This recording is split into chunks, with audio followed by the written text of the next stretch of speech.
Yeah, I mean, it's just Luke Ford and the dangers of e-personality. If he's an introvert, incel or whatever, and when he comes out on the internet, he has this, like the dark side of his subconscious becomes conscious. I mean, to me, it's obvious. It's what happens. It's what's happening to you on the same way. But your unconscious, your subconscious is different than Gandalf's subconscious. Logic and science dictate that not only consciousness doesn't exist, consciousness is in fact scientifically impossible. And yes, it is going to involve math and calculus and science and computer programming. I'm sorry. And that have different implications of the process with the connection between the levels of a person's soul and how it reincarnates. But I'm not going to spur on the issue because I'm not a woman. It's not my issue. About how one day you're going to fulfill the Canadian dream or the American dream. So you watch Seinfeld and say, oh, I could do it. I'm going to go out tomorrow and go to work and have a great day, and I'm going to be successful. And one day I'm going to have my own apartment. I'm going to have my own parties with my own friends over, and I'm going to have my own possessions. I'm going to see things that I want and just buy them. Yeah, but that's just so to say, a worthless opinion of yours.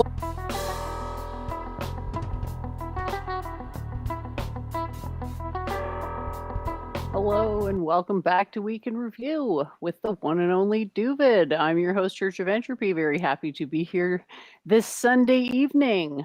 I'll hand it over to you, Doooovid, for the introductions. Okay, thanks, Brett. Good to be back. I always appreciate Jennifer organizing Week in Review. So I'm not sure if we have too much special planned for tonight, but I was back with Charles Moskowitz. We streamed this week. As I mentioned, it turned out he had a 7-day suspension for some sort of COVID vaccine from his Dr. Shaw, a regular recurring guest who possibly said something that could have been read as skeptical towards the vaccine, which possible, whatever the reason. He had 7-day suspension, so he wasn't on YouTube, but we were back. And we had an interesting conversation about this semi-famous book, at least among Orthodox Jews, Shalom Deen, All Those Who Leave Don't Come Back, about a New Square Chassid who, decides to become more secular from an ultra Hasidic life and his troubles and travails, which is kind of like a whole genre on Orthodox that has been popular for decades, at least to a certain elements. So that was an interesting stream. And then he really pressed me on the election stuff here in Michigan and about Jocelyn Benson, which is interesting because I've met her, and so that was interesting. And I just said that this woman, exceptionally intelligent woman, went to Harvard Law School, was dean of the law school in Detroit called Wayne State Law School, where Deshaun went to undergraduate. My parents went to undergraduate at Wayne State University. To law school there also. But she purposely did this. She was giving away money for a billionaire, Stephen Ross, owner of, I think, the Miami Dolphins, but originally from Detroit. And she decided to run for Secretary of State, largely for the purpose of defeating Trump. She had her agenda. She had worked for the SPLC, and the agenda was pretty clear because, it wasn't all the people we argue with. She actually worked for the SPLC. It was well known, and she successfully carried out their agenda. So Charles Moskowitz has it kind of like a conspiracy, but I'm not so sure it's a conspiracy, in terms of the election. They did everything they could to defeat Trump, and so we'll see if he wants to keep on going down with the Trump route. And if not, maybe we'll talk about more Jewish issues. But either way is fine. That was interesting because it involves some Detroit news of and Luke Ford. I was on Luke Ford, I think, 3 times this week. And it was this interesting story about this Hasidic get refusal, this divorce issue that sometimes involves ultra-Orthodox Jews, and the certain method of enticing a man to divorce his wife because legally there's... How is that spelled? I just want to confirm how that's spelled. It's usually spelled just get, G-E-T in Hebrew, which is refers to the divorce document. So according to Jewish law, the divorce document is something that has to be given out of free will from the man to the woman. And if they're separated and divorced, she can't remarry till she has this legal document, and the man could use it for what various reasons, could just refuse to give it in order that his wife can't remarry, even though they've been separated, even though maybe he's went on with his life. And then the community historically goes about shaming the man and publicly embarrassing him to get him to give this formal documented divorce to his wife so she could remarry. So that like there's a historic Jewish process where it's supposed to be the person's like publicly shamed, kind of like in a Claire way. But in the modern day, that it's also kind of like bullying. Maybe they have people beat up, God forbid, cases like that. Rabbi Mendel Epstein, famous case in New York, who, was like, God forbid, like kidnapping and torturing people to get them to divorce their wives, like in episode of The Sopranos has something like that, because God forbid, it's enough common among Orthodox Jews because, whatever the divorce rate is, and then, an occasional recalcitrant husband. But this issue was a censorship issue that made it interesting that Luke wanted to talk about, because Instagram censored the rabbis. So the rabbis were trying to publicly shame this get refuser, and the rabbis were using social media, even though generally the rabbis frown from social media, say it's like schmutz and, just negative karma and energy. But they were using social media to publicly shame this person. So the person complained that he was being bullied, and Instagram censored the rabbis. So it was, it's kind of interesting because, like, and generally in like American, the West media culture, like those are like really, really bad guys, get refusers, people who refuse to give their woman a divorce just out of spite. So like there's really no cheering club. There's no and even the media, even Orthodox Jews, like everyone's kind of like against these guys.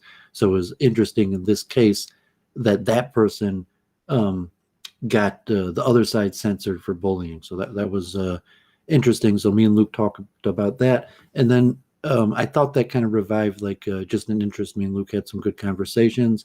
Maybe got some super chats, and so he invited me back a few times, and then God forbid there was that spa shooting. So we talked about that, and then a few just issues that we were having interesting conversations. And the other day we had this really deep conversation about the nature of psychopaths, and we've had that conversation here with Conops if he shows up about how the mind processes psychopaths. And so, Luke has done quite a bit of research and knows a lot about psychopath, sociopathy, and even has a Wikipedia claiming that he might have some of these disorders. So it was a pretty interesting conversation. Plus, just to culturally put it towards Orthodox Judaism, and kind of like the insider outsider view, where I guess me and Luke are kind of insiders in Orthodox Judaism, but we're outsiders. So to just test that common view for how me and Luke see things from our experience in Judaism. So I thought that was a good show. So it's very possible and likely we'll do some more streaming. And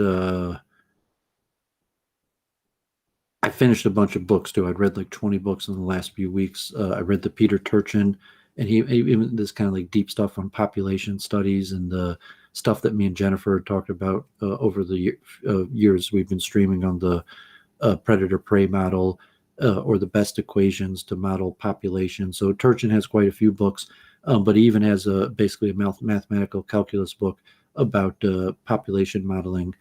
So I read quite a few of his books. I was reading books on the history of race and racial ideas, and a few other books on mostly history. I was reading from on the Week in Review the last few weeks about various stuff related to Dayananda Saraswati and the Aryan invasion. But I read quite a few books just on the history of India, and I only read the parts on Week in Review that were relevant to that I thought Jennifer would find interesting. Although I'm sure she found the information in general interesting, but it wasn't worth reporting on except for the parts on Aryan invasion theory and Dayananda Saraswati. So I guess with that, everyone has their difficulties and ups and downs they face in personal life, but life has to go on. So Week in Review, we're glad to be here. Progress push forward, and hope Jennifer is have some good advancements. I still have more material this week. We could do a further deep dive into 3D printing if that's interesting too, on some of these processes, how metal filament printing works, and to keep Week and Alive interesting, or on a possible high IQ bent, more monetization.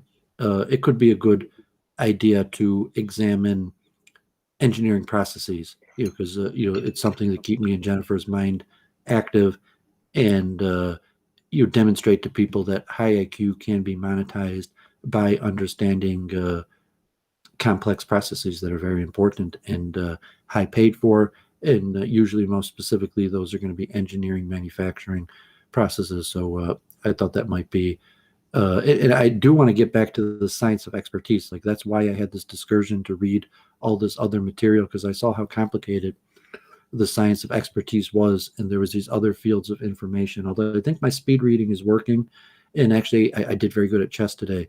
Also, I played in 2 tournaments, and I saw that at least performance-wise, if it means my mind is working better. So I guess with that, that's it. So if Jennifer wants to say something, I didn't prepare a chant. So the Passover is coming next week already.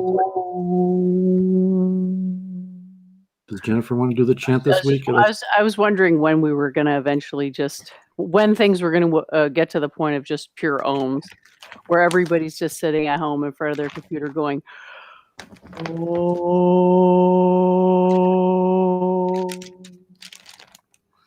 And then after 5 minutes, it's like, oh. And then after a couple hours, it's like, and you're in the full-on Tibetan throat singing. That's when you know that your life has changed. But yeah, it's been a great week for me too. I've really been pushing forward lots of stuff, working on my writings. It's a work in progress. I'm still trying to see exactly how to structure the I want it to read easily. I have a bit of an issue with things. I have a issue with continuity in my writing. It's just sort of comes off as like a list, like a grocery list, rather than an actual. I'm not saying I want to make it a story, but at least like legible. And yeah, my friend who's got the 3D printer has been working a lot on it. Started to bring in some money. So it turns out there are a lot of people with various projects, vanity and professional, that actually do need these things. Like, he's got the 3D scanner, and that hooks up, that interfaces fairly easily with the printer.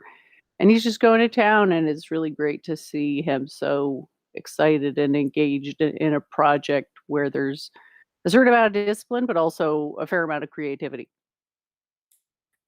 And I worked on my shell collection. Really enjoy those little things, and put some polish on them. I also worked on my garden, so pretty good times. And I don't know, what do you want to do for the chanting? Were my ohms enough, or should we play the 3D periodic table or some other thing? I don't know. What do you think, Doovid? Are you muted, Doovid?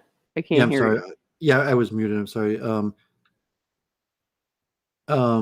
Yeah, I don't have anything special lined up. I don't mind singing a quick chant if that. It's probably important. It'll probably help create a better tone for the show. But I'm glad that you did it Om, and I like Hare Krishna. It's like musical, and Harinam Sankirtan. There's kartal and mridanga, and some harmonium, or sometimes there's a whole chorus of instruments, as opposed to kind of like a dull ohm.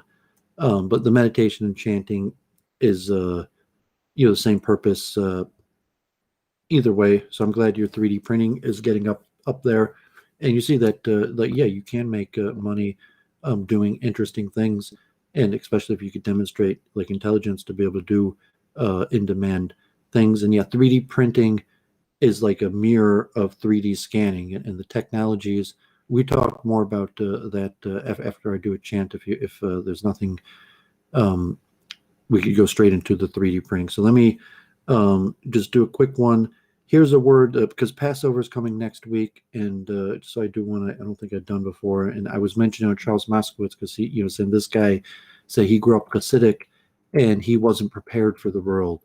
And there's different Hasidic sects that prepare you more or less, but I said like to some extent, like growing up Hasidic is really good training for certain businesses, like being a landlord, certain forms of management, construction, foremen, import export business. It's a certain lifestyle that the Hasidic lifestyle is actually quite conducive to those businesses. And even to say so much that your average Hasidic Jew in Brooklyn might have in fact probably does have a better business sense than a Harvard alumni. And I mentioned Bubba Yeshiva, like no better training for being a landlord than Bubba Yeshiva. Like in all seriousness, like if you want to be a landlord, you could go to Harvard, but like Bubba Yeshiva probably train you, and it's a religious school. They don't really train you to be a landlord. Like the purpose is to train people to be religious Jews, but like you really get good training on how to be a landlord there.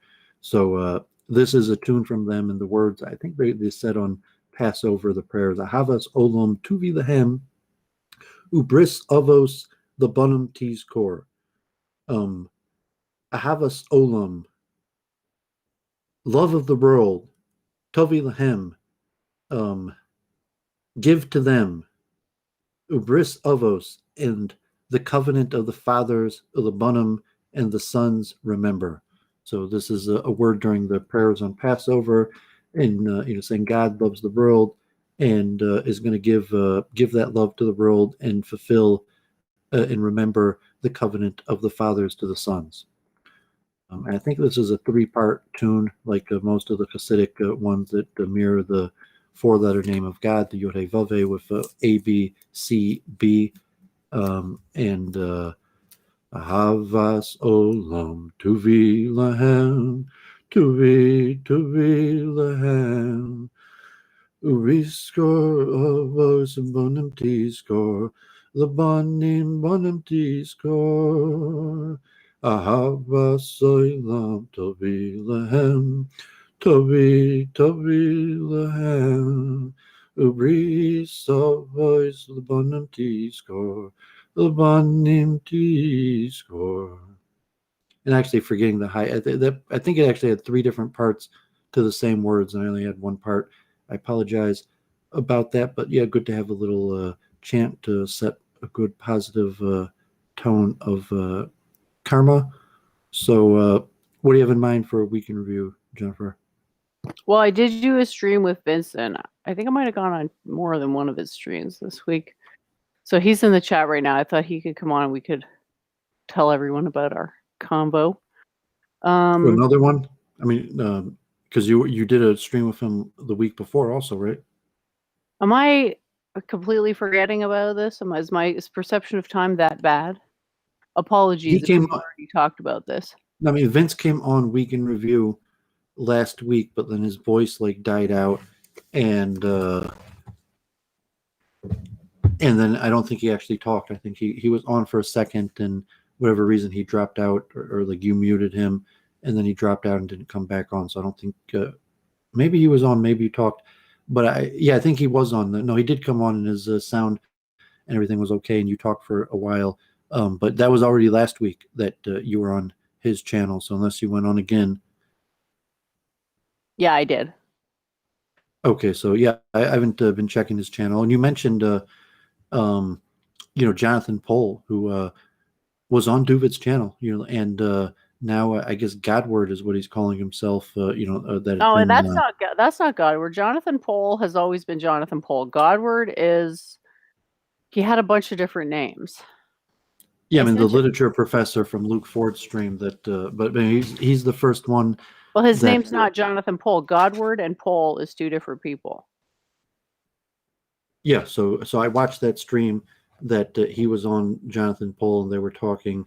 If you want to talk about that, and although I've fallen out kind of with both of those people, and haven't spoke to them for a while, I think I still have a wrench on Jonathan's channel.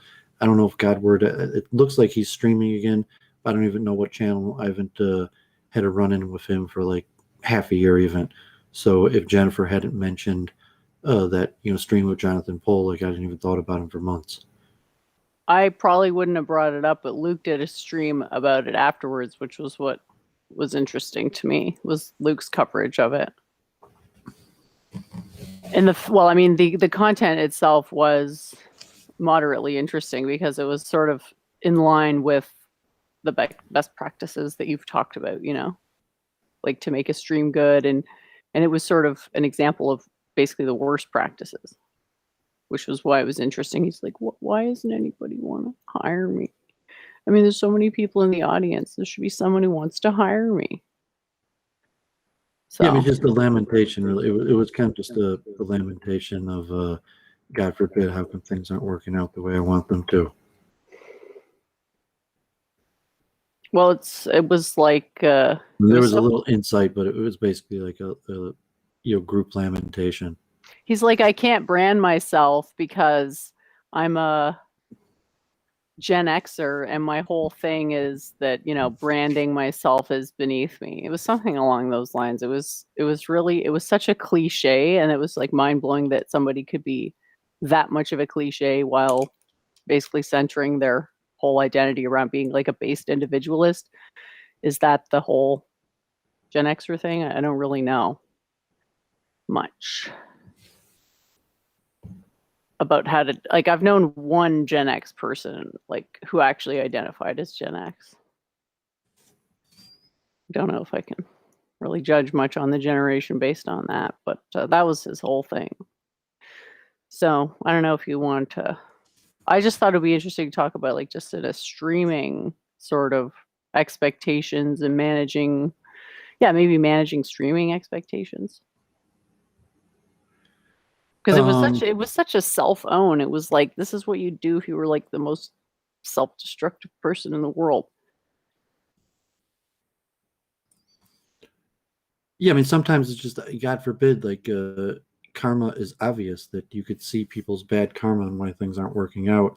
It's like because you have bad karma and you could see that they're causing their own bad karma, but they're oblivious personally to them causing their own bad karma.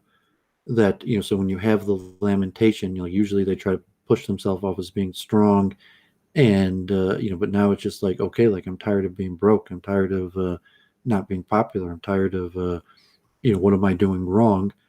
And I mean, it's really just a sign of dissonance. So you could continue with the dissonance and just stay on the same path. So the trend is your friend. The most likely thing is for people to continue on the same path, and God forbid, that's how really violence and conflict escalates in general, is the natural tendency of people to just stay on the same path. And when the same path is leading a person to conflict, they either have to face the dissonance and readjust, or run straight into conflict. And a lot of times, the person will take the conflict to the grave. They won't readjust that dissonance, let alone the ability to ruin relationships, family, friendship, various things that people and it's saying we could talk more about free will. And I saw Sam Harris did a thing on free will. He didn't really say that much interesting, and a lot of times it is just the word game. But at the certain level, the dissonance, is it that a person actually makes a decision or a choice, or is the person basically reactionary? And at some point, there is a readjustment possibility, whether that's in the form of an active decision of choosing one behavior over another, taking one path over the other, or it's some sort of random energy conservation process that might appear in consciousness to be like a decision, but really it wasn't. the evidence clearly supports, even without solving the hard problem of consciousness, this dissonance approach. And so, if you listen to Week in Review, Jennifer was just talking about the intro and the psychoanalysis. Understanding the dissonance is really crucial for self-growth. And so you could see possibly these guys, smart guys, Jonathan Pohl and Godward, and maybe even Luke Ford to some extent, who are some failing in life, and to the people who see them, it could probably be obvious because they're making bad decisions, but from their own blinders, they can't you really see it, and that's why we do Week in Review, because you really need people's help, and they probably have bad karma, so they can't have a community. We have relatively good karma that even though we've been dealing with these pretty nasty people and difficult people, that you basically, I'm largely conflict free. That I could still basically work with anybody I've talked to. Like, I don't hold a grudge against anybody, and I mean, obviously I'd use intelligence, but there really isn't a single name you could name that Doowovid would be like, oh, I got to avoid that person. No, I hear you. It's I don't really think you could frame it like that. I'd just be like, you have bad karma. They could be like, well, karma's bullshit. You're fucking crazy. It's like, I can tell you right now, the guy in the Say's stream, he says that he held his nose throughout going to college because he didn't like it, and then he turns around and wants to be a teacher. That doesn't add up. Well, Right. of course it does. I mean, say, like, if you're just saying that the person made a bad decision and now there's consequences, and boo-hoo, like, you don't feel bad for them, God forbid. I guess that's somewhat obvious. I'm trying to say something deeper than that on the dissonance process, because, like, obviously, just like karmatically, you could look at it like, you reap what you sow, and you weren't such a nice guy, and now things aren't working out for you. Mm-hmm. Well, that's not how I'm presenting it. I do want to put it in the larger context. I think saying stuff like, well, you have bad karma, that's going to largely fall on deaf ears. It's not that it's not true. It is true. It's just people don't see it that way. They don't see that their beliefs cause their manifestation.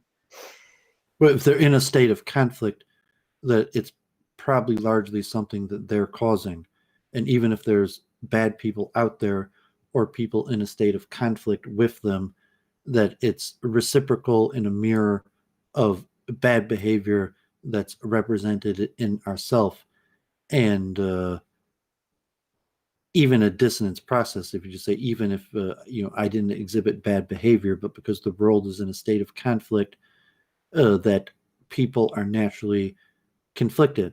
So you say you have bad karma, you're in a state of conflict, you're carrying on conflict, you're making bad decisions, you're doing bad things, you're being mean to people, you're hurting people, and maybe you don't even realize it. Maybe you realize it, maybe you have some sort of, called like a Sabbatean calculation, that I'm doing so good that it doesn't matter that I'm hurting these people.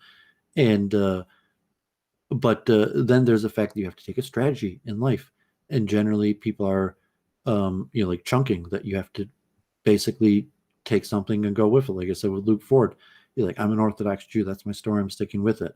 And you say, like, Doowovid is no Orthodox Jew, this guy's a joke. No one takes serious that I'm an Orthodox Jew. But at this point in my dissonance, it was like, that's my story, I'm sticking with it. If I lose that story, I lose my identity. Maybe I could reform a new identity, but saying, like, no, my identity is basically completely hinged on being an Orthodox Jew. So with that nature, like the dissonance, what happens if you take away someone's identity? So they could return to the base animal of violence and conflict and the worst behavior that all animals are capable of, or even expected to do. So that's why the trend is your friend. And even though you see people that are doing dumb things that's not helping them achieve the result they're supposed to, and you're like, oh, you have bad karma, you're saying, but because you're choosing a bad strategy, and the bad strategy is causing bad side effects, and it's hurting people and causing enough bad karma that you're not going to get ahead. And I know the dissonance is tough, because you want to double down and just keep on the same strategy and double down and hope that you win the conflict. But at some point you're probably going to have to. You definitely have to face the dissonance. So you either go out a happy soldier and say, I'm just going to keep on doubling down, and if I die, I die, or you have to face the dissonance. Yeah. I guess that's where the free will, quote unquote, would come in, is whether you face the dissonance or not. I mean, that could be argued to be the only real choice that we have, because we're not really setting ourselves up consciously to experience dissonance. It just happened. It's just like, oh, ugh, that was bad. And so you do have a freedom to react to it differently, but perhaps not to control the fact that it arises in the first place. So maybe that would be sort of the way to frame the free will thing, because I just think like it's so appealing as a concept that even if we can somehow, quote, prove that it isn't real, people aren't going to believe it. It's the same as the conscious rocks problem. It's like, well, metaphysically, consciousness has to be transcendent, but we know that, there's limits to, It's more difficult for people to understand why there's no answers to these questions than for them even to understand, like a part of the theories that person could understand, like, oh, like I don't really understand how these things operate, but I think they're well understood. So I'm just going to go with that and try to diminish the dissonance by not, but then maybe you take it head on and you realize there aren't really good answers to these questions. So you're not going to diminish the dissonance by solving the answers. You have to look at the approach. So it's like, I mentioned quite a few times the statement of the Talmud is that everything is under the control of God except whether you fear it or not. That basically there's a single moment free will factor that either fear God or don't fear God, or that me and Jennifer, we discussed, she like serve or don't serve, kind of like from a more Vedic approach. That I was going to say submit or don't submit. Yeah, we discussed this before a few times even, but it's just a one-time factor that you either submit or not, fear God or don't fear God, and everything else is a conclusion of that decision. So the free will decision someone makes is the exact same free will decision a person has at every single instance, and that is to submit or rebel. Yeah, every decision can be boiled down to some type of binary, is what you're saying, basically. So in likelihood, from like a Judeo understanding, is that there's multiple facets. So you have the one base level of submit or don't submit, and that's the most important factor in a person's karma and the current, so to say, decision, where it appears that there's multiple choices that the person could have taken. Do they escalate conflict or they de-escalate conflict? Do they help people or do they hurt people? And that in essence, someone has this, so to say, good, bad binary decision, but then there's the person's karma of how it's going to be manifested in the material realm. And so there might be a whole bunch of issues that, is it this person that you're dealing with? Is it, some issue like, like charity or kindness or violence or conflict or whatever the karma's related to, that there's going to be a series of meta, macro to micro decisions that we're going to say are all within the semi-bound of free will. So the person, they chose good, that they chose submit, but now within the realm of submit, there's also a bunch of minor, so to say, at least proclivities that the person's going to have a choice on in the matter. Cool. I didn't see the Sam Harris thing that people were talking about in the chat. Did you? It was just him rambling on free will and why. Did he actually make any like assertions or arguments? Well, yeah, I mean, he made the regular argument that kind of you and Gandalf make, that the free will doesn't really exist, or there's a concept, or trying to put down choice and will towards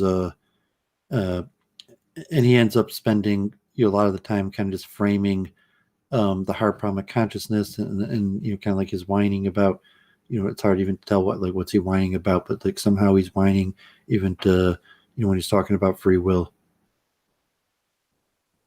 Whining? I mean, he's always whining. So like just to listen, it's like 45 minutes, whatever, and that's only the free part. He probably went on longer. So like, no, there's nothing really great there, but like, he's intelligible. It's a ramble. Like he didn't, drop any news or any discoveries. So, but relatively, at least talking about free will is a sign of a larger intellectual. You can assume that like most people, the concept of free will probably doesn't get discussed. Like most news and talk like wouldn't even think of the importance of a person's opinion about free will or how decisions are made. And you say like, certainly for a more enlightened person who appreciates that there's multiple ways a person could go about inputting information and making decisions, that they're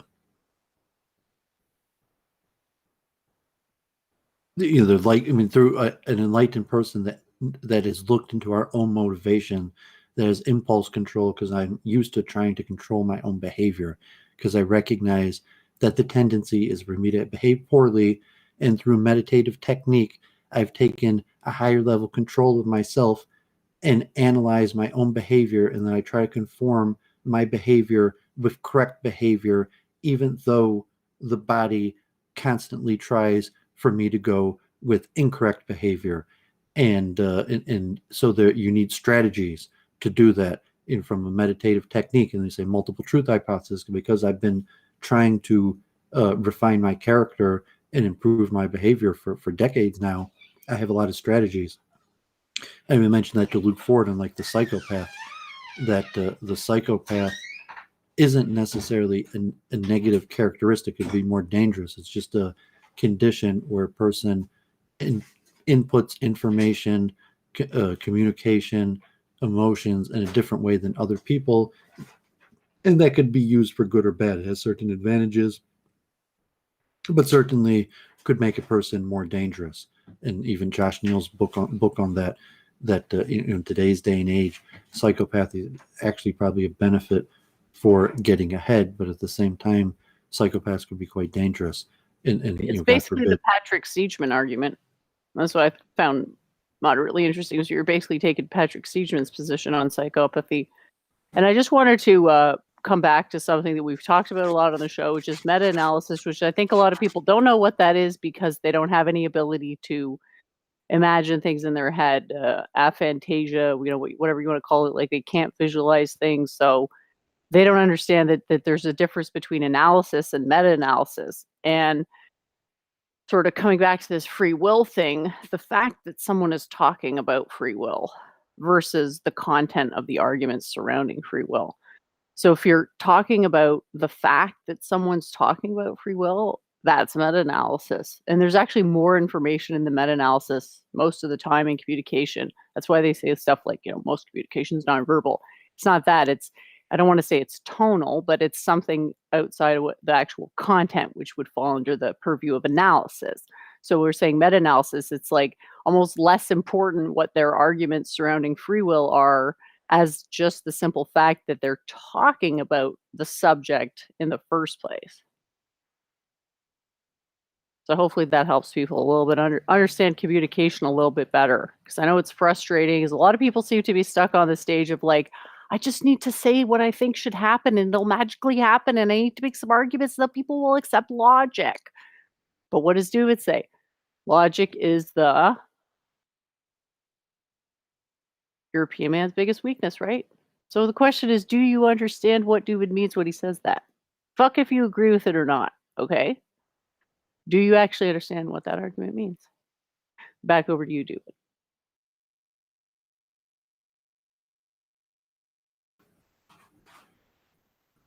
Yeah. So is Vince was coming on or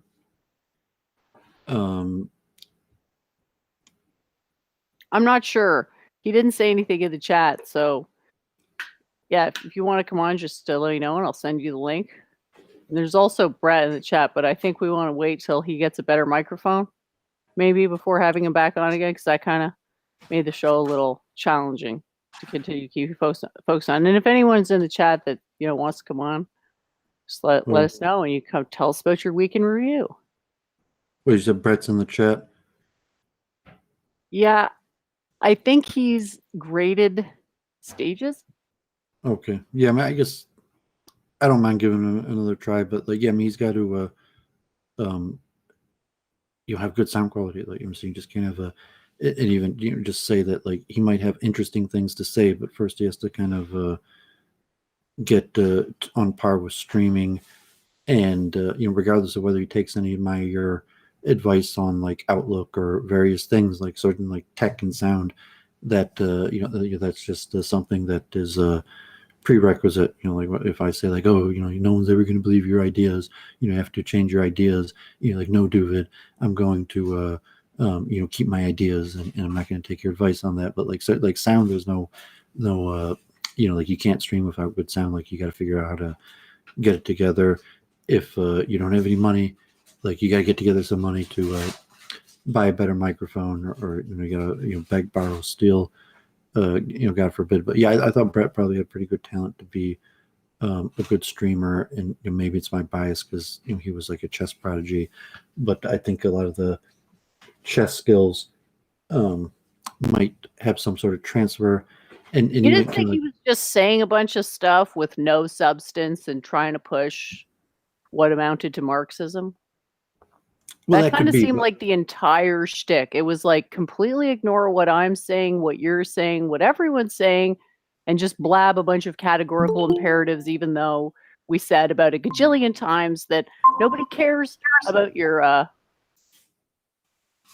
categorical imperatives, you child. Well, just from the streaming angle, like, I mean, just platitudes or being willing to talk, that's actually a good thing, because like you got to just talk and talk. You got to repeat yourself.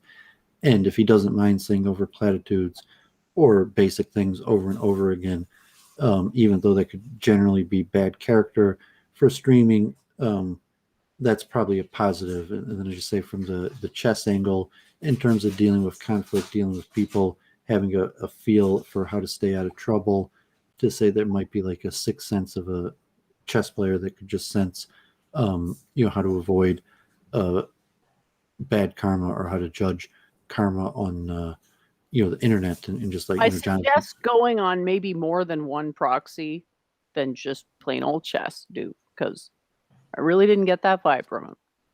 Okay, well, I'm not like super long in his stock, although like I'm a little bit like bullish. Like it's okay, a little bit bullish in Brett, largely because he was a chess player. But like no, I'm saying like I'm not you got to judge things by results. So so like he gets his own channel. But like no, I thought he could be kind of like an e-guru from speaking to him. Plus he had Eastern leanings, and what kind of followers it's not like a person super. have?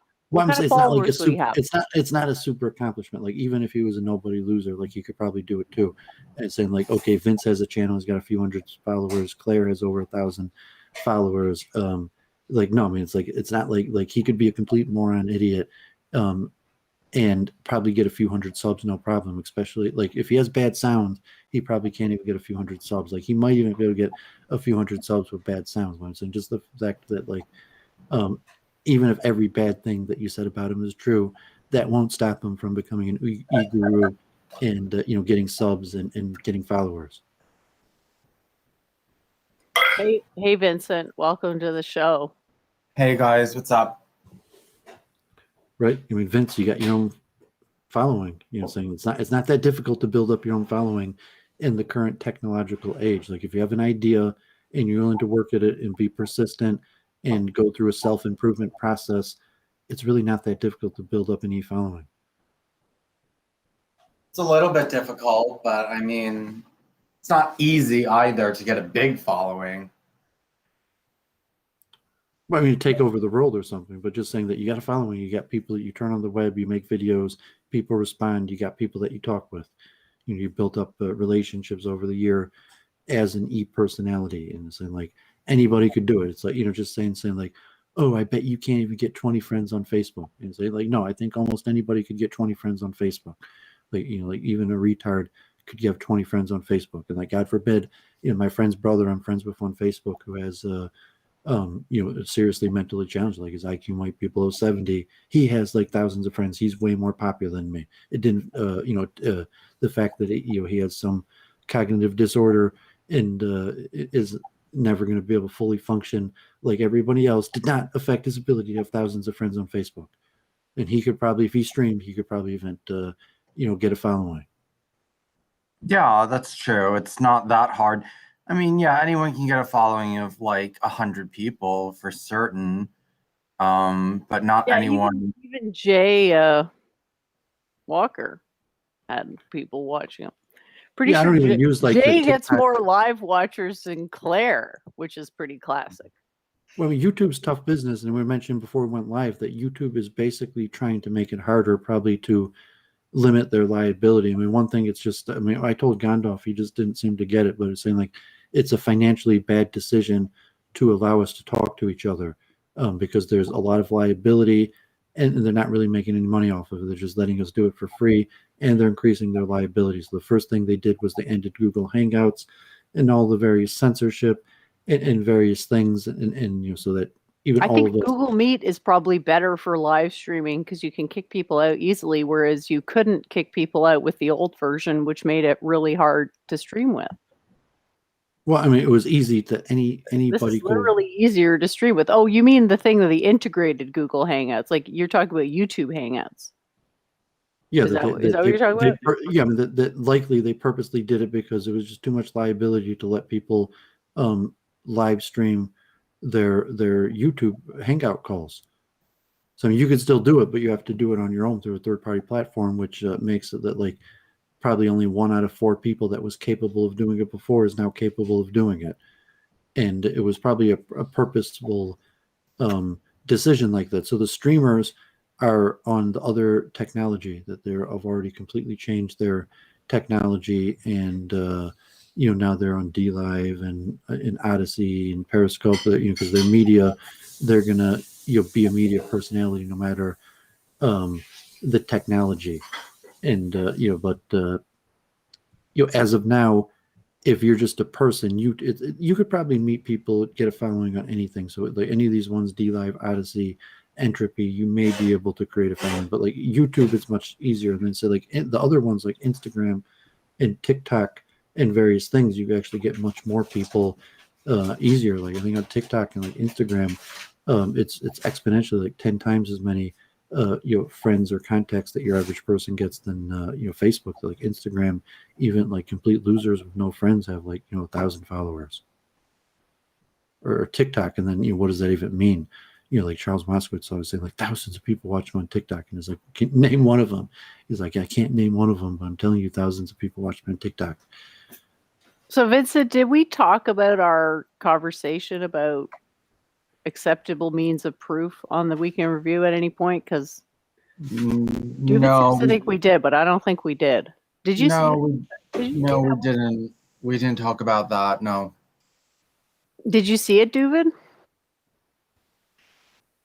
I mean, I know Jennifer mentioned that she was on your channel. I haven't followed your channel. In fact, I don't even know your YouTube link. Like I remember I searched it a few times, and I couldn't even get you because like there was another Vincent Bruno that kept on turning up, and like it was taking complicated even searching for your YouTube page. But I mean, I saw you were Adam Green. I saw that, and then Jennifer, she said she was on your show last week, so I couldn't figure out if she was just saying what happened the week before, or you streamed again on your channel again. Well, we streamed on my channel probably last week, just me and her, but then she came on my channel a few times after that to talk about related things a little bit. And then, but no, we never discussed it here on Week in Review. Yeah, I mean, last week I thought you had a tech issue or something, like you were there and then you dropped out. I don't remember if you came back. So, I mean, I know Jennifer mentioned it, but I don't remember. And then if you did, like, I thought you did, because I thought Jennifer was trying to explain to you one of her scientific theories, and then I took what a point break. can you say, yeah, this went is over like a bunch of the arguments. accurate. So it could have been. What are the criteria for that? So you have a huge list previous week of things, and not all the schools. It's happened before quite a few times now already.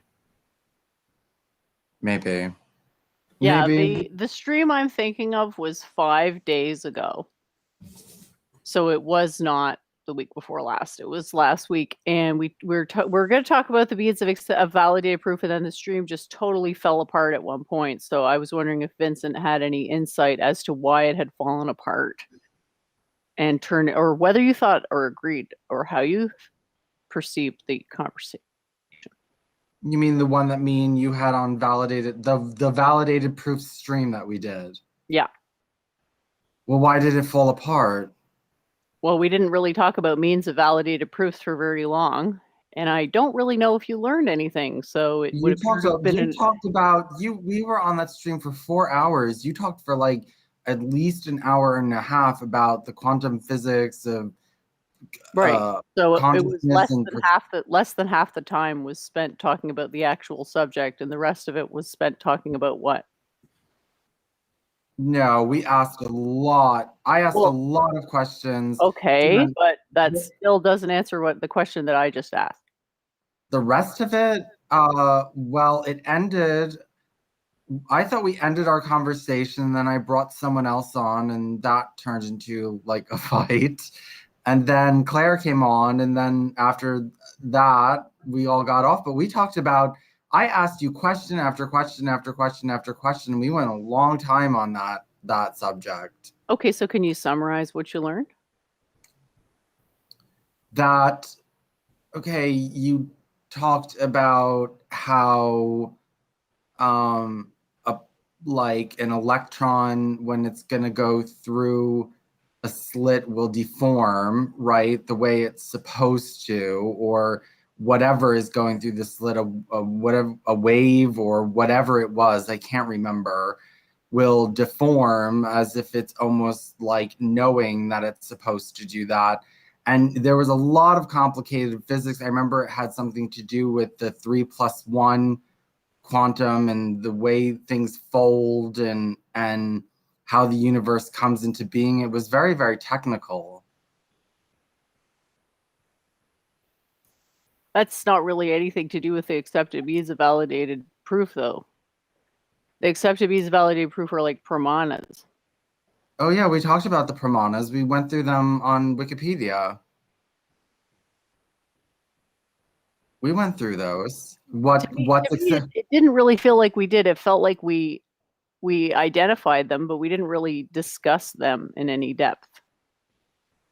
It's like I thought it would just be like going over the pramanas and you interrogating each of them and then deciding at the end which of the ones you accepted. It just didn't go to that point, but yeah, I guess there was some positive stuff to it if you retained that much. Yeah, I mean, I didn't try to like sabotage you or anything like that. I did ask questions and we went for a long time. I mean, we went for a really long time on a lot of stuff. I mean, we did go through all the pramanas and, you know, we did learn what they all were. Well, I don't think I'd go that far, because if you had learned what they were, you could turn around and do proofs now, but I don't think you're at that point. Well, I mean, I've gone through my initial introduction to them. So you know that they exist. Yeah, but I know that not everyone agrees on which ones are acceptable. Okay. Oh yeah. If you guys don't, I had a tough day, so I need some more medicine. If you guys carry on. Okay. Yeah. Then we concluded that you were a Hindu atheist, and then that was, yeah, I guess that was the end of it. Well, yeah, but you were very interested in getting into a conversation about why I call myself a Hindu and trying to kind of get me not to call myself that. You veered into that. Yeah. I think it's important, you know, to maintain the realistic expectations. Because if people look at you and think, oh crap, I'm going to join Hinduism because what he's saying looks fucking awesome, they'll probably be disappointed. Well, they're not going to join your version. Well, my version, what it actually is, you know. You don't. Well, you still think you get, you know, to have a version. It's like the version you're alluding to is like nihilistic, atheistic hedonism. Not hedonism. That's not really a version. I do not said promote hedonism. You said Margaret Sanger was your guru and that she promoted sexual liberation, which is No, having not sex liberation. Not liberation. without consequences so that you can No, that was free not the yourself point that she spiritually. made. She said that if you lose your inhibitions, it awakens latent, latent advanced psychic impulses in the brain and increases intelligence and genius. That's what she said. She did not say just have sexual license. She said you need to use sex to awaken a new consciousness in the human race. That's what she said. That is how I described it. I said use sex to get liberation, which is what you just said, isn't it? To increase genius. To increase genius. Well, it sounds like she was pretty much a complete failure. So there's She that. wasn't a complete failure. Look, People are friggin' dumb these days. Okay, people are dumb, well, look at dumb. There is a correlation between sexual liberation and the explosion of technological advancement in society. They went together. The old orthodox ways were not creating technological explosions. The sexual liberation and an explosion in science and technology came about around the same time. So people fucking inconsequentially led to technological advances? I think that that culture kept things a little bit too rigid for people to be more open to I think it lubricates the mind, and I think that it might lead to something a little bit more rational in that you're actually, I mean, if you're no longer hung up about sex, it's no longer a problem. It's no longer taking up all of your consciousness to avoid having sex and to judge other people for having sex, and you can actually like focus on something else besides sex. Do you know what it is that Dattatreya learned from the prostitutes, Vincent? I don't know what he learned from them, but I know he didn't shame them. He can't be your guru if you don't even know why he learned with prostitutes. Well, there's a table. I've seen the table. It seems very much like a residual Christian thing. I was thinking, well, hey, that sounds just like Jesus. That sounds like Jesus with the prostitutes. It's like he learned that being a whore doesn't make you happy. That's what he learned. That's not what he learned. That's not what it said. It didn't say anything negative like that when I read it. It didn't say like, oh, he learned that being a whore is bad. You know, whatever he learned from them, whether it was, I forget, whether it was kindness or non-judgmental, I don't know what it was. He learned something from them. So, and he didn't shame them. And Krishna allowed that hunchback. She was a hunchback and she was ugly and nobody would sleep with her. And then she did something for him. I can't remember, oiled his feet or something like that. And he turned her into a beautiful maiden and said, now you can entertain all of the men in your home. Okay, like there's instances where it's okay. So let's see here. What he learned was from the whore, exchanges transient pleasure with body, but feels dejected with meaningless life, ultimately moves on. And that the inner lesson is that many prostitute their time, self-respect, and principles for various reasons, but feel dejected with their career and circumstances, seek meaning and spirituality in life, move on to doing things you love. So that's not the fact that he learned from prostitutes, it's what he learned that's important. It's seeing the divine in the mundane. That's the power. Yeah, he saw divine in the mundane. Yes, he did. But you didn't even know that. And you're just well, I forgot it, but I knew it. He went around with whores. It's the fact that he went around with prostitutes. That's why you're down with Dad. No, that's not why. Because he's a monist that doesn't really so much separate himself from the material world.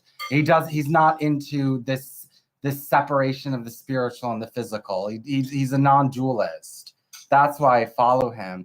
And he talks about the elements. It's not very supernatural, or I don't really need to kind of get into any godhead or or personality or anything like that. You know, it's the elements and just kind of logic, and that's about it. And you know, I'm not forced to believe in anything that is speculative, really, other than that there's no difference between the physical and the material. And there are idols that you need. This concept of the sacred and the profane coming together. I had a friend from Bangladesh, and he told me that their Durga idols, when you make one, you need the purest of the pure and the lowest of the low. So you need water from the top of the Himalaya, and you need water from a place where prostitutes go to the bathroom, a prostitute's bathroom. I'm not saying that it's condoning implying a prostitute is the lowest of the low in society. Okay. Do you know the cult of Yellow Ma? What is the relevance of some anecdote? Well, because there's an actual prostitute cult in India where they venerate a goddess and worship her at her feet, and they're all whores. That's what I said. It's like, what is this anecdote? That's not an anecdote. Why can't I worship the god Yellow Ma? That's what an anecdote is. No, it's not. I think you could do those things, but then to call yourself a Hindu comes with a certain baggage. They call themselves Hindus. Those people that do that call themselves Hindus. Those people live in India and are part of Indian culture. You are not. No, that doesn't mean that you're automatically a Hindu. You can be thrown out of the fold if you're doing something so horrendous. That's exactly why you can't be a Hindu, because there's no fold to accept or reject you into. Yeah, there is. You can be accepted into a community or not. Yeah? Yeah, have you been accepted with your views about all this stuff into a Hindu community? You see how many friends I have on Facebook? You see how many people I work with? I mean, yeah, I'm not. You're the one. That doesn't mean they agree with your beliefs or that they even know what they are. I'm very vocal on Facebook. Everyone knows what I believe. And I've seen a lot of Hindus disagree with you. Okay, and I've seen a lot who don't. Right. But the fact that the ones that disagree with you are right to disagree with you is something that you don't care about. So you're kind of desecrating the religion. They're right. Because I don't understand why people in India are allowed to do the things that I want to do, but I can't. What exactly is it that you want to do? Why can't I worship a god and be a prostitute? What's wrong with that? Why do they get to bow before an idol of prostitution and I don't? I'm not the one trying to stop you from doing that, but then to say you're telling me that they're allowed to do it, but I can't. But then to say that that's Hinduism and to be they say it's Hinduism. Are they acting as ambassadors for Hinduism to the West? They're acting as ambassadors of. Are they white Hindus? Here's a question: why is it matter? It doesn't matter about race. If it doesn't matter, if it's not about race, why do I only get these issues like what I'm having with you with whites? Because you don't go after Indians that are worshiping gods of prostitution. You don't bother to go talk to them. What exactly would I be doing other than proselytizing, which would be against the convention? You would be like, oh, you do this? I can understand why someone else would want to do that too. Do you just think that people want to do it your way? That like those are the only legitimate people? No, there's other people out there that are doing different things that people want to copy. And then take the prestige. Upset that I want to copy you. I'm upset that you're diminishing the prestige of something that's very serious. I'm copying people. And that's okay to just copy people. And I'm copying something that has enough legitimacy that other people don't call those people not Hindus. You're only saying if I do the same exact thing, I'm not a Hindu. It's not the same exact thing. You're bringing in all your Christian baggage with it. They worship a god of. Oh yeah, it's all the same. It's prostitutes. You know, the god went around with prostitutes. Who cares what he learned from them? Because Jesus did the same thing, so it's familiar. It's like you're Christianizing Hinduism, right? You're making it Christian. It is deified sexuality. It is sex dedicated to a goddess. And these women willingly, some of them are in this cult against their will. I will not deny that. But these women willingly do this out of love and pray to this god. And you're saying the only reason that I can't experience that same thing is because I'm white. I didn't say that. Yeah, you did. I said there's a difference between you doing something personally. Well, why And do they you explain it this way, Jen? equating that with Hinduism writ large. Because you remember your name No, used it's to be in just it's another in Hindu. Hinduism. You're not just another Hindu. You're a completely radical, out of the, way out of the ballpark Hindu that no one's ever, heard of Okay, it was such a meant to be Hindu. facetious. No, they've heard of Indian Hindus like that. Maybe not white Hindus, but they've heard of Indian Hindus like that. They're on TV. People make documentaries about them. Secularized, westernized, anglicized Hindus who hate their No, these ancestor people have been. religion. These people are tribal people in the back villages that have been practicing ancient religion from before your gurus were even around or teaching each other. Oh, okay. So it's some sort of a muscle flex thing. No, this is very old tradition. So because there's some, sect in backwater India, you can do whatever and call that Hinduism. They do it. But are they acting as an agent of promoting Hinduism to the West? I'm promoting those types of cults in the West, and you have a problem with it. If I was promoting them in India amongst those people that are already doing it, would you have a problem then? Of course I would, because it's extremely Christian to go into a foreign place and then start telling them what to do. No, if I was just accepting them for who they were in India and saying, yes, this is good. I agree. Clap hands for you people. I like you people. Would that be a problem? If you were going to show support for a bunch of forest whores in India and not bothering anyone else, I guess it depends what your role amongst the community is. If you're there to serve, I guess it's okay. If you're there to take it over and start dictating I'm your not edicts, taking over. I'm not dictating them, Jen. You're taking this to extremes. I am copying people. That's what I'm doing. Yeah, to a certain degree. Yeah, I mean, I take it in my own direction, but I mean, I'm copying people who call themselves Hindus and who other people in India, everyone calls those people Hindus. Nobody says they're not Hindus. Nobody says that. do they identify as Hindus though? Of course they do. So Of they course they identify do. as a slander term made up by invaders. A lot of other people do too. And so what? Jews, a that? Jew is a slander term. Jew is a slander term. So is Christian is a slander term. You just adopt these because they're politically useful. So basically, Hindu is someone who lives in India. Now, a Hindu is someone who is out of that branch of the Vedic religion. That's what the colloquial meaning is. What are the other branches of the Vedic religion? There's lots of them. Such as? Vaishnavism, Shaivism. That's part of Hinduism. Advaita Vedanta. There's That's lots of all part of Hinduism. They all branch out of the Vedas. But not everything calls itself Hinduism. There was the Brahminical age, there was the Vedic age.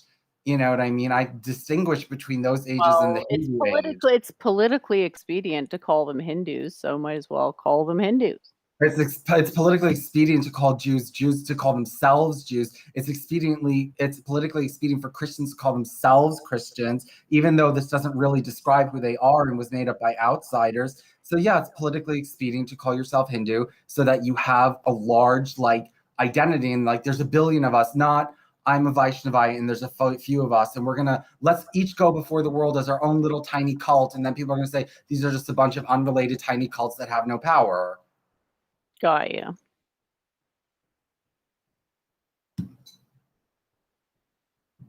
Yeah, so that's why I use the word Hindu, and I'm being facetious when I call myself just another Hindu. I mean,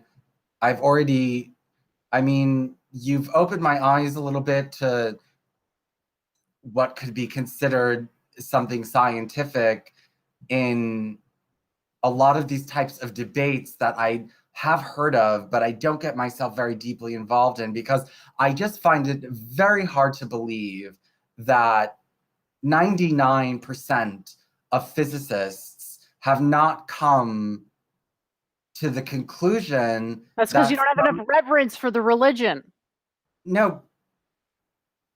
You're like, I don't believe that someone could be so No, much but the greater than Vedas all say these that other maybe people. It's even like God did you not lack know. faith in the That religion. that Period. doesn't exclude me. That does not automatically exclude It just me. makes you a bad one. How about that? A It bad doesn't Hindu. automatically exclude. No, the Vedas doesn't say it's bad. It just says that that's a possibility. What's a possibility? That even God doesn't know what created the universe. You can't just come back to we don't know to win every argument. That's ridiculous. Well, I'm not making an argument. You're the one that's making an argument. I'm think not. you I'm are saying making I don't know. I'm saying, and nobody has said anything. I mean, I'm listening to you, but I'm still not like.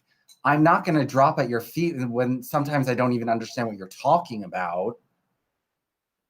Well, why is it always about dropping to your feet here? Well, what's going on with that? Well, why does it always come back to this with you Christians? Well, you're the one who kind of asks for that, Jen. When and where did I ask for people to drop You to asked their me to feet? call you like master. That was to Conops one time because he's a spiteful, disgusting individual who has been slandering me for years. Okay? And what's wrong with calling someone a master? That doesn't mean you accept them as your master. It means you're acknowledging their rank because you're not a complete fool. Well, I do acknowledge your rank to a degree, but I don't To a acknowledge degree. it. And you think the fact that you think you have a say in what degree you acknowledge rank in an ancient tradition is just sort of arrogant. They all do that. There's other people that would. There are people that are deep schools of Hinduism who would challenge you, Jen. I don't care. Let them challenge me. You know exactly how I feel about being challenged in debate. I know, but there's plenty of people You're that not going to intimidate. You're not going to intimidate me like this. There's lots of people who have lots of authority who are well respected who would challenge your authority, Jen. Well, bring them on. And you know you're full of shit. That's true. You don't think that there's people who would challenge your authority? I think the fact that you need to scrape the bottom of the barrel to this extent, this is what my Brahmin friend said about our conversation. Why are you spending hours talking to that unstable rainbow head out to bend Dharma so he can validate his degenerate intersectional LGBTQP fantasies? That dude is the definition of a dysphoric head case with a short fuse. I don't have a short fuse. When was the last time I blew up at anyone on Facebook or whatever on these streams? And he's obviously, just to throw that, oh, this person's mentally ill. That's very easy to do that. It's very easy to just call someone mentally ill because you don't like what they're saying. You disregard my opinions because you don't like what I'm saying. I'm not calling this guy's never insulted me once. In fact, this guy's complimented me a bunch of times. So wouldn't you rather get better results, or you just want to be basically controversial and having people upset all the time by the things that you say?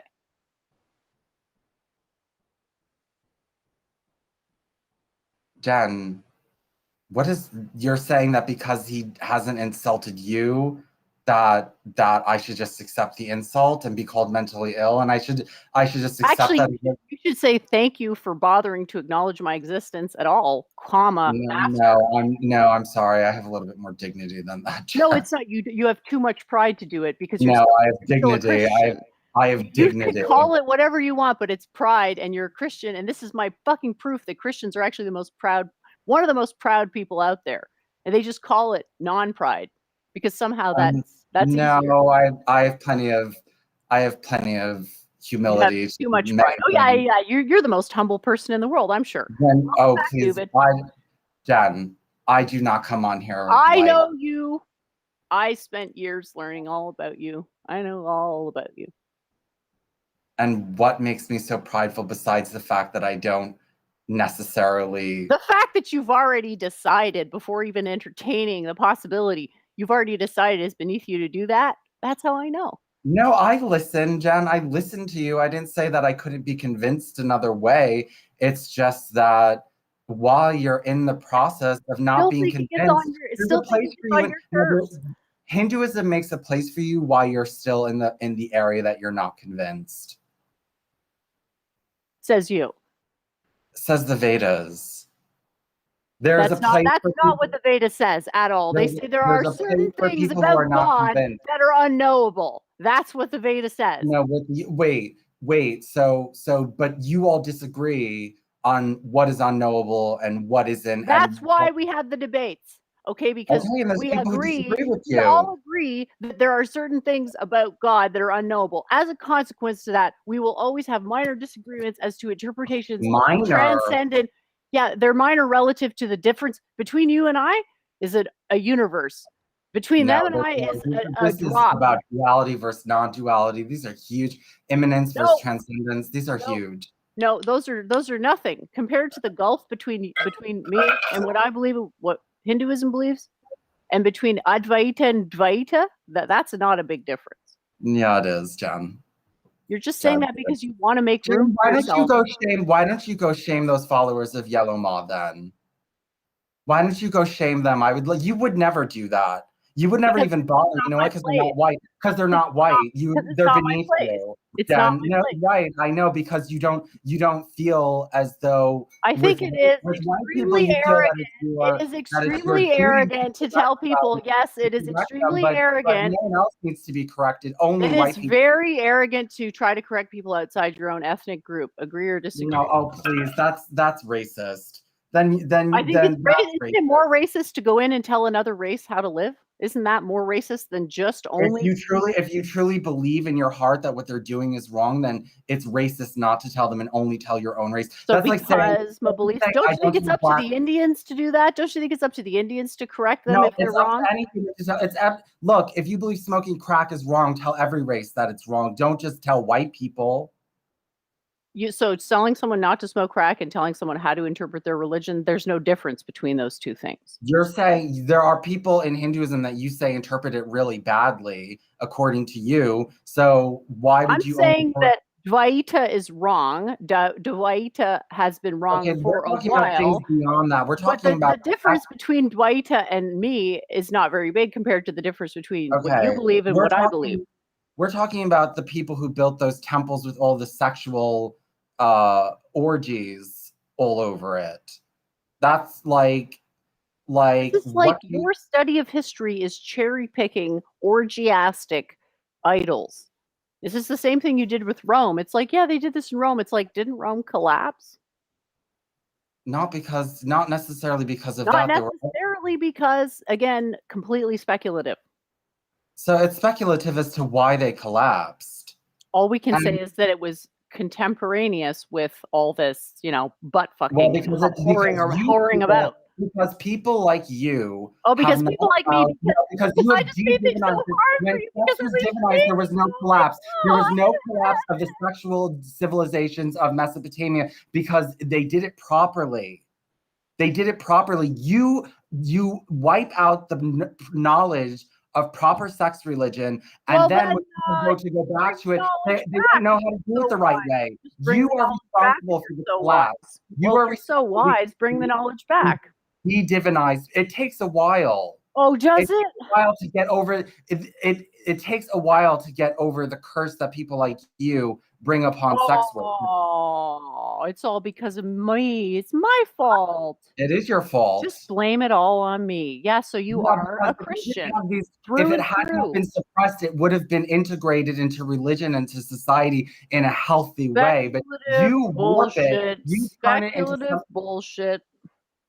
Look, the sex-centric Mesopotamian civilizations lasted for centuries, and they were into incest and lots of things, homosexuality, transvestism in the temples. It was all going on. They were not in the middle of the collapse. They were prior, at the peak, after the peak, during the whole time of their civilizations. It has nothing to do with sexuality. The problem with sexuality comes in when you suppress it, then it is no longer properly integrated into society. And then when it naturally comes back out, it's immature now because it doesn't have any gurus, it doesn't have temples, it doesn't have lineages, it doesn't have anything. It just has. So shouldn't you be on your knees trying to get me to initiate you into it? Into what?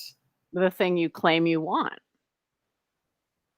I want divinized sex knowledge. Oh, do you? Well, that's trivially easy for someone like me.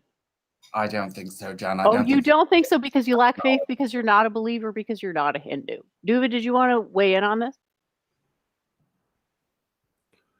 No, but maybe to frame it in the larger level, because I was mentioning before, Vince came on about the larger question of dissonance and identity. So, like, Vince is a person who went through the dissonance to, instead of, doubling down, let's say he was a witness and he could have just kept on doubling down and getting more and more involved in being a witness. But instead, he chose to change the path of his life and a different direction, and to create a new identity for himself. And so he does that in Hinduism, which is cool because that's largely the same thing that I've done. Someone who was very caught up in Orthodox Hasidic Judaism and looking to expand, or not really a new identity because I'm still happy as a Hasidic Jew, but also chose Hinduism. And so Vince he's just another Hindu. So wait, you're going to really accuse me of being a bad Hindu? There's hundreds of millions of Hindus. He's like, but no, there is a certain element of what it means to be a Hindu. So it's the U.S. and it's like no one cares. You could be a self-proclaimed anything, but you say no, he's a Hindu. He takes it seriously, and that is the identity that he fell into when he fell out of his old identity. And that's probably, so to say, why we're streaming and why we have interesting conversations. I know, but Jen is saying that only Indians are allowed to practice these improper practices, which is the way she puts them. But the only people who can be corrected for these improper practices are white people. I'd be cool if the Indians were telling those Indians to clean up their act, but for you to come in as a foreigner is definitely inappropriate. I would go definitely to Indians can tell us to clean up our act. I don't really want to get you guys could stream this out and it's probably even bad content, but you're saying if it's bad or good karma. So if you have an objective system. I'm not sure how good of a judge you are for goodness of content, Doovid, because we have 25 viewers right now, which is high for us. So yeah, I mean, just bickering over nonsense was kind of what it sounded like. But it's pretty important to me because it has to do with the root of beliefs and who should call themselves what, and so it does seem to dovetail with a lot of but Vince is just show. Another Hindu. So you're gonna say no, Vince, you're a Hindu now, and Jennifer has authority on what it means to be a Hindu, and saying you got to fall in line. There is correct doctrine. And what you're saying is not correct doctrine. And she's here to call you out as someone who cares about Hinduism, and saying not necessarily because and it's really, it's a service to her dharma and a service to you to say, God forbid, you got to be called out. Say, okay, you are just another Hindu, and good for you. You chose Hinduism. It's a great system and religion, but bad karma is a fact. And in your own system, you have to defend why you don't have bad karma.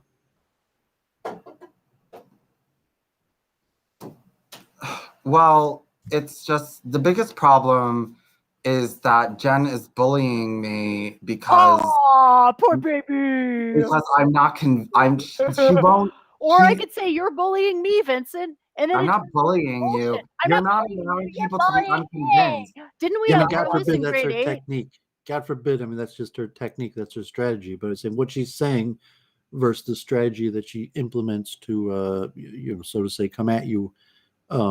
You could separate and say so. Well, no, but I'm allowed to be inside Hinduism while still being not necessarily 1000% dedicated to a certain stream of thought. I can be inside of it without being this is my guru, this is exactly what I believe, this is how I know the universe works. I know for a fact because my guru said so. You don't have to be at that level to call yourself a Hindu. Hold on. Well, I mean, you could self-identify, but you're saying, okay, we're Hindus here, and there is better understandings. You could be a simpleton Hindu who just, is classified under the umbrella because you hold some of the same beliefs and practice, versus saying no, there is accepted authoritative scripture, and there is factually this thing called karma, and if you're doing bad, it's going to be not only bad for the whole world, it's bad for you. Okay, but there's an opening. You don't have bad karma if you are not dead set, deadlock and center into an ideology and that you just listen to what your guru says because they have authority. I mean, there's still room for you. It's not like you're expelled for that.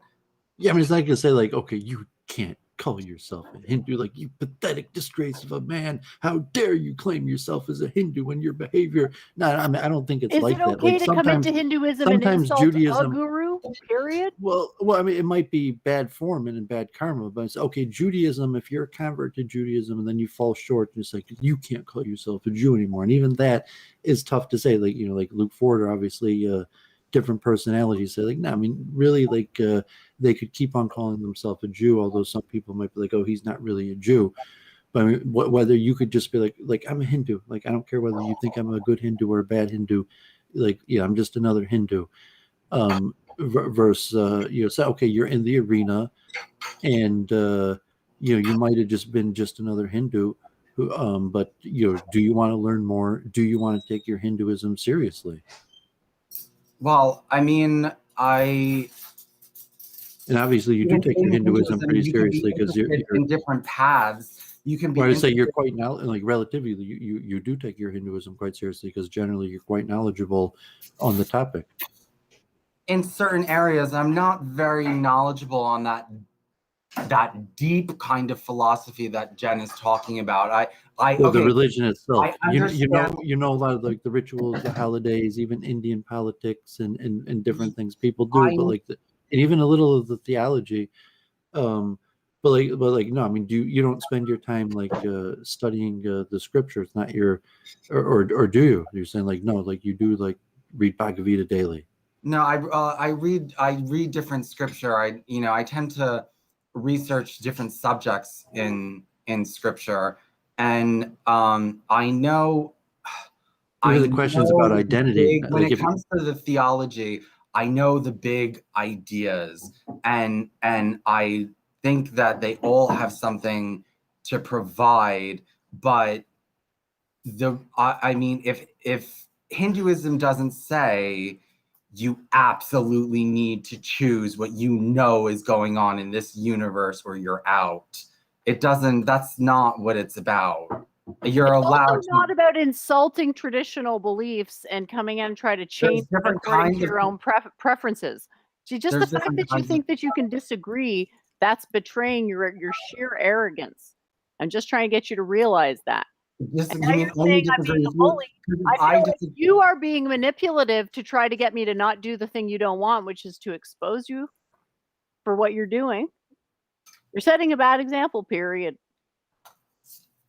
Is this going to make Westerners want to become Hindus? What you're doing? I think it'll make the right ones. Oh, the right ones. And who are they? Shouldn't you care about the whole, all of them? No. I don't care about everyone in the West. No. But there's things about the West that you really love, and a Western person is your guru. Say that one more time. I said a Western person is your guru. Well, she's not my Hindu guru. And Margaret Sanger is not my Hindu guru, but right, that's Dattatreya, someone you know nothing about. I told you my thing with Dattatreya is that he's into non-dualism, and I don't think you know what that means. Non-dualism doesn't mean anything is true. No, I didn't say that it doesn't mean anything is true. I'm just saying that God is immanent. What does non-dualism mean? What does it mean? That God is immanent. Well, there's different kinds of non-dualism and things like that. But when I say non-dualism, I mean that God is immanent, not transcendent. And what the hell does that mean? Immanent, meaning that God is in the creation. And what is transcendent then? That God is outside the creation. I don't think those are the right definitions. Those sound like Christian definitions. Well, I don't know the exact concepts. Yeah, exactly. You don't even know what this major dichotomy is. Ideas, Jen. There's big ideas you can work with. And I'm not the only Hindu who uses the word immanent and transcendent. I learned You're this. not using them in the proper context whatsoever. You're using a Christian definition of non-dualism. So yeah, I challenge that There's you different really don't know kinds of much. non-dualism. There's different kinds of non-dualism. There's a generic And universal definition of it, you and brought you've up missed Ravana it the by other a mile. You brought up Ravana the other day, and you said that what I want to be doing is like Ravana, and didn't we learn from Ravana? Well, guess who got moksha? Ravana. So that's the lesson that you learned from Ravana. Yes, that. At least he had moksha. Yeah, who cares if- that God had to slaughter him? At least he was enlightened. That's your argument? He was very well respected, and they still do pujas to him in India. He was a scholar. He was a scientist. He knew a lot of occult knowledge. He was smited, excuse me, by God. He was smited by God. That is the lesson. That's why it's such an important story, because I think there are ways he could have done what he was doing without so much getting greater smited. than you, such deeper knowledge than you or I, who was still smited by God. Well, he didn't have to do it that way. I think that he made some mistakes. He made some mistakes. He was the bad guy. Yeah, he was the bad guy, but he wasn't his. But at least he was enlightened. That sounds like the worst kind of apologetics. It's like, yeah, I'm going to go and side with the bad guy, but at least he was enlightened. It's like, at least he had a nice sword. At least he had a nice sword. At least he had a nice palace. At least he had a toilet. Like, where does it end? No, he was a scientist. He was an occultist. He knew a lot. He was a very good ruler. He was a very good ruler. He was a tyrant ruler, which is why Ram had to smite him. No, his people loved him. The people loved Ravana. He was a very well-respected leader. He was respected for his knowledge, but he was a tyrannical leader. Well, then why did Ram have to slaughter him then if he was so benevolent? Well, you don't have to do it exactly the way he did it. You're saying, well, I get to disagree with God. I get to have a secret side opinion on God and my own interpretations of these transcendent stories. No, I said I don't know. I get to believe that the only dichotomy is whether God is inside or outside the universe, even though that's a ridiculous dichotomy. There's a lot of different dichotomies, but I mean, that's the one I normally focus on. The Christian one? No, there's the question. Look, I've spoken to Hindus that use this word transcendent. Mm-hmm. It doesn't translate. Well, when they're talking about a big idea, look, we can discuss things in certain terms and still get a certain idea out there. Not everyone is going. Not if something doesn't translate, because a lot of this stuff is based on quantum mind being axiomatic. And in your language, you don't axiomatize quantum mind, so you can't translate a lot of Vedantic stuff.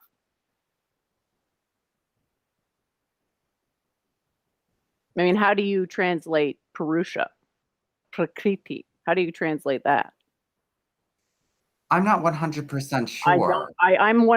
I would say as close to sure that as one can be that it isn't translatable for that reason.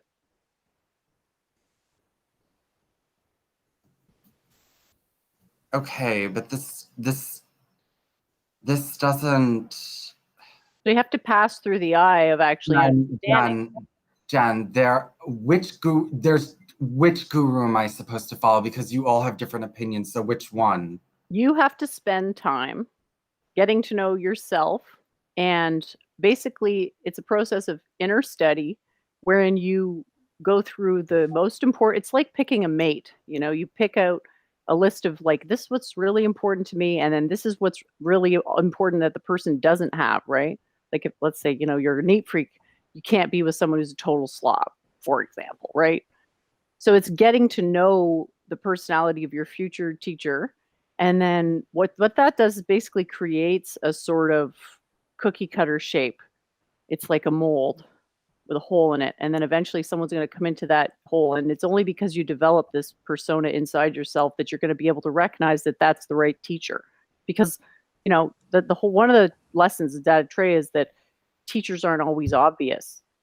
And to have an actual guru, like a personal guru, is a great honor and very rare. So there's a large amount of what you call penance that generally leads up to it, because it's a blessing to get somebody who you actually feel, that overwhelming submission to. But if you don't practice submission as an abstract thing, you won't have enough muscle of submission built up when it comes time to submit to the guru, because that's the thing that's hard. Like forcing your muscles and getting all blah, that's super easy compared to the strength required to submit spiritually. Because I understand, you don't want to submit to the wrong person. I'm saying don't. Just submit to the principle of the guru.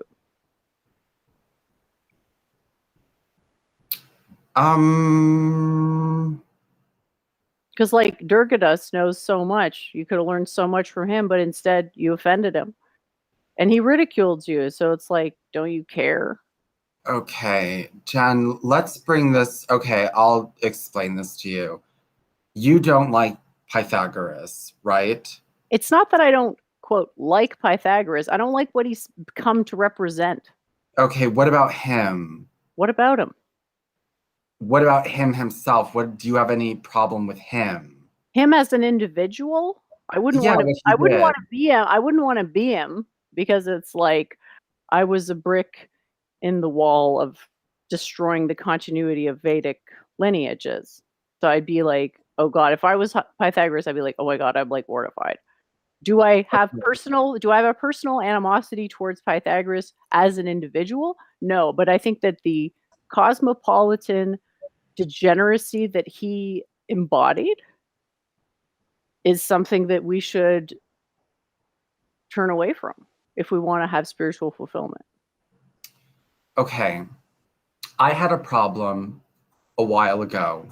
But no, like the idea that I'm sitting here fuming over individuals for perceived slights doesn't work like that at all.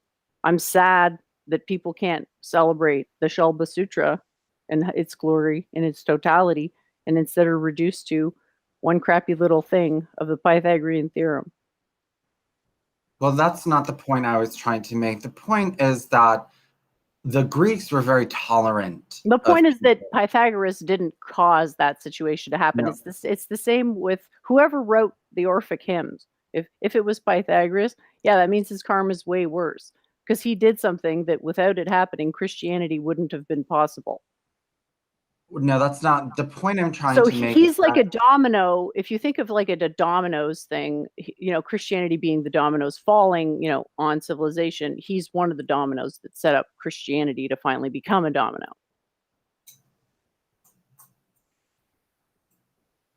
So it's terrible karma. It's terrible karma. So are you going to try to argue now something about his whole entire theology was very un-Jewish, and so I don't see how Judaism led up to Christianity. I don't see how Pythagoras. Well, I didn't say anything about Judaism. I know, but I mean, there's nothing in Pythagoreanism leads to Jesus. Well, sure, the Orphic hymns are well known to be the predecessors of very, the like certain aspects of Christianity, the like Osana, whatever that one is. I don't know how it goes. I just remember hearing it growing up. Well, the reason he was killed was because he dared to claim that he had gained knowledge without going through the gods, right? He dared to claim that I didn't know that. This is news to me. Like I don't know everything about him. You could bypass God and get the knowledge and almost become God yourself. And that's why he was killed. His legacy is this. His legacy is Christianity in some way. No, I don't. Going above God to learn has nothing to do with Christianity. You sure about that? All the numerology and all the occult science, it's all unchristian. It's very unchristian stuff. Well, I think Christianity does talk a lot about a personal relationship with God and Jesus being your personal savior. He didn't. He didn't. He said you didn't have to go through God. What? He said you didn't have to go through God. Right. But the idea is that Jesus is God. So yeah, and you wouldn't have to go through having a personal relationship with Jesus is the same thing as having no intermediary to God, because Jesus is God.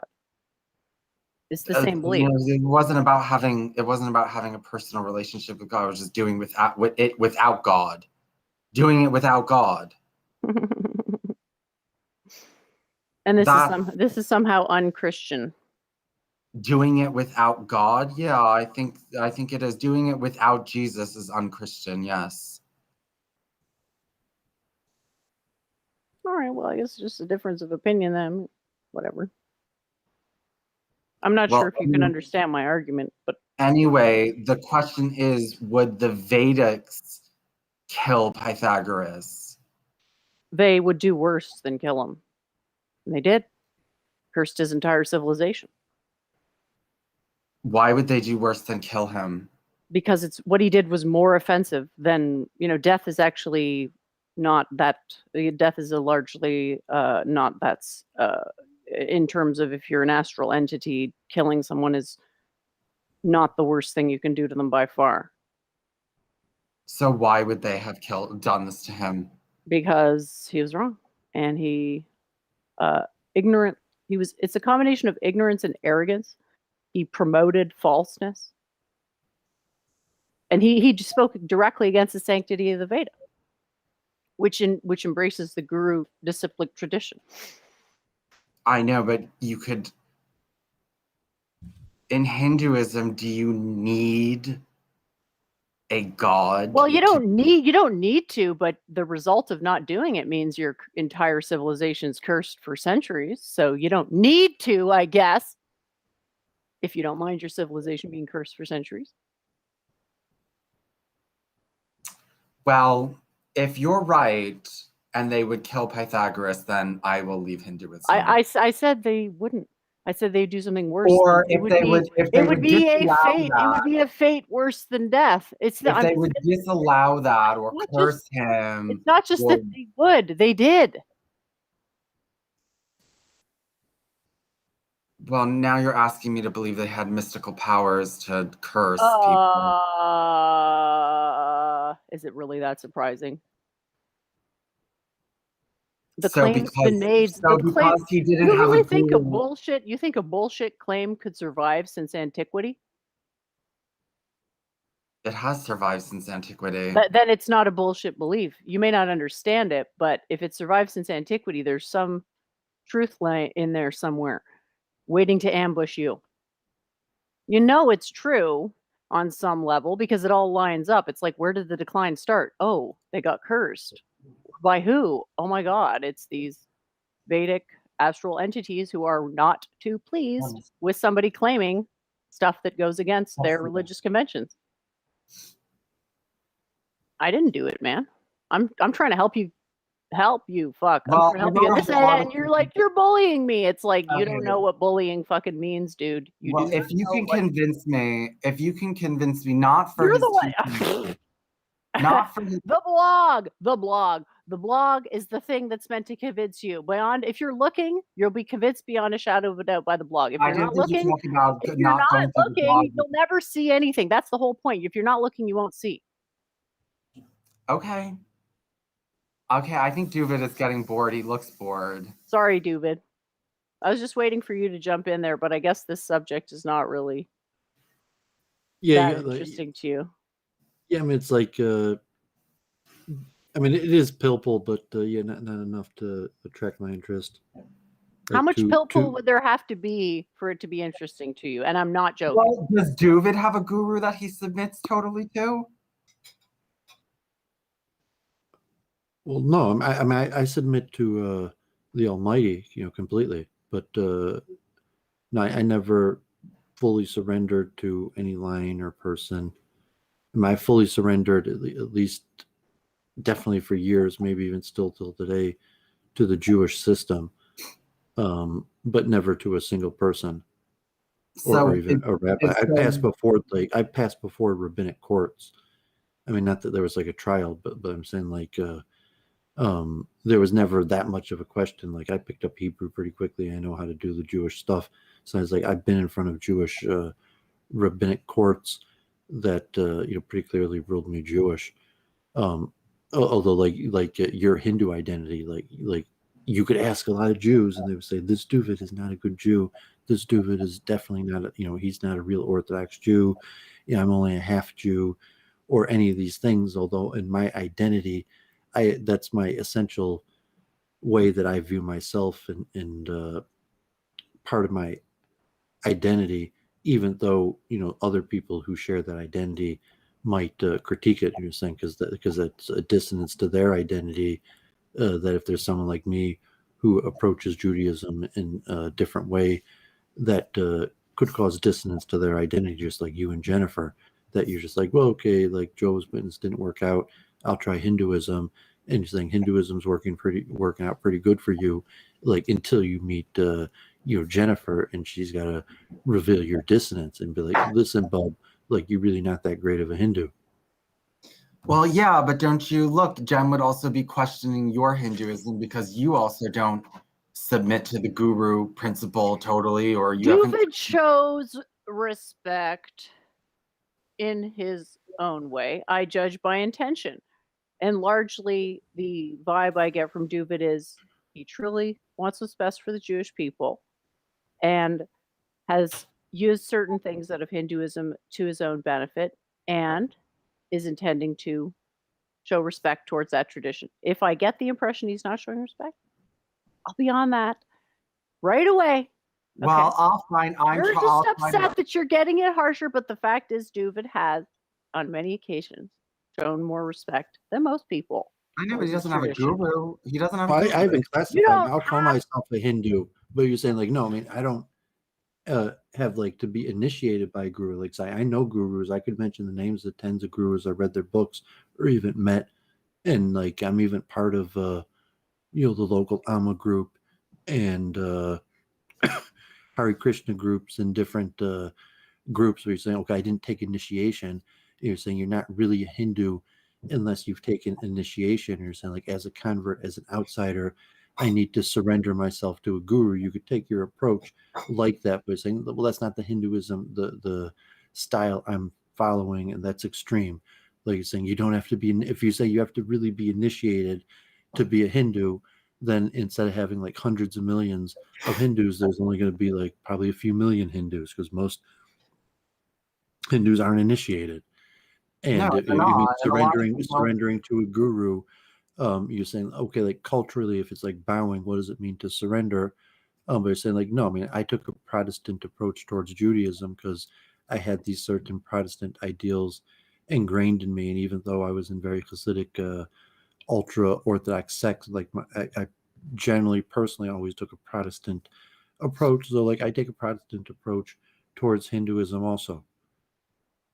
Well, the thing that I always bring up with Jen is, okay, Doovid, do you think that there should be a different word for Old Testament? Okay, let's say that we broke it down and we said there's the Israelite religion and then there's Judaism. And we said the Israelite religion is like what it was in the Old Testament times, but Judaism is Talmud, Kabbalah, Shabtai Tzvi, modern Orthodoxy, modern Reform movement. Like, and we said, okay, that word Judaism is all this reform that came later. That's what I'm saying is the difference between what Jen is saying and Hinduism is. Hinduism includes all that reform that came. Jews did not call themselves Jews in the ancient times. So let's call that a different religion. Okay, let's call that the Israelite religion. What Jen is practicing is the equivalent of the Israelite religion, and what I'm practicing is the equivalent of Judaism today. Or just plain old Christianity by a different name. No, Judaism today is not Christianity. Let's face it, you don't know, or you don't agree with anything out of Hinduism. I agree with things out of Hinduism. Yes, I do. You agree with a misrepresented Vedic quote that makes you think you can interpret God to mean whatever you want. And you have a lot of people that you disagree with, Jen. I mean, and the masses are usually what? Right or wrong? Are the masses usually right or wrong? I don't know. So it depends. Conveniently, you've forgotten that the masses are asses for the purposes of this conversation, and now all of a sudden you're invoking democracy. It depends. It depends on the situation. But Doovid, can you see how it would be like, don't a lot of Orthodox, very Hasidic Orthodox Jews like say, how dare these secular Jews call themselves Jews? How dare they? They're not Jews. They're heathens, they're idolaters, and they chastise them for being Jewish. Does that make those people less Jewish? And Jen, in your eyes, are those people not Jewish? Am I here to judge the Jewishness of Jews? What a great way to have, no positive consequences and a bunch of negative ones. Like, I can understand it's not my place to make that judgment call. In what universe is it my job to make that judgment call, though? Think about it. Think about it. You're saying where the dividing line is. Oh. Like, you don't accept Purana. The question is, why is everybody so effing triggered about what I'm saying? That's the real question. Because why is it that Puranas have to be on the same level and Buddhism has to be on the same level and everything has to be on the same level? I didn't say Buddhism. You have an issue with the assertion that the Veda takes precedence. That's the issue you're having. You're like, well, I want Puranas to have the same precedence as Veda because I don't want to go through the normal stages actually. Okay, but wait, a lot of Hindus do believe Purana takes precedence. Great. Yet another fallacy of democracy. Okay, but they're still Hindus. Have you ever heard of something called quality control? Were they still Romans when they put into state so you're law saying people Christianity? Who follow Purana are not Hindus? I'm saying I don't really accept this term Hindu. I question your motives for associating with such movements. And yeah, I would prefer to see a more accurate self-identification, but you don't want to because you want the prestige associated with Hinduism. Because it's cool. Oh my God, I can just go shopping. I'm going to buy this one. When did Hinduism become a prestigious religion? I guess you thirsting over it is sort of some indication. I like it, but it's not like Hinduism is not like there's not a bunch of women in the West doing quote unquote yoga, is there? That doesn't exist. They're not calling themselves Hindus. They're saying they're doing yoga. Where do you think yoga they don't mean comes Hinduism. from? They don't really? How convenient. They're not calling themselves that. But they're not leeching off the prestige of Hinduism from whence yoga derives. Not that at all. They're not trying How would you describe that then? And how they're not don't giving mind it read. You don't know what they're thinking. You don't know what they're thinking. Do you? They're not. You're not a mind reader. They're not protecting it. They're not there to protect the religion. They're there to just take something. I'm aware. And there's civilizations at the toilet. I wonder if there's a connection. Okay. Well, anyway, I really think Doooovid does not like this conversation, and I don't want to bore him. I just had a tough day. I mean, I'm not really that into it, but I had a tough day. So if you're just reading about the look, that it doesn't have to do with what you're talking about. Okay. Well, anyway, I feel berated enough today and depressed enough for being someone trying. Jen, you are the first person to try to bully me out of Hinduism. I will tell you that. I'm the first person who cared enough about you to tell you the truth. Well, you know what? I'm sorry to hear that. Now, I make the point what he made with Judaism. You say Hinduism in the sense that you believe that the religion is true and that these laws of karma are factual. So it's not just like, oh, it's your lifestyle and it's the identity that you're calling yourself. It's like Hinduism was always true before you latched onto it. And, now that you've latched onto it, you should understand something about the truth of these greater truths. And, or you're saying that there's... I think that these are arguments. I don't want to call them truths. I would call them arguments. Well, it's like karma for if it's, just like kind of your identity, your affiliation, but you don't really believe that it's true. I mean, you could take that approach. Like you could culturally be a Hindu. You could just enjoy doing the practices and think like, yeah, it's kind of ridiculous. Maybe, maybe archaeology and evolution is true. But like, you don't mind for whatever reason using that as your identity. It's like, just like a lot of Jews that, basically reject the validity of our own religion, but still are happy with the identity of being Jewish. So that, just trying to, without getting too much into your debate. Yeah. I mean, I'm not going to attack a person based on their identity. And like, to me, like, I'm not going to call, like, if you're a bad Hindu, if you're a bad person, you're probably a bad Jew, you're probably a bad Hindu. So to call you like a bad Hindu, you could be an uneducated Hindu, you could have doctrinal deficiencies or misunderstandings. But to say, like, in general, if you're a bad person, you're probably a bad Hindu, and if you're a good person, you're probably a good Hindu, and unless you're giving like a ritualistic requirement, and you're saying like these are your minimum performance requirements. Like if you wanted to get initiated to a system, you got to chant certain rounds and do whatever is necessary of initiation. But like, no, I would encourage you in your Hinduism and say, like, I believe in Hinduism. It's a good religion, and it would not surprise me if Hinduism is a vehicle that helps you become a better person and have a more fulfilled life. Well, yeah, that's the point. I mean, I believe that Hinduism has the best there is to offer in the world. And I think that it would behoove anyone to take it on. Krishna says you can worship him perfectly or imperfectly. So, and Would he Hinduism approve is, of your behavior here? well, Krishna approved of, we've talked about that. Krishna approved of that hunchback woman becoming beautiful and entertaining all the men of the town. He would not approve of the way you're speaking to me right now. Well, that wasn't, are you sure, Jen? I am beyond certain. Okay, well, with are that, clearly I'm gonna let irreverent. you guys go and get back to Week in Review. Thanks for coming on. Okay, thank you for having me. Bye, Doovid. Yeah, have a great week. Bye.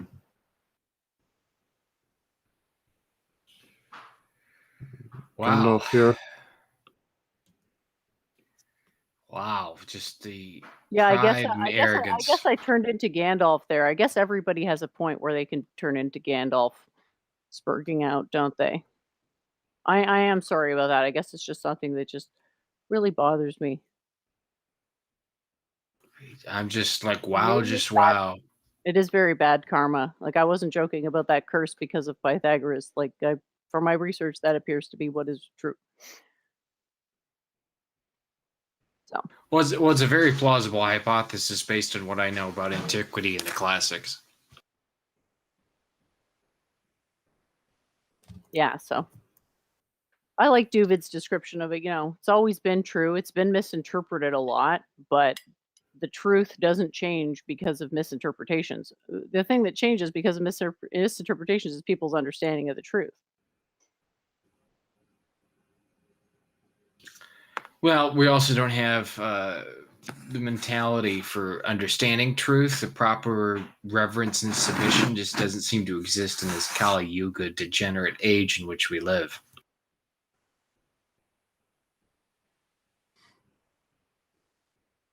I mean, I just don't see a lot of reverence and submission as attitudes which are widely spread, which is sad. And it's like people are concerned that I'm bullying him. Like, was he bullying me? Like, he said some pretty awful shit to me, but nobody seems to fucking care. Why? Because you're fucking brain damaged by the things you believe. Like, you are completely blind to reality. You're like, oh my God. Interpreting Vedic concepts through Christian pride is pretty offensive. I guess they don't realize that that's what they're doing. That's definitely what it is, It's hard to start at the bottom, I guess. They don't want to do that. Nobody wants to start at the bottom. So instead of, starting at the bottom, they just go even deeper into, categorical non even being on the ladder. So the 2,000 to 3,000 years of mistakes and idiocy isn't enough, I guess, for some people.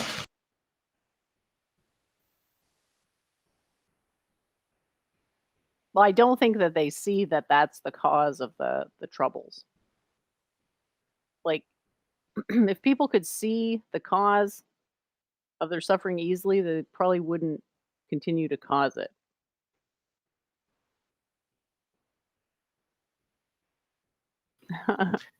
Yeah, I mean, I had someone.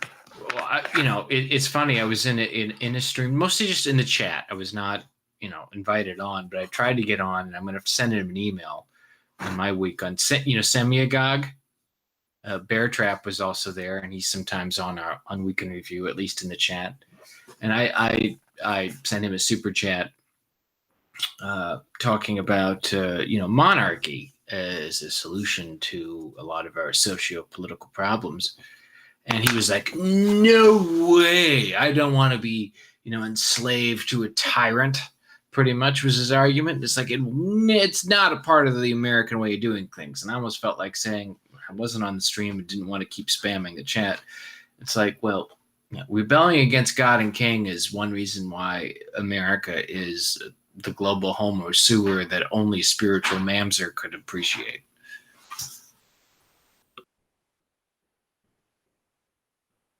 Yeah, an unironic, American white knighter that you don't see that too often anymore. Yeah, he's really kind of odd. I mean, it's interesting that, a frequent co-streamer who analyzes the news, I mean, they were on the Trump stop the steal grift with him all the way up until Biden stumbled into the White House. So, I mean, he really doesn't seem to understand how the system works. And he thinks, you know what? That reminds me of Fox today. It was a Cumer. Oh, he was a Cumer? Last I checked, he was still cuming all over his blog, but I haven't checked. It got honestly too sad, almost like the Pooh Little shit. Did you see the thread I referenced to you? Oh, yeah. Carrion thread.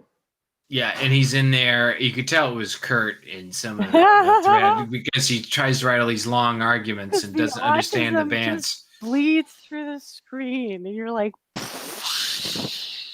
you're hit by this wave of autism, like drowning.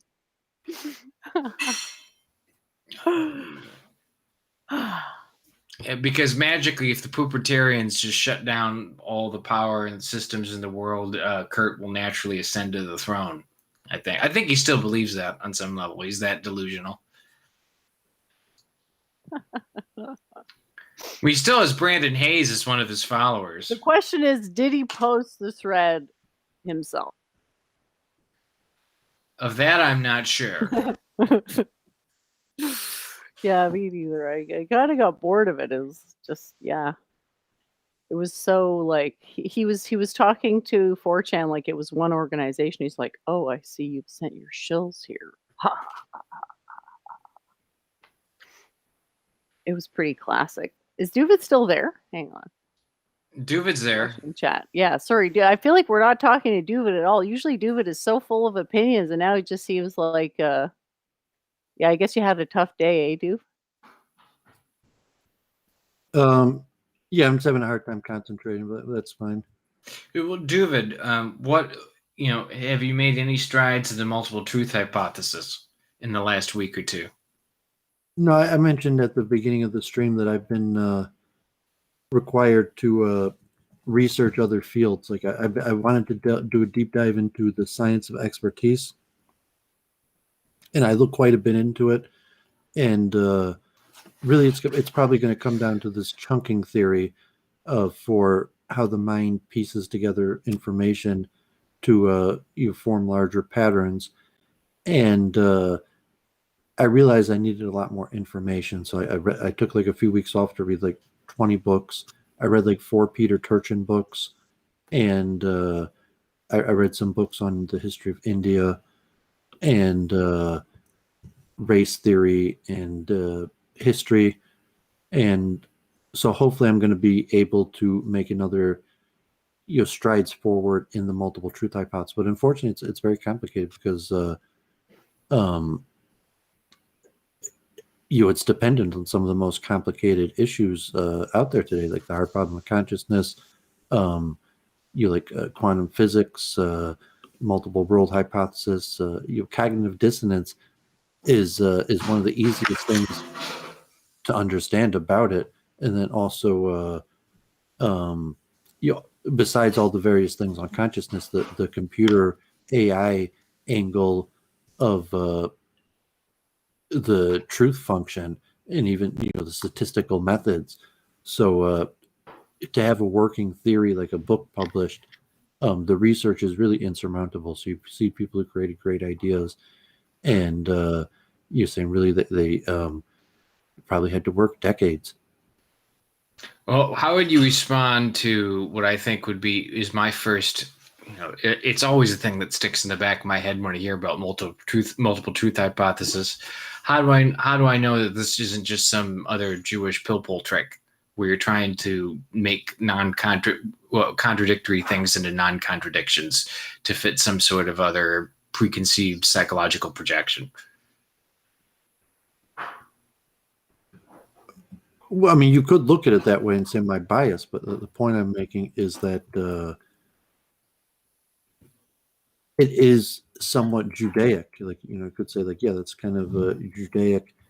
And however, it provides real solutions to problems that everybody has in terms of ontological. For someone like you may not have a background in math and science, for how you go about understanding the implications of scientific theories and uncertainty, and even just as an approach to statistical methods. So, or for someone like you to understand what's going on in artificial intelligence, and you could probably read the articles and understand at some level of what's happening, but you're going to need some template to deal with these multiple conflicting pieces of informations and axioms.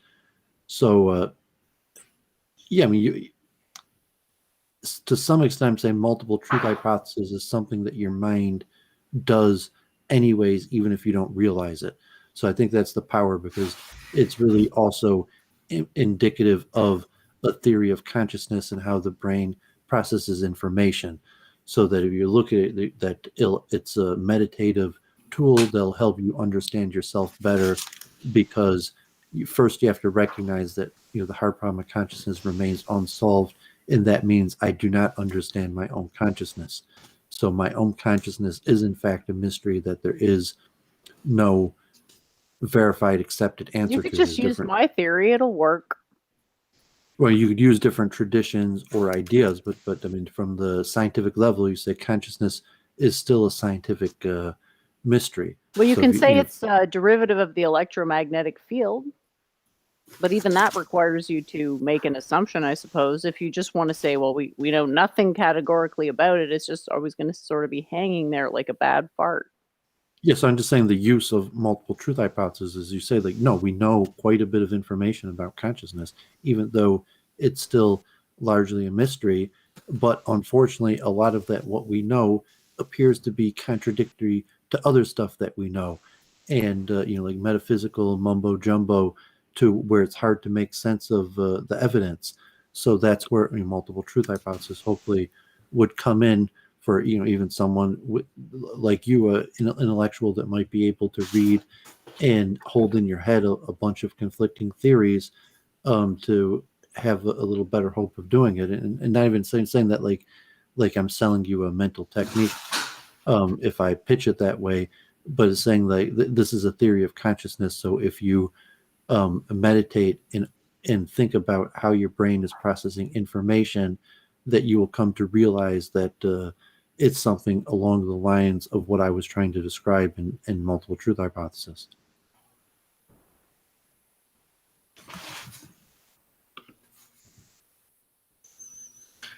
Okay, I'm interested to see more and more of those arguments as you come out with them.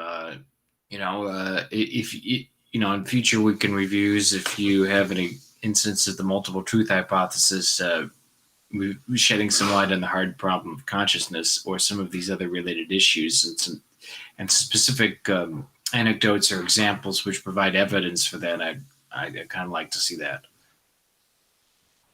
In part because with me, there's a very high barrier of skepticism that you're going to have to cross to convince me of the multiple truth hypothesis.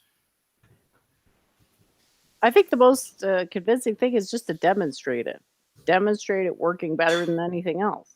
I mean, people have to accept quantum mind now because it's been demonstrated to work better than other stuff.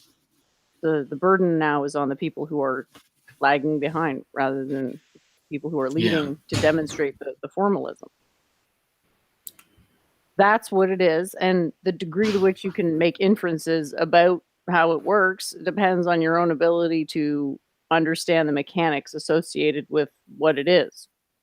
But what it is uncontested. At this point, I think consciousness is something to do with the electromagnetic field in the body. I think science is basically at that point that's the only possible solution to the information centralizing problem, which has been cited numerous times. Well, the people that survived the Poopertarian power plant explosions of piss from Richmond, those in my circle, at least in Normie book, are moving toward discussions that are transcending kind of their libertarian materialist bents and more toward panpsychism, which is a good thing. There's a lot of much more intelligent criticism of Christianity, far better than the kinds of debates that went on Kurt's wall maybe 2 or 3 years ago, early in the reign of the Orange Pretender. So those are all good signs. And the arguments coming from the Christians are getting increasingly lame and are seen as such.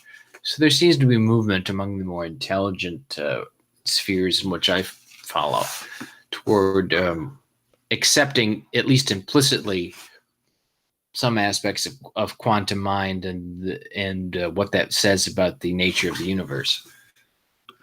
So that's a positive. Yeah, I saw a thread about being like anti-evolution. The arguments were getting stronger, it seems. Like, I don't know when the first quote-unquote anti-evolution via natural selection argument, I don't know when the first good one got made by someone other than me, but yeah, I've got it on the screen right now. I'll read it. Evolution theory is all wrong. According to evolutionists, we evolved from humanoid apes, yet there's nothing we've evolved. Simply changed attributes, bigger brain, less fur, etc. If evolution was true, we would evolve new potential organs constantly, like in the picture. Which is like a person with a bunch of new like arms and legs growing out of their legs and stuff. We don't. We simply have so-called vestigial organs that all still serve a purpose, by the way, but even that doesn't matter because it's merely a loss of information in the genome. All those supposedly had purpose in our ancestors but don't anymore. Where's the vestigial organ that's developing towards something and not just disappearing?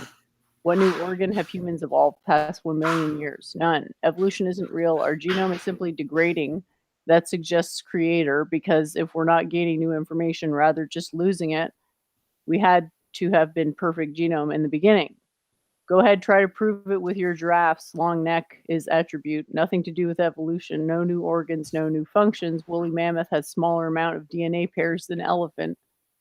Great example, because we've actually managed to map out the mammoth DNA and no elephants devolved from them.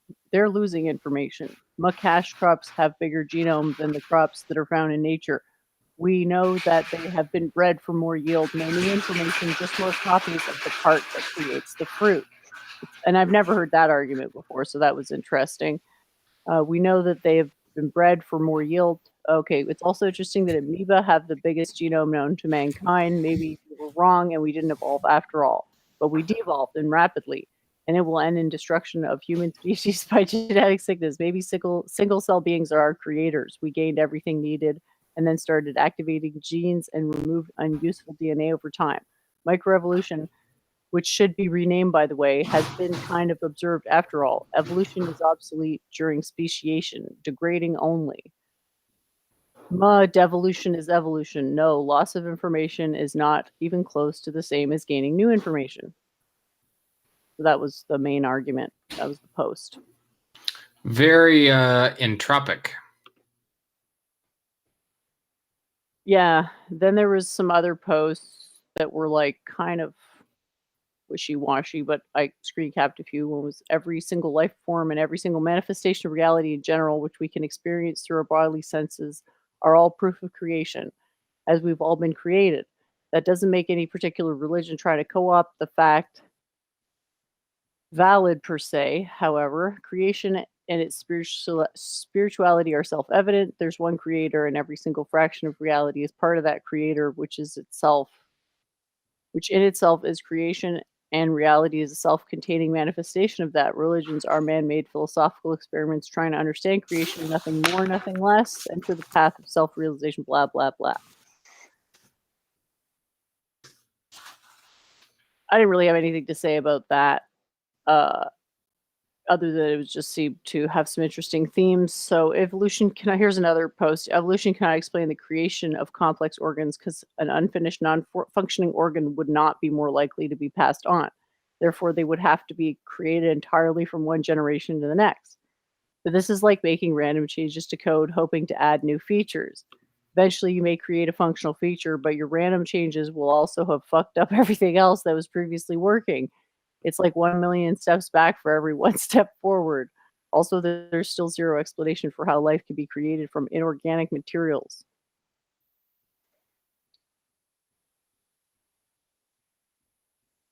Yeah.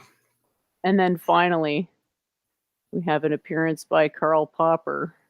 Because there was never a need for X to evolve Y, it's literally that simple. It's circular and unfalsifiable, perfect in theory, explains everything, predicts nothing. God, Karl Popper, what a terrible thinker. Well, let's just stay on the evolution thing. Yeah, Doovid, I was just talking about that thread. I think I sent you a screenshot from the original post about an argument against evolution. I just thought it was interesting from a meta-analysis perspective that, people were talking about that. I guess it's a dichotomy between creation and evolution. Yeah, I wasn't sure if there's anything new there. I mean, maybe just framed in a different way, but obviously evolution's well over 100-year debate.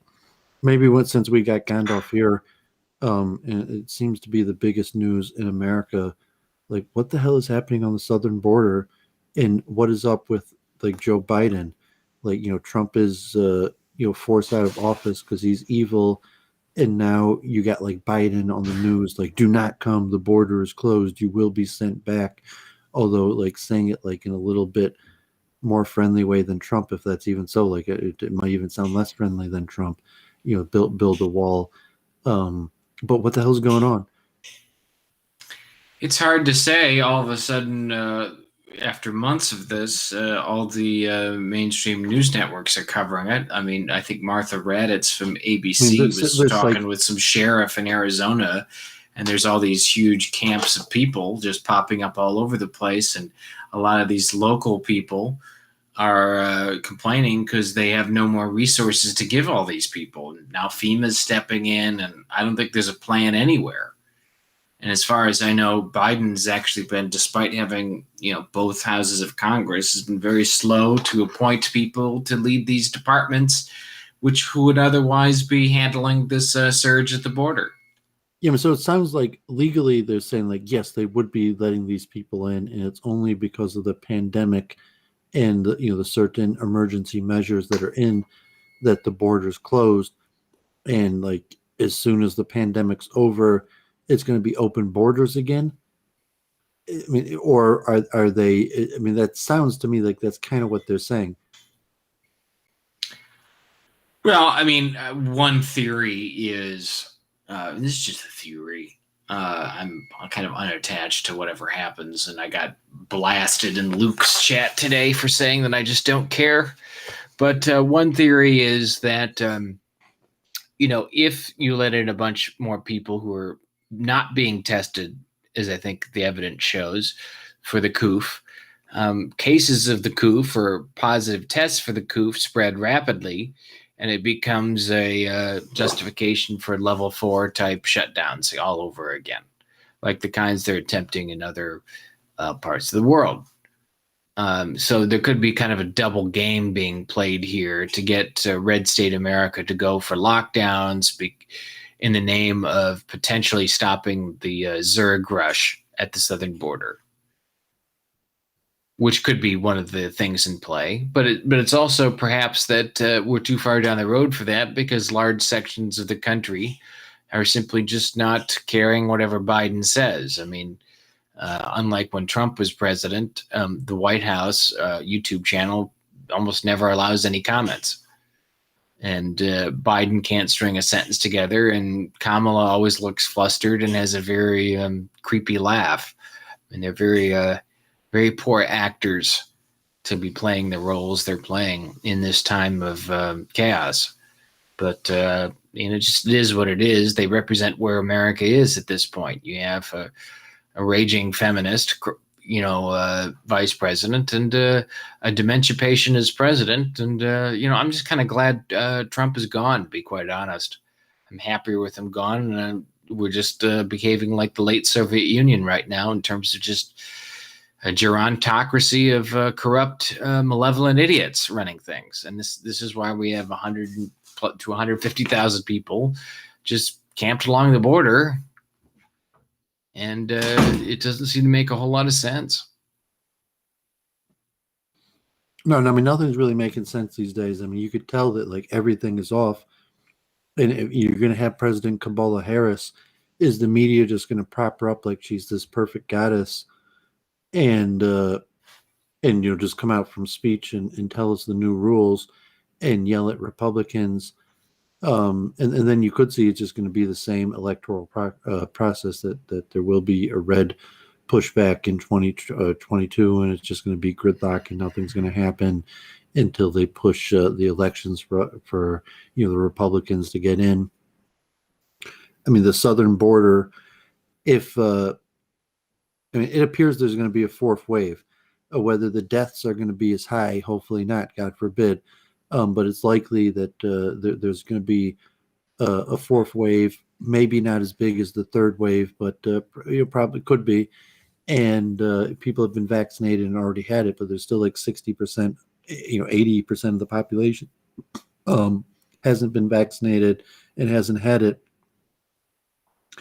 And, it's getting warmer and they're reopening up things and cases are up.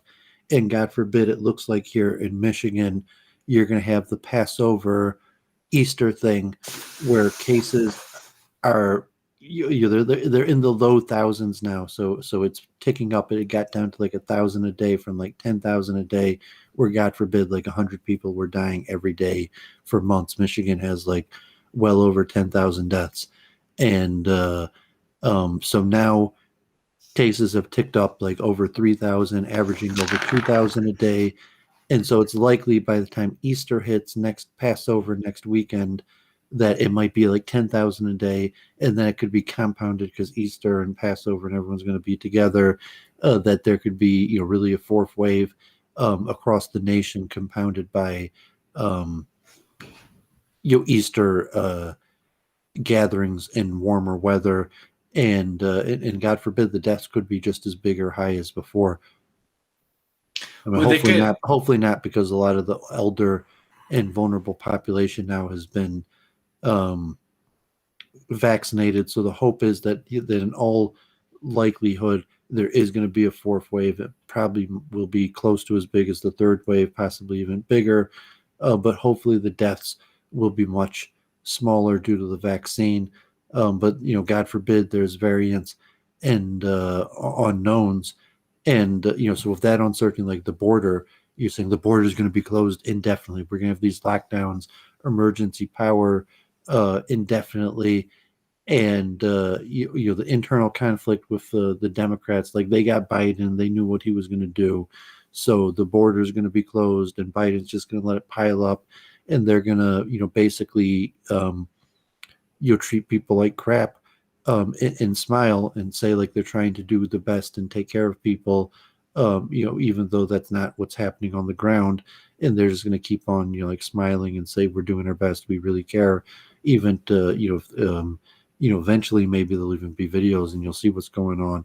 So like, God forbid, it's what I was saying before the elections. The country's really already fallen, and they just haven't told us yet. Like Biden, he's gone. Like he's probably incompetent, and they're just not telling us. They're just bringing him out like the friendly old blue-eyed man to so that the faith in the country doesn't completely collapse.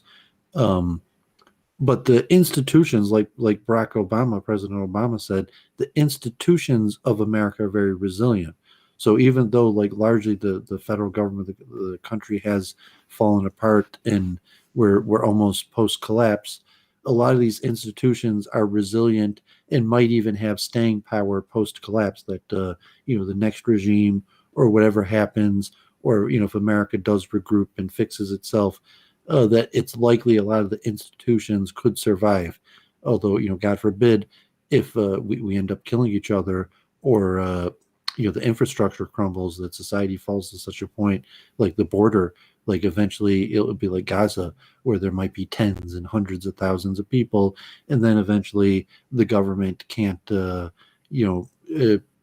handle it, and there's literally like hundreds of thousands of people raiding America or something like that. And you could see the type mismanagement that this government could do that could create a situation like that, God forbid. Well, you do have a situation where even because of the pandemic and the lockdowns and everything, a lot of these local communities along the border don't have the resources to deal with any rush on the border. There just simply is not enough manpower or supplies to help all these people. And when local people who are already here are struggling quite a bit, so I have to believe that's going to cause political tensions and even tempers to rise. I mean, I just don't see any other thing being more likely than that. But I think I posted an article from the Z-Man that kind of gets a good approximation of what's going on. Is that we're messing with complex systems here. And the powers that be at the top are, I think, getting dumber.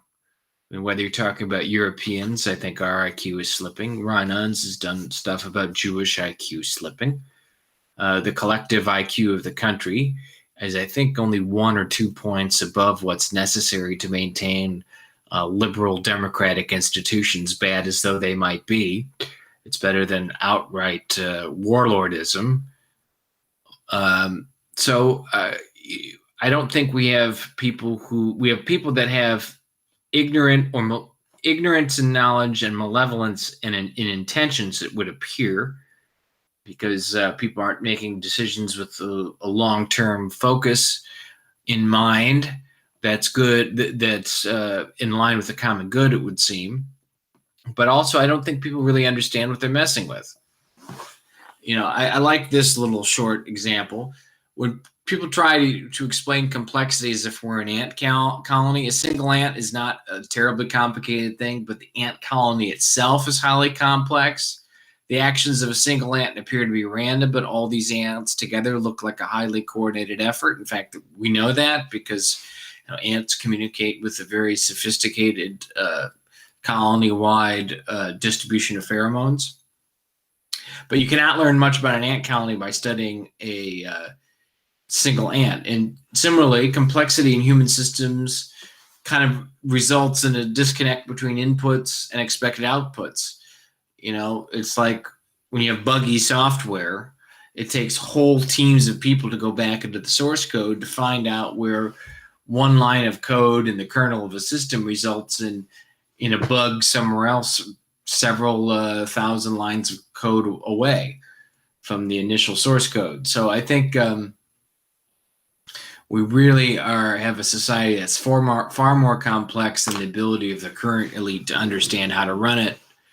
And we're going to just spend the next 5 to 10 years trying to keep up with all the spinning plates in the air, and hopefully they don't crash to the ground. And that's kind of where we are. And who knows if they break the wrong or try and save the wrong plate, and then all the other plates that are spinning in the air collapse all at once, and we lose the whole thing. But I'm very bearish on America. I've always said for a while now that the 2020s would be the last full decade, if we even make it that far, of the American neoliberal empire.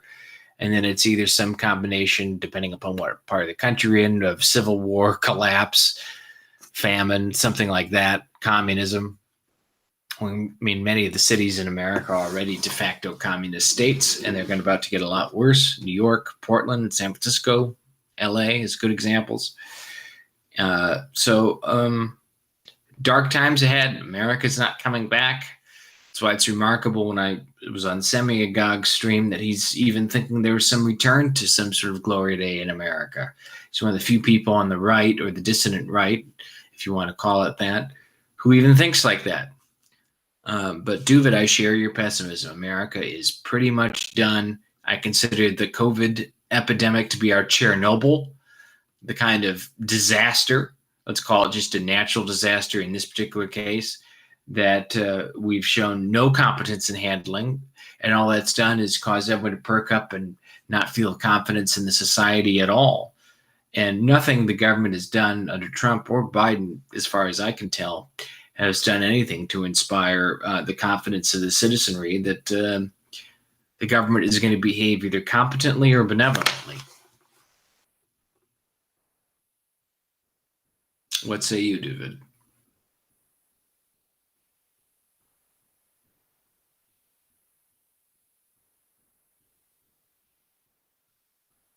I mean, I think the U.S. dollar as the world reserve currency is on borrowed time. That's not going to last for the decade. Now, whether it collapses this year or in 2029 or 2030, I mean, I can't tell you that at all, but I don't see much of a future for the U.S. dollar as a world reserve currency. I mean, yeah, but like President Obama always said that the institutions are resilient. So, it's like the banks. You could have one bank and then it changes, and so here in Detroit you had TFC. You had Tulmer Bank, which became TFC, Twin City Financial, and it happens all the time that just the name on the outside of the building changes, but the essential infrastructure is useful and will probably be sustained. That even if the government collapsed, so the roads might start deteriorating, do the law firms break up, all the various institutions, and you're saying, yes, eventually all the institutions will collapse, just like stocks, the eventual price of all stocks will go to zero, just like, all life, the cycle of birth and death. But the life cycle of countries and institutions are not the same. And you could see that just because the country, might already be dead, that a lot of the institutions still have quite a bit of staying power, like the stock market. The stock market's making all-time highs. And you're saying the oil is still flowing, although the oil flowed a lot less this year. But even advancements in technology and manufacturing. Me and Jennifer, we were even going to do the 3D printing slides. I was saying we can review just to keep this high IQ and kind of like profit money directed, to go over manufacturing processes each week. Say that you're high IQ and you want to make money off of it. One of the best ways is understanding and improving manufacturing processes. But in that extent, it's like, no, a lot of these manufacturing techniques and processes are the best ever. And just because the U.S. is collapsing doesn't necessarily think that the whole global order is collapsing. In fact, no, I think we're going to have electric cars pretty soon. I think we're going to have all these various things, even though at the same time, the governments appear to be collapsing. How are you going to have electric cars if the government is collapsing? Well, it could be the corporations or just some system that, saying like, okay, I'm a libertarian. Like, I always looked at the government is largely useless and causing more damage than they help in the first place. So the government collapsing isn't going to necessarily impede, and in fact could improve progress in a lot of ways. Well, I'll say this. I mean, you led off this stream of argumentation by citing Obama as an authority on the resilience of American institutions. It's just this quote that he used often. Yeah, I was thinking of an intelligent way to say it, and then I remembered hearing, and I'm sure you probably, when I said it, remember those words coming out of Obama's mouth. Yeah, except when you look back at Obama, he said a whole lot of nothing. And if you look at his record of 8 years as president, he was a cultural Marxist who did everything he could to subvert all those institutions. So, I mean, to cite him as an authority is probably not good for your argument. No, I mean, I think moving forward that Obama will probably even be still more creditable than Trump. And even like Obama's probably the biggest factor in the defeat of Trump that really, like if Obama hadn't came out and campaigned, even now in the digital is really the Democratic donors. And like every time you popped on YouTube and it was Obama, like, do not let them get away with this. But there's no, Obama's extremely credible, and he's probably knowledgeable about the resilience of institutions because the U.S. government was really on the verge of collapse when Obama was in office, and he probably saw this from the view from the throne. So me and Gandalf could be intellectuals or maybe taking relatively high birth, but we don't have the view from the throne. And I think like Obama did have the view from the throne, and he's probably correct about the resilience of institutions. Where's your evidence that Obama had anything to do with Trump's defeat in 2020? He didn't campaign a whole lot for Biden. And if anything, Obama has really been rather lazy in his post-presidential with those commercials. life. So, I mean, he campaigned a little bit, like he went out, but like, no, I mean, he just made like that 30-second sound bit that they spent like hundreds of millions of dollars. So like every single time I tried to pop on a video for like a month, it would start with like, just the Obama's like, do not let them get away with this. Maybe I follow a lot of left-wing stuff, and they did not spend a whole lot of time citing Obama. Obama was, once he kind of left office, he sort of left people's minds a lot more than I even predicted he would have. And so I think Obama's kind of irrelevant. I mean, the only reason he Biden's whole thing with like his whole resume was Obama. I mean, from my view, and like the black vote, it was almost completely as him as the man who stood behind Obama. I mean, I think like when you look at Biden, that's the majority of who he is. He's Obama's VP, and even as president now, just that he's so blatantly incompetent or he can't really do anything.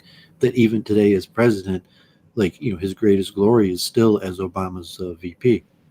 Yeah, but the black vote always goes Democrat like 90% plus anyways, and who knows if in a lot of these states they're even counting any real votes anymore anyway. I mean, we know this back from the 2016 election. With the Democratic primary, where it looks like they screwed Bernie Sanders. I mean, lots of Democratic the new voters America that Trump ruined. Like Obama was supposed to usher in this new post-racial America, and then Trump ruined it.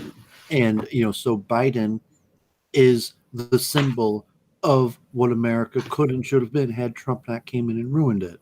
And it's that Obama. And like now he's got it's going to be President Kamala Harris pretty soon. Like any day you're going to see President Kamala Harris, but you're saying like, no, I mean, Biden was the last available symbol, the best available symbol of this, what America could and should have been had Trump came in and ruined it. Well, it's interesting, that's the narrative because Trump actually did better with every demographic in America, except for in 2020 than he did in 2016, except for white men, of whom over 4 million less voted for Trump the second time around than they did the first. So, I mean, it's kind of an odd argument. I mean, if anything, the 2020 election just showed there was a lot of inertia, and Trump's apparent failure to really stop COVID in its tracks is what cost him the election, and he deservedly so. And there could have been some funny business in a lot of these states. To me, it doesn't really seem to matter because Trump's a shill, Biden's a shill. You know, this idea that they're really all against each other and that the differences are more than just rhetorical is to anyone who's intelligent, you know. Memes looks like he it's just might be an whatever. Obama lover. I mean, he's a half tribesman, so I wouldn't be surprised if Memes is a closet Obama lover. Oh my goodness, the racism, and Brett was saying before that he was triggered by the racism, and now you're just doubling down. Memes, you got anything to say? You're still muted, Memes. There you go. Yeah. I am a real American. Fight for the How original. We had to remove him because that you could get like a strike right away. Yeah. I didn't actually see what he displayed. Was it porn? And if it was, I'm sorry. Because right No, now, I don't think all he I can displayed anything. Okay. He just playing some music, and it could have even been like his ringtone. So I mean, it's possible he got a phone call, and it was his ringtone. But no, he I was don't want probably to take playing. any chances. He if was you probably know, playing some music, and unfortunately, If people can't get it together, playing music could be get you even immediately taken down on a copyright strike.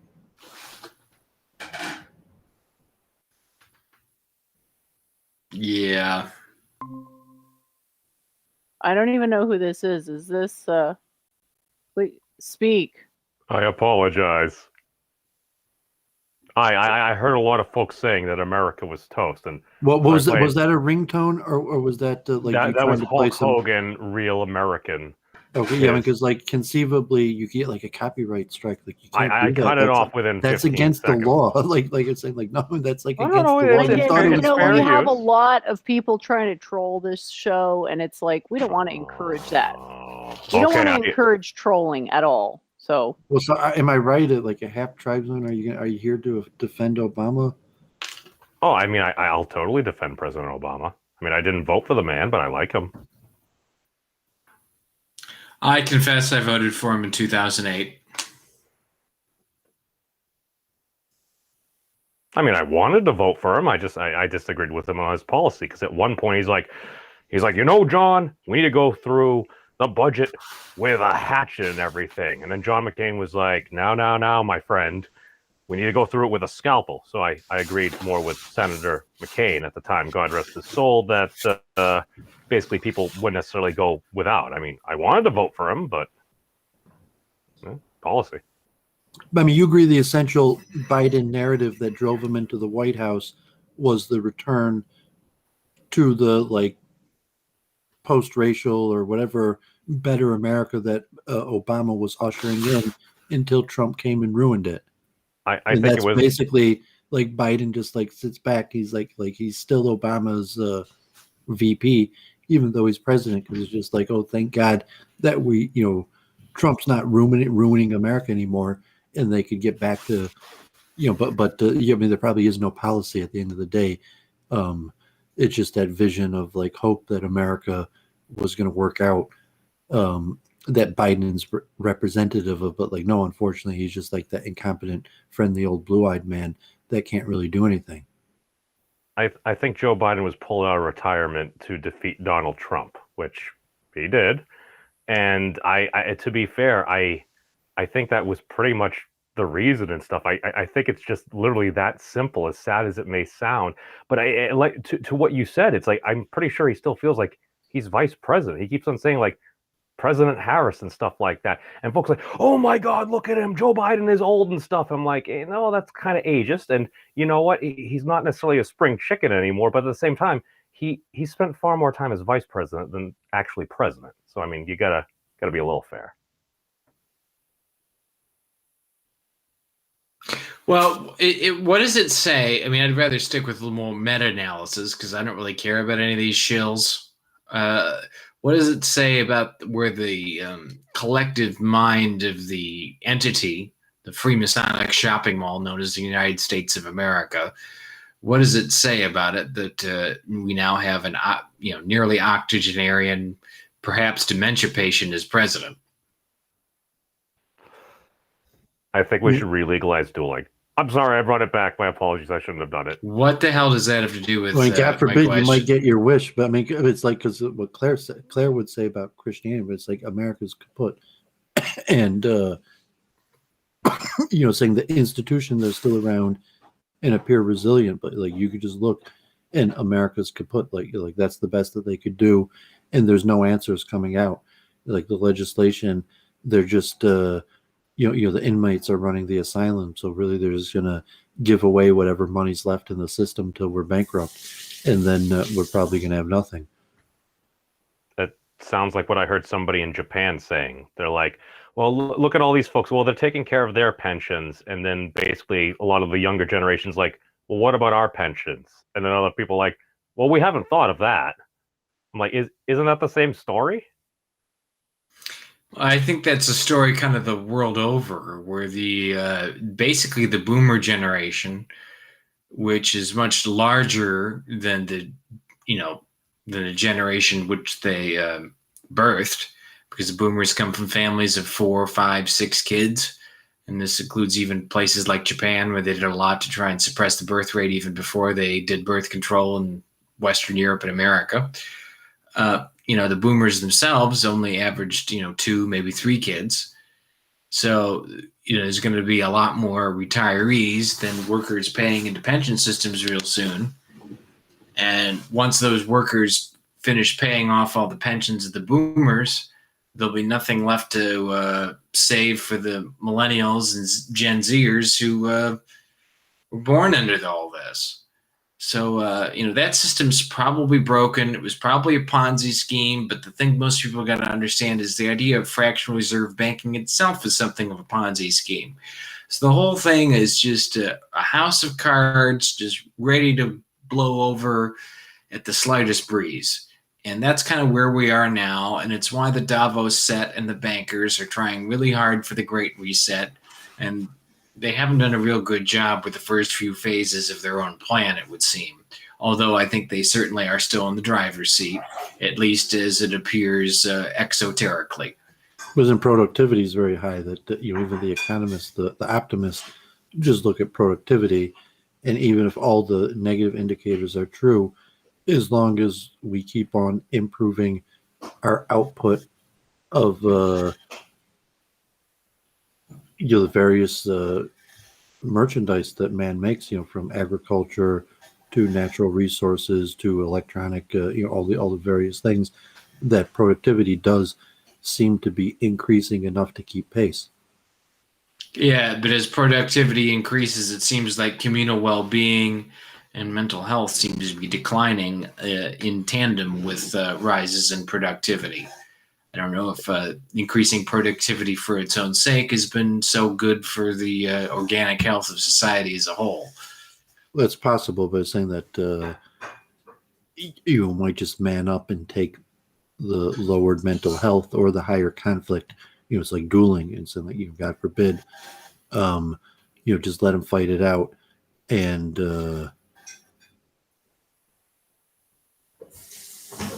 So Doooovid, okay, let's put you in the position of dictator here for a moment, and you had to choose a bunch of policies, a suite of policies that would. I'm being overly simplistic here, but I'm just saying it for sake of argument.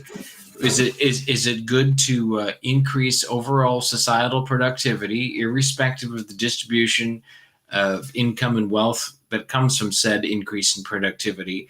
If that increase in productivity, ruins the mental health of the population, are gains in productivity of that high utility that it's worth sacrificing the mental health of a nation? Well, I mean, from a scientific level, the good or bad doesn't matter.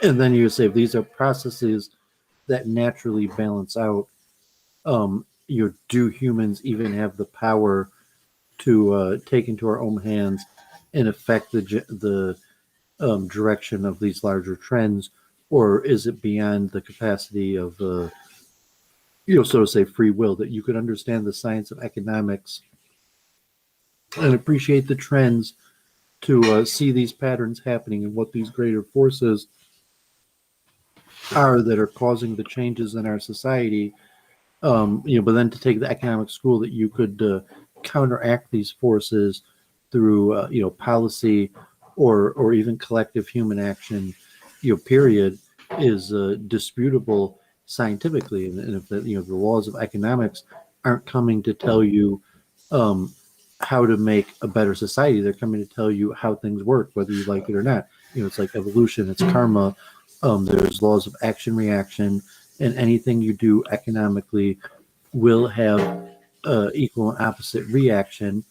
And so there really there is no way to use economics to better society fundamentally that much, because economics is just a description of natural law from the way I'd approach it. How can economics be a description of natural law when literally the entire world economic system is based on something which is unnatural, which is fractional reserve central banking, which is usury? It's implementation of the system that we have there. I mean, I think Doooovid is actually right, because if you're going to study economics, you might study a variety of different systems. I would, however, disagree that, okay, maybe I don't disagree, but I'm thinking that we can do a lot better. And while we have seen an increase in productivity, where is that productivity happening? Is that happening more towards particularly maybe one end of a Pareto distribution there? And if correlation in that mental health decrease may also kind of go into a lot of folks, it's like, if you lose your job and you're unemployed and your job no longer exists because of this paradigm shift, because of the pandemic, like, that really sucks. And it's like, these are things that you need to take care of, because even if you're not even going to be altruistic at all, if you're going to take the most negative thing, it's like, all right, we don't even care about those people. If we entertain that idea, it's like, well, you also don't want to mutiny and stuff like that, because things can get so bad where people they don't even care anymore. And that's why you essentially get, I'd prefer to avoid all-out conflict directly, as well as potentially having to do something like a purge. That's why I put the idea of maybe we should bring back dueling, because if people really want to take it that far, I mean, I see it as a method of entropy in a system that's under a lot of pressure and a lot of stress. I mean, hopefully, like Doooovid said, we can continue to be so productive. And you know what? Maybe if we can a method of entropy. You can't just shove the word entropy in and think that somehow is it not it's not a form of entropy? Everything is subject to the law of entropy, but that's like saying, oh, it affects the gravity, man. It's like, wow, deep. Well, if the system is under a lot of pressure and people are going nutty bananas, it's like, what if we controlled for the nutty bananas? I was saying from the scientific view, you could understand and describe systems, but just because you could do that doesn't mean you could change them. Even if we could understand and describe the systems that we're part of and how our actions are contributing to a larger cause and effect. And so economically, like, you could say that, God forbid, we understand that there's a cycle of waxing and waning of bounty and famine, and also of war and peace, and that empires rise and fall, and God forbid, like, every generation or two, there's a great war, and society has to have a bloodletting where a large part of us don't make it to the next generation. And unfortunately, there's actually nothing that could be done to stop this cycle from repeating. And it's just like, no, like, humanity has free will. But I mean, so, me and Jennifer were discussing earlier, just like, about Sam Harris and free will, just that, okay, we might disagree with Sam Harris, but just that he's discussing free will is a good thing in the first place, because it's an important matter. But you're assuming that, let's say you discover that this cycle and tendency exists and it's part of human nature, and then you're saying, but you want to change it? You can't. I mean, you could have discovered and you could measure it, and you might even be able to predict how it's going to operate and create equations to model it. But can you change human nature? And you say no. And as long as human nature in material natural law is this way, you're going to have these repetitions of pleasure and pain, and that could be war and peace.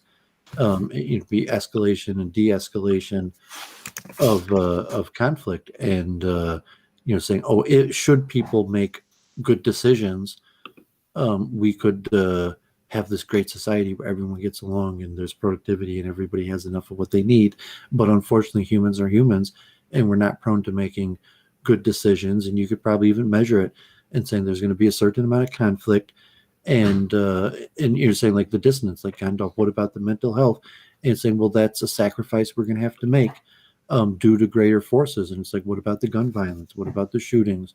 What about all the the opioid epidemic and all these various things? And it's saying, well, that's the price of progress, and presumably that's not going to change. So even though people's mental health is getting worse, even though there's more violence, even though there's more murder, and this, you say like, okay, like whatever, there's going to be more and more duels. And if that's the way it's going to be, God forbid, it's not a good. It's probably would be better if we could peacefully usher in the Messianic era and all hold hands and get along and be nice to each other. But more likely, there's going to be conflicts, and a lot of them are going to be irreconcilable. And to that extent, like dueling, at least proposes to temporarily like solve a problem and say, okay, like these people can't progress and make progress together, so just let them duel it out, so at least one of them could go on and make progress, which is a pretty poor solution. But you're saying like, well, if two people that aren't going anywhere and they're bringing other people down, so just having one move forward from here on out at least has some logic to it. Dude, why would I want a Messianic age? Why would that help the situation? It doesn't even matter what you want. Saying if these are the processes that that they're going to happen whether we want or not, or they're just a balance of forces. So saying even if I don't exert my will to force progress from the greater extent of humanity enough, statistically, people will. And if you're asking why you personally should desire something, it's because it's in your own self-interest. That the Messianic era, where there's no more war and brothers are nice to each other, and God is universally recognized, or the Noahide laws are finally implemented. Saying that's going to be the kind of society you want to be part of, even if you're scared of it now. So right now, you hear Vince saying like, "Oh, I'm scared of the Noahide laws. I'm so scared." But it's like, no, it's going to be good for you. Well, don't get me wrong. I'd love to live in a world of like singing "Kumbaya" and unicorn farts. I mean, that would be amazing. But I also kind of live in reality as well. So that's why I'm like, okay, well, if we've seen these cycles of violence and they seem to occur and everything, and that happen between we get certain it. Dueling. Okay, I'm just trying to normalize it over a period of time. My bad.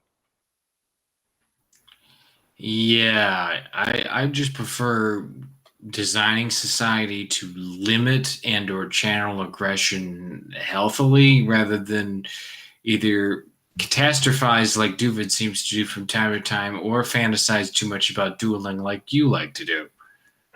I agree. Just because you can do something doesn't mean you should do it. Well, you're saying conflict resolution. I think this might be Orville or Reviler or whatever. Well, you want to say that? Is this the same guy? Well, you think that Memes is Reviler? Yeah. No, I don't think so. Not at all. Who am I? Just like him. No, I mean the guy from the Dia Latina Australian documentary with the Gypsy Crusader, God forbid, in Reviler. Does that mean I have an IMDb reference? No, I mean you do have like vague similarities to him, but like at most that. I don't know who Reviler, Gypsy Crusader, or any of these people are. Reviler was on Weekend Review a few times, but unfortunately he was a pretty not nice character. Oh. But he just seems to be the exact same personality, like just trying to slowly now bring in the calamity rather than quickly last time, which led to an immediate ban. Where you say that conflict is inevitable, so your strategy immediately is to go straight into some sort of, I'm going to win the conflict, like dueling, that, it's inevitable, there's going to be conflict, so I might as well be good at it. Or, however the strategy of the assumption that conflict is going to be the norm, so therefore I should have a strategy around the conflict versus strategy that I avoid conflict. And I think that very likely I'm going to be able to organize my life largely without and around conflict. And you're saying like, no, conflict is going to happen whether you like it or not. And you're saying why? Because you're going to bring me conflict, or are you saying because it's natural law? And or saying it's natural law that you're going to bring me conflict, or say it's possible that you're very conflicted and you're going to have to duel people and defend your honor and constantly be in fights, and that somebody else, hopefully me, is going to be able to largely go through life conflict free. And the messianic era, saying that that you're saying that, like, yeah, I'm looking towards a belief where there's eventually going to be a whole world that's conflict free, and that, like, so that's a dream. And currently we live in a state of conflict, so you could have laws and understanding for things like dueling, but still, as an idealistic person, you're saying like, yeah, that's not my interest. I'd rather be idealistic and hope that I'm going to be able to push forward with minimal conflict. I'm just saying we should get to the point. Like that's what I'm saying, because a lot of folks, like, they'll go back and forth. I feel a lot of conflict that we have about certain ideas. I don't think that a lot of folks really that far off. I think Don't you very understand often that conflict is just part of human condition? People don't want to agree with each other. They want to have differences. well, They're not going to so you don't- resolve conflicts if they don't want to. They're attached to the differences. Universal truth number one: people ruin everything. It's like I'm Like, just I saying. didn't say that, but you're kind of being irresponsible to be like, well, let's just resolve the conflict. It's like people aren't like that. No, I actually agree with that. Again, I put that out there because of the fact that a lot of times in certain arguments, it really boils down to, if you just ask enough questions, I don't like those people. And if that's what it is, what does it ultimately come down to as far Well, as I don't know human if I beings? don't really know if I agree with your premise in the first place. Okay, no, I could be wrong. Totally. And again, that's not all cases. I but don't in think some- I've ever hammered down to someone's base ego and ever got, it's all those people over there's fault. It was always something personal. It always is really- something to do with the person, not society, that's their Yeah. stumbling block. Go ahead. I stand These corrected. things are extremely logical. They've been well worked out from ancient times and all the various ancient cultures. And there's many ways to look at it. Even, I did read a few books also on the history of warfare and conflict. But if you're looking at a nature to say that there will be conflict, and the goal is to be good at conflict, and the goal of conflict is to win, and you can have a system that doesn't have any morals or good or bad. The goal is to win, and whatever it takes to win is defined as good. Or you could have a system that could recognize conflict and say there could be a connection between morality and winning. That like you win when you're moral, but usually they're dual systems where there's an understanding like, well, unfortunately there's conflict, and when you're in conflict you really should try to win, but you should try to win within some type of moral framework and system. And even if the other person does not follow that moral framework and system, that you still should maintain that moral framework and system. But then you need a dualistic understanding of karma, that there could be conflict where you have a code of dharma, how you should act, but there is no greater karmatic force that reinforces it, that that you should uphold dharma, but if you don't, you're saying you're going to take punishment in your reincarnation, or some sort of metaphysical rebalancing of karma, to saying like, no, I don't think that happens. There's a code of dharma that you should do, but if you mess up, there's no magical, like you're going to get a worse reincarnation because of it. But say all of these, are really fine details in Freemasonry, interfaith, dharma. Any way you look at it, that even Chinese ancient war understandings, that you could break it down to axioms and the logical conclusions of the axioms. Now, when you say dharma, how many folks, like in these United States, do you think actively follow a code of dharma? Well, if you say dharma is like it's a natural law that if you act improperly with bad behavior, that there's some sort of metaphysical system that causes suffering. So in that expense, like everybody follows dharma in the sense that if you live up to your duty, you don't suffer, or you suffer less. And if you don't live up to your duty, there's a process that can be understood that how that leads to increased suffering. But in terms of like some objective, like if there's an objective code, like we're talking about the Aryan invasion theory, like, like I'm a proper Aryan who abides by the ancient code of proper ethics of what it meant to be an Aryan.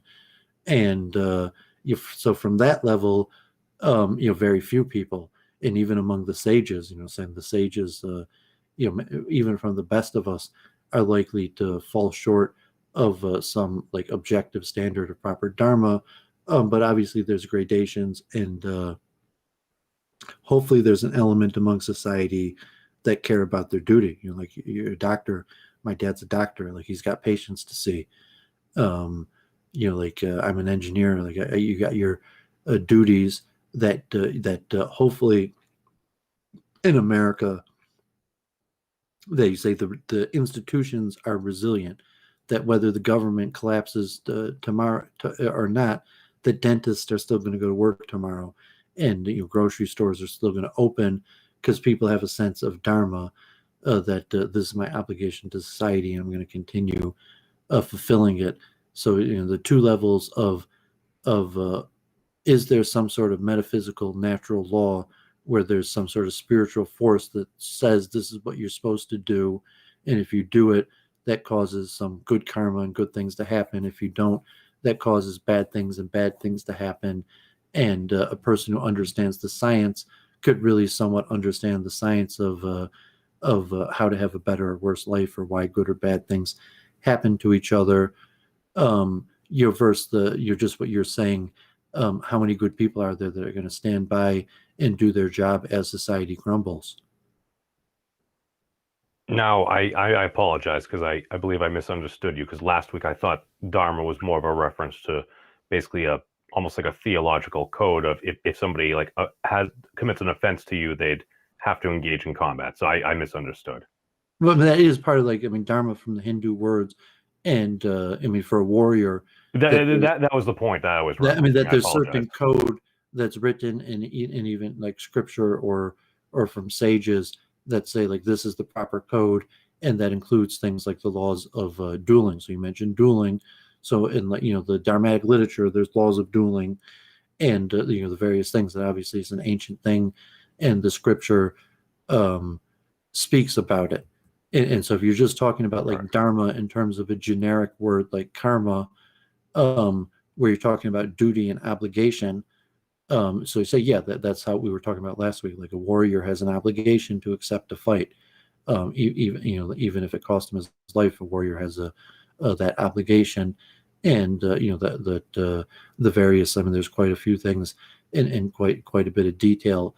Versus saying that there's somewhat like a natural law of order, that if you don't act according to this code, not necessarily because like your fellow knight is going to punish you, but because they are factual laws of karma, that if you don't act according to this code, bad things start happening to you, and if you do act according to this code, good things start happening to you.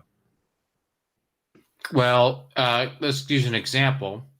In San Francisco, it's now it's legal. I should say it's been decriminalized to steal up to $1,000 of merchandise from any store. Why would I, if I lived in San Francisco, even keep my store open if anyone who walked in wouldn't be prosecuted if they stole less than $1,000 from my store worth of merchandise? Because you're dharma, because the regular customers, because your employees, the people that you have an obligation to. So yes, bad things might happen to you, but you're saying like you're a true captain that's going to go down with your ship, and you know that you have employees that have families that they need to feed, or the old lady that just wants to come in and get her thing, and you got to keep the store open for them, no matter the liability. I'm saying that's the sense of of dharma and obligation that, oh man, crap, it's not profitable to run my business anymore. But like, well, what about that old woman who comes by once a week to get that thing that she needs, even though I'm losing money if I close down? What about the negative implication to her and that dharmatic feeling that I have to keep on fulfilling my obligation to society? Yeah, So- what about society's obligation to protect the store owner from losses and theft that could put him out of business? Wait. Now is that they avoid criminal Because dharma's- prosecution? Is that criminal prosecution? They can still be going after civilly, right? Well, I mean, dharma isn't like necessarily a system of law. Dharma is a theological religious system where you're obligated to do this as your obligation to God. I mean, it's also to maintain the social order. So the point, like, no, I mean, like, the society doesn't have an obligation to you. God doesn't have an obligation to you. You have an obligation to God. And in that sense, dharmatically, even if it costs you your life. So if you're a warrior and the opposing army comes and you're like, oh crap, like they're way more powerful than us, you're not allowed to run, like even if it costs you your life. So in that way here too, like if you're a store owner and you start losing, could mean like, yes, operating your business at a loss because other people are counting and relying on you. And if you don't continue to operate your business at a loss, your societal function will no longer be being fulfilled. But if my business is being operated at a loss because the police power of society is no longer invested in stopping theft from my honest labor. But I'm saying that because doesn't necessarily matter to dharma. So saying if your obligation isn't there anymore, but like at a certain point, like you're saying, okay, like okay, let's say you had a kid, and saying you have an obligation to defend your kid, no matter who the enemy is, no matter how tough the enemy is. So you're saying, like, well, what about, like, it's your kid, you got to defend it. It's your wife, you got to defend her. It doesn't matter who's attacking. You're saying, oh, you're like, I married a Jew, and there's hundreds of millions of anti-Semites. You're saying, like, okay, you married a Jew, you got to defend her, no matter who, what crazy anti-Semites are out there. And so your point, the scenario doesn't really matter. If it's your dharma to society, you have to fulfill it even if you don't get rewarded. And that's the point of dharma. It's not about your reward. It's about your obligation. And, for religiously, as part of Hinduism, it's your obligation to God. So there's part of it that it's your obligation to maintain a structural stability, a safe, benevolent society. But the ultimate is that's why things like reincarnation and the soul after death play into it, because, like, yes, you are expected to operate at a loss. You are expected, God forbid, to sacrifice your life. And within a greater Hinduism, it's like, well, that's not such a big deal because you're going to come back anyways, reincarnation. Are the responsibilities, dharmically speaking, of the merchant caste equivalent to those of the warrior caste? Is the merchant operating at a loss at his caste level equivalent to the warrior giving his life for society? Yeah, I mean, I'm not an expert on dharmatic code, but yeah, that would be, everyone would have their equivalent where you're required to suffer in order to continue your post. Whatever your post and obligation or whatever you're doing to fulfill your function to be useful for society, if for whatever reason the usual reward, so hopefully when society is running properly, you're fulfilling your function and role for society and you're getting rewarded for it. But should it come to a circumstance where the role and function you're fulfilling in society, there's no reward for doing it, then you're saying the dharma could be that you have to continue doing it even though there's no reward, and even the more so that let's say you're being punished for it, that yes, it could be your dharma on whatever level, from a warrior to a merchant to the highest to low, that you have to keep on fulfilling your duty even if you're being punished for it. But Who would make that distinction? Well, I mean, that's why it has to have a God within the system, because it has to be absolute where it's saying, okay, the warrior could sacrifice his life because the soul survives death. It's more important what happened. It's more important to stand up for your honor because the soul is going to survive death than to face a dishonorable death. So it's like the warrior, you say, I would rather die than flee. What happens when the merchants become the warriors? Because we also, at least I live in these Well, that may United or may States of not be America. possible. Right. But no. What I'm saying is, what happens when the store owners basically just start packing heat? Well, I mean, it's a mixture of dharma because you're saying like, no, I mean, the storekeeper isn't a warrior, and so when But if they're not getting compensated, and that literally is their livelihood, I mean, we have seen instances of that where literally store owners, they'll just like pull out a shotgun or something. It's again, whether it's legal or not. Again, I am not condoning any type of crime, anything like that. But I'm just saying, like, we have seen instances like this in the past, and like that's what you're saying a dispute among scholars. So you're saying that the store owner. Yeah, I looked up the San Francisco thing, dude. Merchants are not happy.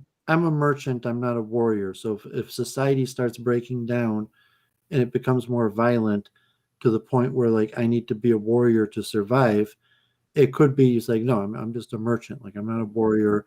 And if society breaks down, I'm going to have to suffer that, and trying to switch to the warrior class isn't going to help. And so then, the merchant is like, okay, I'm going to become a warrior merchant.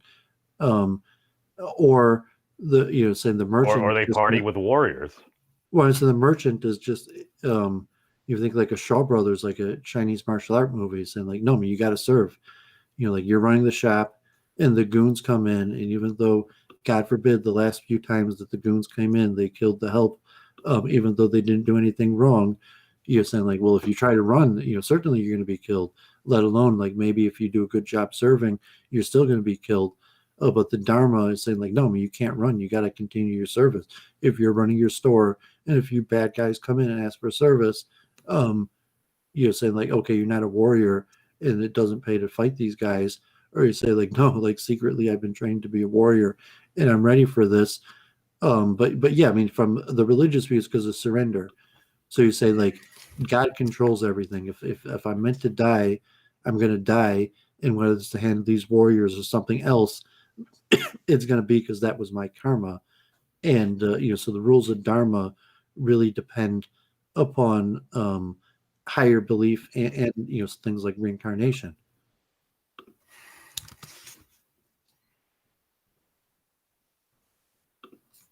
I mean, I'm just saying that like a firearm is a force multiplier, and just with very standard training, it can be used fairly effectively. I mean, it's the American system that's basically everyone could be a warrior, because like we don't have caste anymore, and so society's breaking down, and it's like, well, you could go buy a gun too if you want. What's the big deal? Like, why are you so scared that society's breaking down? Just go buy a gun. That's why I'm saying just regulate it. But I'm saying like, no, I mean, most people aren't warriors. So when you say like, don't worry, like the government's falling, but it's going to be okay. You could buy a gun. I think you're even more delusional than the ANCAPs, which is saying a lot. There's not going to be much. Become their own magical influence. I've been called the nicest communist ever by an ANCAP's paramour, or excuse me, spouse. That's a weird thing to say. It was, well, I think you had to be there. I You just seem to be pretty obsessed with violence. Care to comment as to why? I am probably a psychopath. I see, and so again, you're obsessed with violence, and you're a psychopath, and you thought you'd come on this show and share your passions. But I thought psychopaths didn't have any feelings. I think we should avoid violence. You're not really answering my question. Well, who is we? And it's saying that, saying if you're a warrior, then like, no, you shouldn't avoid violence, but it has to be like we discussed last week. And the impulse control has to be controlled. You can't even warriors don't get to just be violent. It's always under direction usually, and even warriors don't have discretion over who they're violent with. They're told who and when they could use their violence. So like in a proper ordered society, there's never uncontrolled violence, and part of being in the warrior class is that the person controls their violence and acts largely under the control of the priestly class, as we were discussing last week. Right. No, violence is supposed to be the last resort of humanity because that's when people stop talking. What I'm saying is we should Well, continue say if you're a talking. warrior, then saying that's your job. Saying the last resort. So if you're dividing it like the American, where basically like violence is in the purview of all people, anybody could and maybe should get a gun, versus a democratic system to violence largely being limited to a warrior class. So you have a mixture of kind of like these idealistic or Eastern other models versus like an idealized model that might be mentioned in the scripture, where it said like, yeah, it's that the could even be hereditary, that you're a warrior and your job is violence, and it might be small, it might only be a few percent of the population, and basically everybody else doesn't use violence. I'm just saying we should acknowledge that it is part of kind of like maybe more of our darker nature that it does exist, because if we can acknowledge a problem exists, then maybe. Or you're saying all people. So you're saying even the person that doesn't consider themselves a warrior, that's never been in a fight, never plans on being a fight, you're saying that that's form determines function. You're a human. That's really your nature. Or saying like you're talking for yourself, and how many people you and your type represent, is yet to be seen, but it's probably a minority. I think it's. Or say no, like you're pretty sure that you're talking about universal human nature. I think it's within a lot of humanity and our ancestry, and I am part of humanity. So, well, could you be an exception that is saying that you're substantially more violent than the average human for whatever reason? That's totally possible. You seem to have a lot less inhibition in talking about it or imagining it than a lot of people. I see what's been going on, and I want to avoid a lot of this, but I see things continuing to escalate. So I'm like, what haven't we done? What happens to maybe be a new idea? I personally think it's a terrible idea, but at least if we get to that, and again, Jen, I apologize for my apparent frequent obsession with violence here. I try to. Well, you're spreading those vibes, so you're making everybody more likely to think about violence, and you're making violence more likely to happen. Which I don't like. So it's like, yeah, this is your self-created reality. It's like, why is stuff not going my way? It's because you're not going God's way. I prefer to avoid violence. I'm just saying that. You keep saying that, yet you don't avoid it in conversation. So why should I believe you? Because I feel like very often we don't have important conversations that maybe we should actually have. Well, it's sort of tautological, right? It's like violence, that's the thing that happens when the irreconcilable differences are made so obvious by reality that you're sort of put into a corner. Theoretically, not there are some people who pursue it for its own sake, but I think most people are conflict avoidant. Yeah, you don't need to say violence is bad. Violence is bad. Isn't violence so bad? We should have dueling. Violence is bad. It's like, we understand. Nobody probably wants to be on the receiving end of a kill shot, right? We get that. And the degree to which you want to avoid, type of persecution is sort of the degree to which you yourself have empathy. But you're saying you're a psychopath, so you don't have a lot of empathy. So rather than positing imperatives, don't you think you should be asking questions about stuff you don't understand? Which would be a lot if you actually are a psychopath and have no emotions. If that's the definition of it. That's why I'm here. So why aren't you asking questions? You're just it's like you're waiting to be corrected. You're just going to say something wrong and wait to be corrected. Well, don't do that. Just ask questions. And if you don't know what questions to ask, you should say, well, what questions should I ask? You have to have some sort of a direction. Otherwise, it's just sort of a dick measuring contest. Assume we had a paradigm where dueling was legal. How do you think that would influence social media and the landscape following it? It really depends what the conditions for dueling are, okay? Because you can understand that there'd be maybe different hypothetical rule systems associated with that would have radically different results. Like you can see how you just sort of let anybody do whatever. It's basically the Wild West, right? Where you kind of got to sleep with a gun under your pillow. And you're saying that's fine, bring it on. I'm basically Dexter. Like I want that as reality. Is that what you're Okay, saying? let me clarify. I came at it from too much of a spastic angle. I apologize. The way I would view it is we would be utilizing established due process. I'm working under the assumptive framework. There would be some Why form of. are you making such a naive assumption? I mean, who decides what's due process? That implies that the state owes the citizenry something. And that statecraft model hasn't really worked, has it? It's a very libertarian argument. Well, there are arguments that could sound libertarian, but you can't. I mean, if you want to say that freedom is a thing, which really just means more potentiality or more of a range of expression, not total freedom. That comes with a discipline, tremendous amount of discipline. There's a trade-off. So some of the arguments might sound authoritarian, some of them might sound libertarian, but ultimately it's pragmatic. It's like what works, what gives the result we want.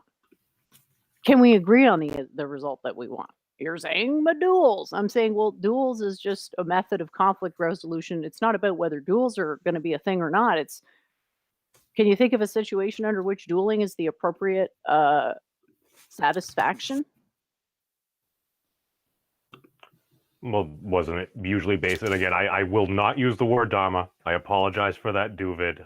Well, I mean, we can't really say, well, when people dueled, it was based on this because society's changed since then. Like, don't rely on the past. Right. I'm saying now, today, what over anything that would lead to some probably bad consequences, right?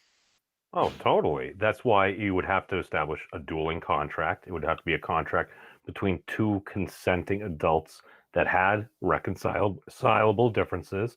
I also am working under the assumption that people would have to get some type of insurance for this, because if you're going to do so that's not something going to solve your modern day violence problems in society, because the violence is currently mainly emanating from people who don't have the agency to consent to such a contract. So your thing's dead on arrival. Well, you could just have breakdown law and order, like in Detroit, where there's, like 300-400 murders a year, and a lot of those may not technically be dueling, but in the sense, like half of the murders go unsolved because there's a breakdown law and order. So you could probably have, dueling on a sense that law and order is broken down, and even if it's illegal, that the system's not strong enough to enforce it. I mean, I agree with your assessment, but I think it's unlikely, close to 0% chance that you'd have a strong government or authority that would reinstitute dueling, that it's more likely law and order will break down. And due to the breakdown in law and order and the fact that you can't trust the law to resolve disputes, that will make dueling more needed. Like when people steal and you can't call the cops, or all the, various things that, like you were saying, like, Gandalf running a business and 1,000, people could steal up to $1,000 and you can't do anything. That breakdown law and order will make dueling more likely, or even more needed from that perspective. No. I just want to go back to something that Jen just said right before that about if all of a sudden people realize that many of the folks saying maybe not so nice things on the internet may not actually have their own agency. If a lot of folks knew that, do a lot of folks know that? They should, and them blaming the people with no agency is just them not exhibiting any agency either. I'm just saying that I think a lot of folks aren't necessarily taking that into context, just because it's like, well, I grew up with AOL, so I happen to have talked to a lot of people. Okay, maybe not a huge amount, but I've been around the internet for a little while, and that may be a lot of people that I have met, and I think a lot of folks on the internet now don't necessarily have that in their minds, and that has a big effect on how people react. Do you want to react. live in a society where shit talking on the internet leads to a public execution? No, I'm open to it. You're open to it. I'm So not. who decides whose offense via due trumps process. whose? That's the thing. Like, The- who decides whose offense trumps whose? Because I was greatly offended by what Vincent said, and I suspect Vincent was also greatly offended by what I said. Does any of us have recourse to that exchange through a duel? Doesn't seem reasonable to me. Well, aren't you reasonable individuals? The point I'm trying. Do you understand the point I'm trying to illustrate? I'm being a little starky. I apologize. Well, what point am I trying to illustrate here?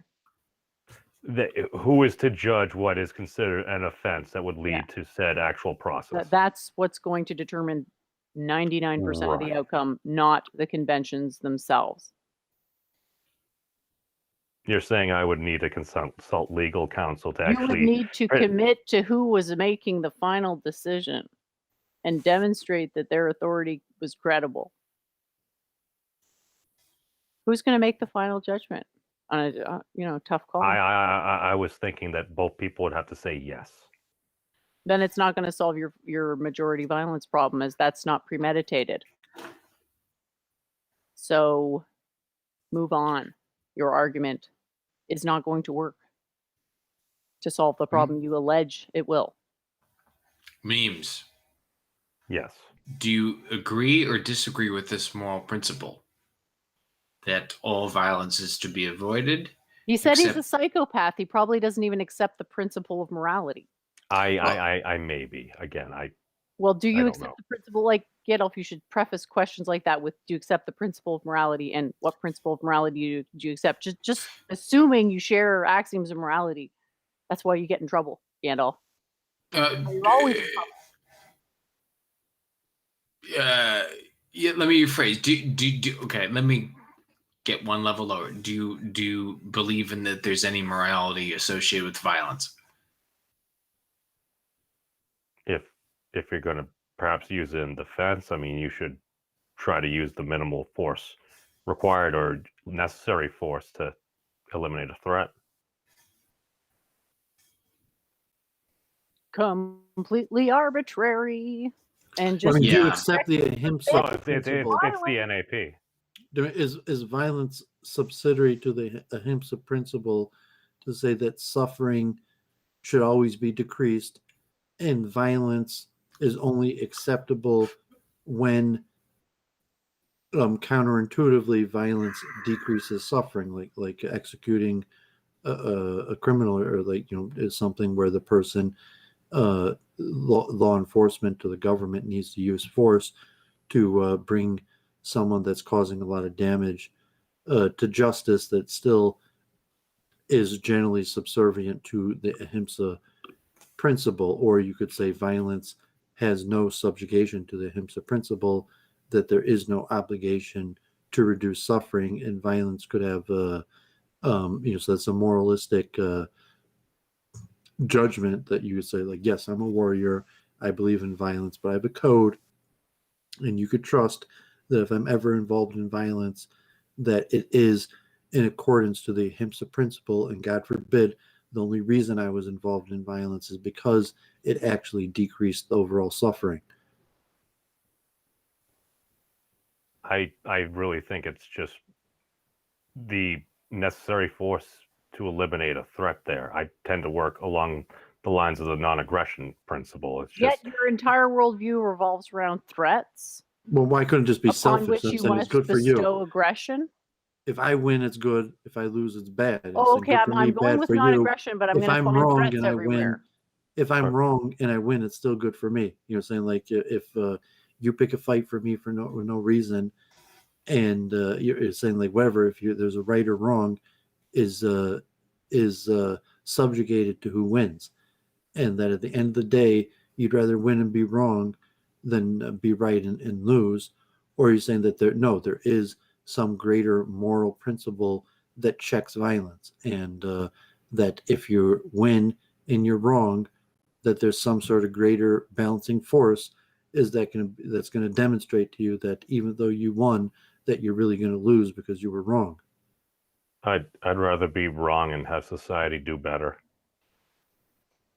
Well, I mean, would it turn out that, like, you were the bad guy, that you got in a fight, your duel, and you won, but it turns out under investigation that you were the bad guy and the guy that lost was the good guy? Like, well, I don't care, I won. Where you say like, oh, but it turns out that like, no, you just won, but really you were the bad guy and the other guy was the good guy. That could happen. I also could just like fire a shot in the air, like has happened in some duels in the past. The whole point of having dueling is so you don't have to duel, so you can actually come to like some common accord, and so you don't have to resort to violence. But it's just Well, I mean, it you are happens saying to that, be there. you know, we're talking at the theoretical philosophical level because you're saying that there's a greater moral system that includes dueling, and dueling is subject to these greater laws of morality. Yeah. How many people do you folks think would actually participate in like a dueling system, like at one point during their lives? There'd be Well, if almost it's human nobody nature, you doing say, duels. Almost well, you nobody. say that It if wouldn't diminish society broke violence, down, though. all of them, you say like all natural adult males with a proclivity towards violence in a certain circumstances would end up dueling. You know, just because I society honestly is, think it would almost never happen. It would only happen when someone's honor was offended so much that the other guy had to go, which would almost never happen if there was always the threat of a duel. what it's saying is because you have relative stability in law and order. If law and order broke down, that then you would have much more dueling because there would be much more breaking of people's honor without Just law and order. random killings are not the same things as duelings. Well, I'm not I killing, don't but think it's, there'd be as many honored it's like killings. having stoplights. I don't You know, think because you have there's stoplights. no, because there would be the threat to violence is what means that it wouldn't happen as much because people would be disincentivized because like, oh, I better not run my mouth because I could get shot for offending the wrong person. No, but I'm saying if you had a breakdown in law I and do order, think that would work though, as and long as then it you was the had, right honor being defended. no, I mean, I think you could have a society that was largely violent. I mean, just living here in Detroit, you're saying that you see that there's you have to defend your honor, and you're saying that law and order can't be trusted to protect you, and even Defending like your God honor forbid and it, defending your safety aren't the same thing. You're just talking about defending your basic physical safety. when I'm saying both. So in the case where where your safety is at risk, guaranteed, like you're saying, like you're not in a safe circumstance, safety is constantly at risk, then you're more likely to be in a situation where your honor is called out. So it's saying like if you're in a war-torn area, there's going to be more dueling than in a properly functioning area because like just because society is flowing naturally in a system of law and order, it's meant to avoid conflict. But if there's no structure to society, conflict will arise naturally to the point where people are likely to have to duel it out, and because it's a natural way to respond. You know, if it's just a business deal, hiring someone, pricing, a barter, trading a product, traffic, bumping into each other at street corners, conventions that people usually follow, that helps avoid conflict to the point where those conventions start breaking down, that when you deal with your fellow person on the street corner, that is extremely likely it might resort into a duel. And so you could say, okay, there's a lot of dystopia movies like that, but it's probably even accurate. You could probably look around the world, maybe like in Syria, Afghanistan, Somalia, or these various areas that have had a lot of violence, that dueling, in fact, does become more common because the fiber society is broken down. It's very easy to come into conflict with someone else in a way that calls out their honor, that would be necessary to duel with each other. And I'm not sure if like memes is just joking about this, or he's actually done like some sort of cross-cultural international study on the phenomenon. I basically just keep throwing it out there to different communities on the internet, and He's like a pseudo social programmer. I mean, God forbid I saw they took it down, but I mean, you're familiar with Best Score, right? Negative. I mean, just a web page now. It's taken down. Is actually in Canada. Geez, what kind of psychopath are you? It was a collection Bad one. of recorded really violent, bad things happening, and it was kind of like news reporting, but they just gave you the violence. So if there's like video of people being killed or even injuries. And I so a lot of don't it- like seeing people being killed. I watched when one of those individuals gunned down like the reporter and her cameraman and stuff. Like it You're was probably not not a psychopath what then, I'm because you can mentioning from the empathize dueling with the purpose victims. is that the majority, probably half of their videos that were regular, were from areas of Latin America where there's regular dispute among gangs. And a lot of, God forbid, people would be tortured to death and murdered, and they put it on video. And then, a few days or a week later, you would see the opposite clan doing it. And sometimes it would be clear. They tell you in the video that, most of it was in some form of Spanish, that, they were torturing, killing this guy in return for torturing, killing this guy. And they could literally be videos every week. And, so that extent where you mentioned last week, like the biblical cities of refuge and the question of, dueling of avenging a person's death. So even if you may have had an agreement with a person, you got in a duel, and that you agree that there wasn't going to be any legal repercussion, but you say, "Oh, I forgot to tell you, and I didn't even tell him that there was an agreement that I had to avenge this person's death." And so these situations like Latin America, even like the border crisis, so I mean they took down Best-Score, but if you saw Best-Score, God forbid you see what these people are fleeing, that they're coming to the border like that, but they're in a situation where both sides have this constant dharmatic duty to avenge the death of people, and there really is no way to end the cycle of violence because both people have an obligation to avenge the death, and so how do you end this cycle? with love, because I am also a proponent that the world would be a better place with more shared mind-blowing orgasms. I guess you should join Vincent's party then. I think he's Well, you're all saying about that, like- free love. I'm saying maybe we should consider the decriminalization of like sex work.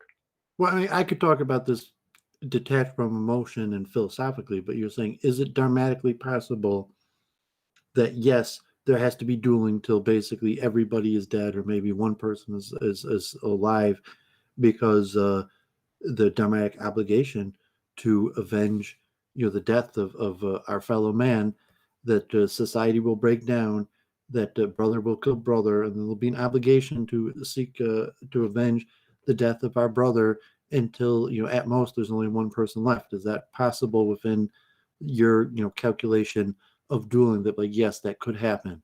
God forbid, like I could see that scenario where there would be basically we would have to duel down until there's only one person left. Oh, I mean, that's totally possible. That could fall within the realm of possibility. I totally acknowledge that. It's just, I don't think that's quite as likely. And again, it's more of just a last-ditch social enforcement mechanism, just basing upon honor, that I think most folks would resolve their situation or just walk away from something before they're actually going to like put their life on the line. Because I mean, like, again, folks tend to act in their own self-interest. So like, what would it basically, I see a lot of folks kind of acting like this person did this person did that thing. It's gone beyond the pale. It's the worst thing in the world. Start calling people evil. It's like, well, what is evil? Evil is something that we say we believe is supposed to be vanquished. So how do you vanquish evil? You actually vanquish it. What I'm saying is give people, at least on the internet, what they want, because if the dog actually catches the car, it's like, well, what actually happens? Is the behavior going to continue, or will we see some form of a normalization where, you know what, maybe rather than seeing like our friends, our family members, our brothers, our sisters, our mothers, our fathers, our sons and daughters actually engaging in mortal combat, maybe we actually have more in common than we have different, and we can actually figure this shit out. Implying Apologies that's for going my to solve French. violence, which is mostly not premeditated. Why aren't you taking my point? But I missed your point. My point is that most violence is not premeditated. Yeah. Your thing is like enshrining premeditated violence. It's like most of it's not. Most of it's Well, you what they call a crime of passion, where people Well, you later argue regret it whether- horribly. What does it mean premeditated? I mean, so if a person trained in violence generally and thought, if a person ever messes with me, I'm going to do this, but they didn't premeditate that I was going to do this to this person. It was premeditated that I learned this violent technique in case I ever needed it. And then comes a situation Premeditation where can the happen very person used quickly. it. Does that mean, what do you mean by premeditated? So saying just learning the technique is like, well, why'd you learn how to be violent if you didn't plan on being violent? So, I mean, presumably if you're training in violence, it's because you plan on using it. So that's a form of premeditation versus you're saying like, no, I specifically planned on harming this person, God forbid. I think what Jen is saying is basically you come home to your spouse and they are cheating on you and you're not in an open relationship. Well, I'm saying that if you premeditated that, you trained yourself in violence. So if you never went to the gym or took karate, it's less likely I you're think she's referring to resort legal to definition. violence. Saying because you Well, I don't premeditated. understand. Are you suggesting you're going to duel your cheating wife? You lost me hardcore there. No. What I'm saying is, again, we should avoid violence. But you come home and all of a sudden your boss is sleeping with your spouse. Okay. Okay, so Rather than that's an age-old question. What's the remedy to cheating? That's an age-old question. It's extremely hard to answer. It's culturally relative. See what happens in Japan. Read some IRL first-person accounts of the Japanese culture. Yeah, I mean, historically, if it's like Have you a read remedy to stealing, you say like, okay, well, is it a legitimate remedy to being stolen from, or to let's say dispute over your woman, that you were moving in on a woman and someone else was, and you're saying I call a duel. Like, should Like you you're be able moving- to you're kill the moving- you're guy moving- who's cuckolding you type thing? Yeah, I'm saying like you want to do that. It's my right to call a duel. Okay, so I guess people have to decide as a community, do they want that type of law to be actionable? I.e., But if you look you're at animal caught, nature, if you you're saying catch that is someone balling actually. your wife, you can challenge them to a duel. Well, you could design a legal code and have a philosophy, but you say, okay, you look at the animal kingdom and animal nature and saying that's just factually how it works. So if you design a legal code that doesn't correspond to reality, it's meaningless. And saying like, yes, the human animal will duel over women, however stupid it is, because at the end of the day, we are a human animal, and that's what animals do. It's not that stupid. I mean, that's Well, maybe even a word. I'm the saying race it's for life. That's it's that's natural just the law. Yeah, I mean, it's primal sort of, yeah. You could call it jungle law. Natural law is dharma. I mean, historically, dueling was very connected to mating and like chivalry. I mean, I think even historically, like in Europe, that mating or seeking a bride was actually the majority reason for dueling. wasn't that I like half always of thought it Romeo and was going to Juliet? be like offense to someone's reputation, but I guess that the society wasn't at that point. But I'm saying that the reward was usually a bride. That like usually there was a woman behind it. So if there was an offense to a person's reputation, it was because there was a pride In conjunction with a as of lady. a woman Oh, that there were two people and only one prize. And so for the prize of a female, they're saying if there's two men, it makes sense that it has to be to the death, because one man will get the woman, and if the other man doesn't get the woman, he's going to be a perpetual thorn in the person's side the rest of his life. So like the essential duel, like even historically, I mean, not all duels include women, but I think like generally the chivalry in Europe was that dueling was generally over women. it reminds me of a Dave Chappelle bit. Like, you do not slap a man. He's like, Isn't that someone said partially? that they used to do it in a dueling. He's like, yeah, but after that, they would have a gunfight. Somebody had to go. Pretty much sums it up. I thought that's where like white knighting came from. It was like taking off the white glove and slapping the guy with the glove. Oh my God, could you imagine being alive when that was still going on? Not saying I want to be, but could you imagine? The glove slap? Like, seriously, imagine being at a party know. and it's just like a smoke in the air, and all of a sudden some guy takes off a white glove and just whips it across the other guy's face. Oh my God. Nope, can't say I've ever seen anything like that. Maybe memes in his previous life, like probably He was the Or one just- getting slapped for feeling up the lady. He's like, she started it, and then all of a sudden it's like, oh no, the white glove's coming off. Maybe that's why you still have residual karma. You want to explore that theme at all, Memes? Well, I'm saying that European saying he would have came into the party, and usually you're saying, "Oh, is she spoken for?" But saying he wasn't the type guy to say, "Is she spoken for?" He would have, just started moving in, and okay, she might have been spoken for. In that case, there would have necessitated a duel. Oh no, Like, he had left he- the call. Had he pre-thought about it, and it's like, "Oh, is she spoken yeah. for?" And then she's spoken for, and maybe you shouldn't make a move, but it's saying he might have the personality type is like, let me just make my move. If she's spoken for, we'll have a duel. Doovid's first inter-lifetime psychological breakdown. You guys right now are here to witness it. Congratulations. We're making history. I thought he was eating rice. That's what they all say. I like rice. I think you just liked it a little bit too much. When high conflict people, in New York, the kind of thing is like, you're going to get the guy to come into the club with his girlfriend, and then like he's going to look like a jerk. He's going to get beat up. His girlfriend's going to dump him and stay with you. And so, like if you're the warrior type at the club, it's planned it that way. Like, because you're trying to get the girls in, and, like they're young and they're going to bring their boyfriends.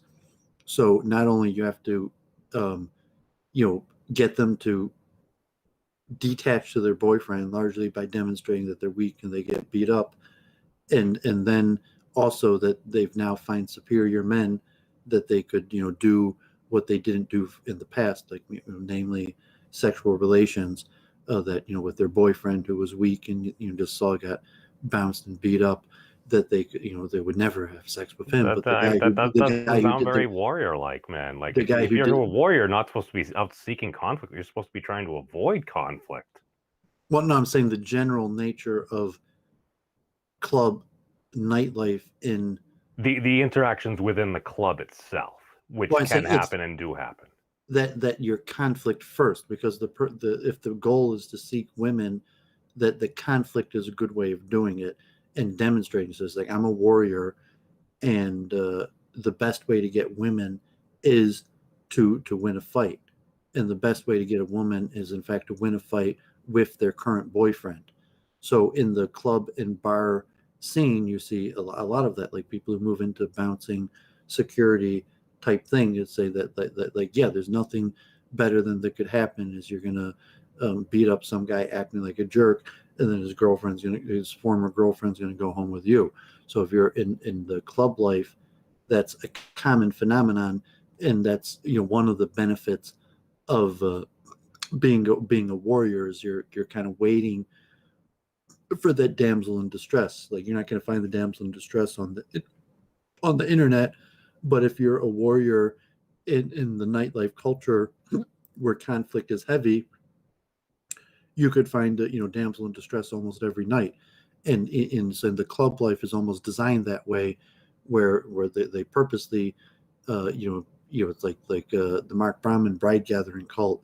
But Get your damsels in distress. Pickup artists in distress. that you got to wheel them in to get them to come to the place of, you got to trick them into coming to the place of distress, making them think it's not going to be distress, and then you got to keep them long enough there till there is distress, and then you have to control the distress that you win the distress.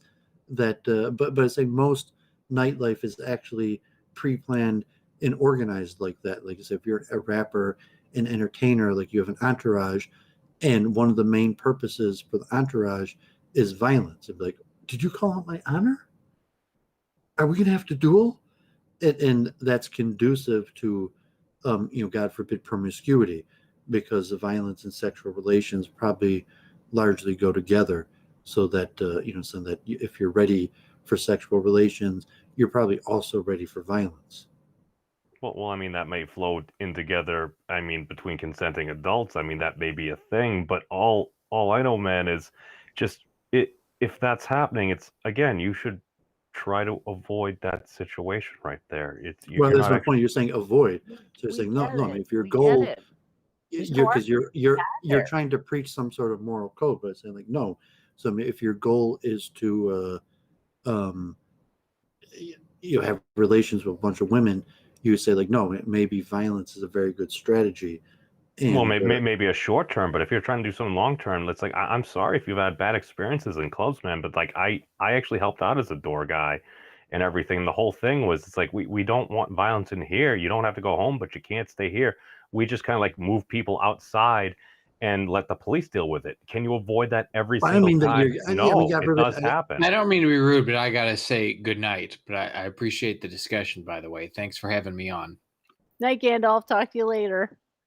yeah, Be safe, I mean, man. God forbid, yeah, have a good night, God. I mean, God forbid, say you're a good security, saying you're beating up people, but it's saying if that didn't deserve or beating up anybody, I mean, but your security, like usually your security aren't necessarily that scrupulous and wouldn't mind going home with one of the women, and sometimes a good strategy is like that you move in on the women whose your boyfriends misbehaved and that you had to manhandle. And not saying that you beat up or something, but if it's the end of the night and you have to bounce the guy out and he's acting like a jerk to his girlfriend, that the possibility that she's going to go home with you, the bouncer, instead of her boyfriend, is definitely going to loom in your mind. You're just like, no, that never crossed your mind.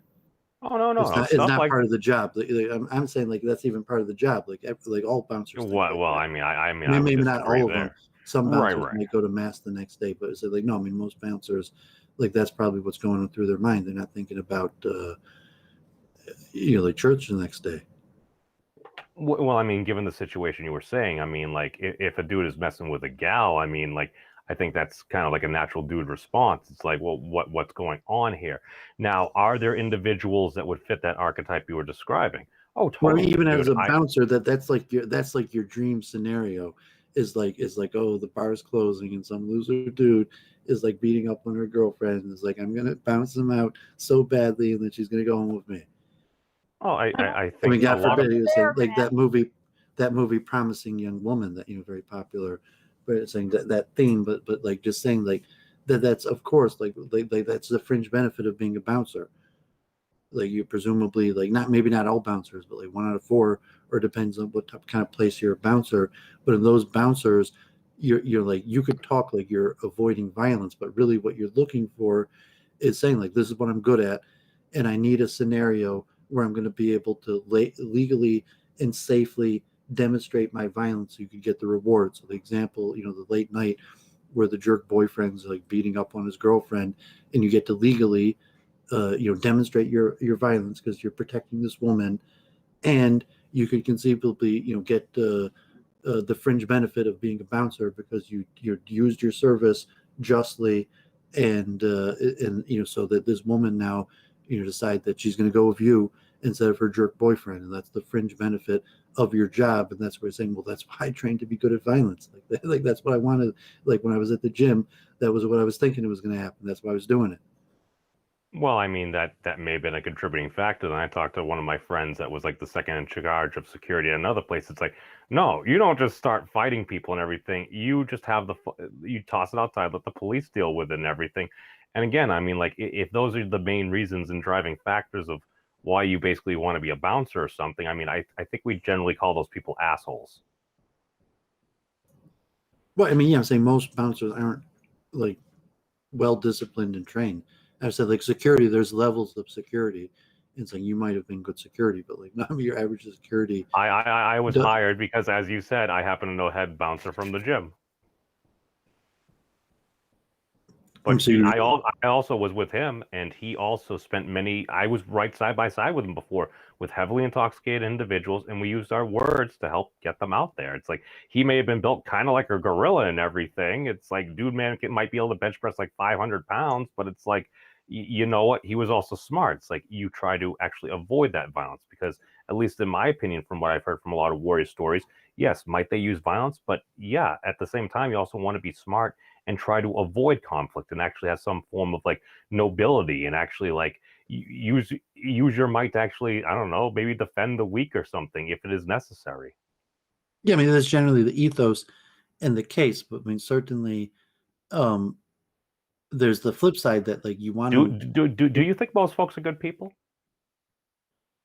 I don't. Nope. It's a judgment call. Say good or bad. Is relative. Just gut reaction. Just gut reaction. Most people are totally selfish. Yeah, and I wouldn't even make a call like good or bad, saying if there's a God, God will be the judge or good or bad. So just do people make good or bad decisions on average? And it's also hard to call what is a good or bad decision, or the question of free will. How much free will did a person have that you're gonna say that the person made a good or bad decision? You say objectively, okay, you say like this person, cheated on his wife. This person got in a fight. That was a bad decision. Even if you could justify it and show that the person had a bunch of reasons why they made a poor decision, that I just try to avoid, simple terms like good or bad, because they're largely, meaningless like that.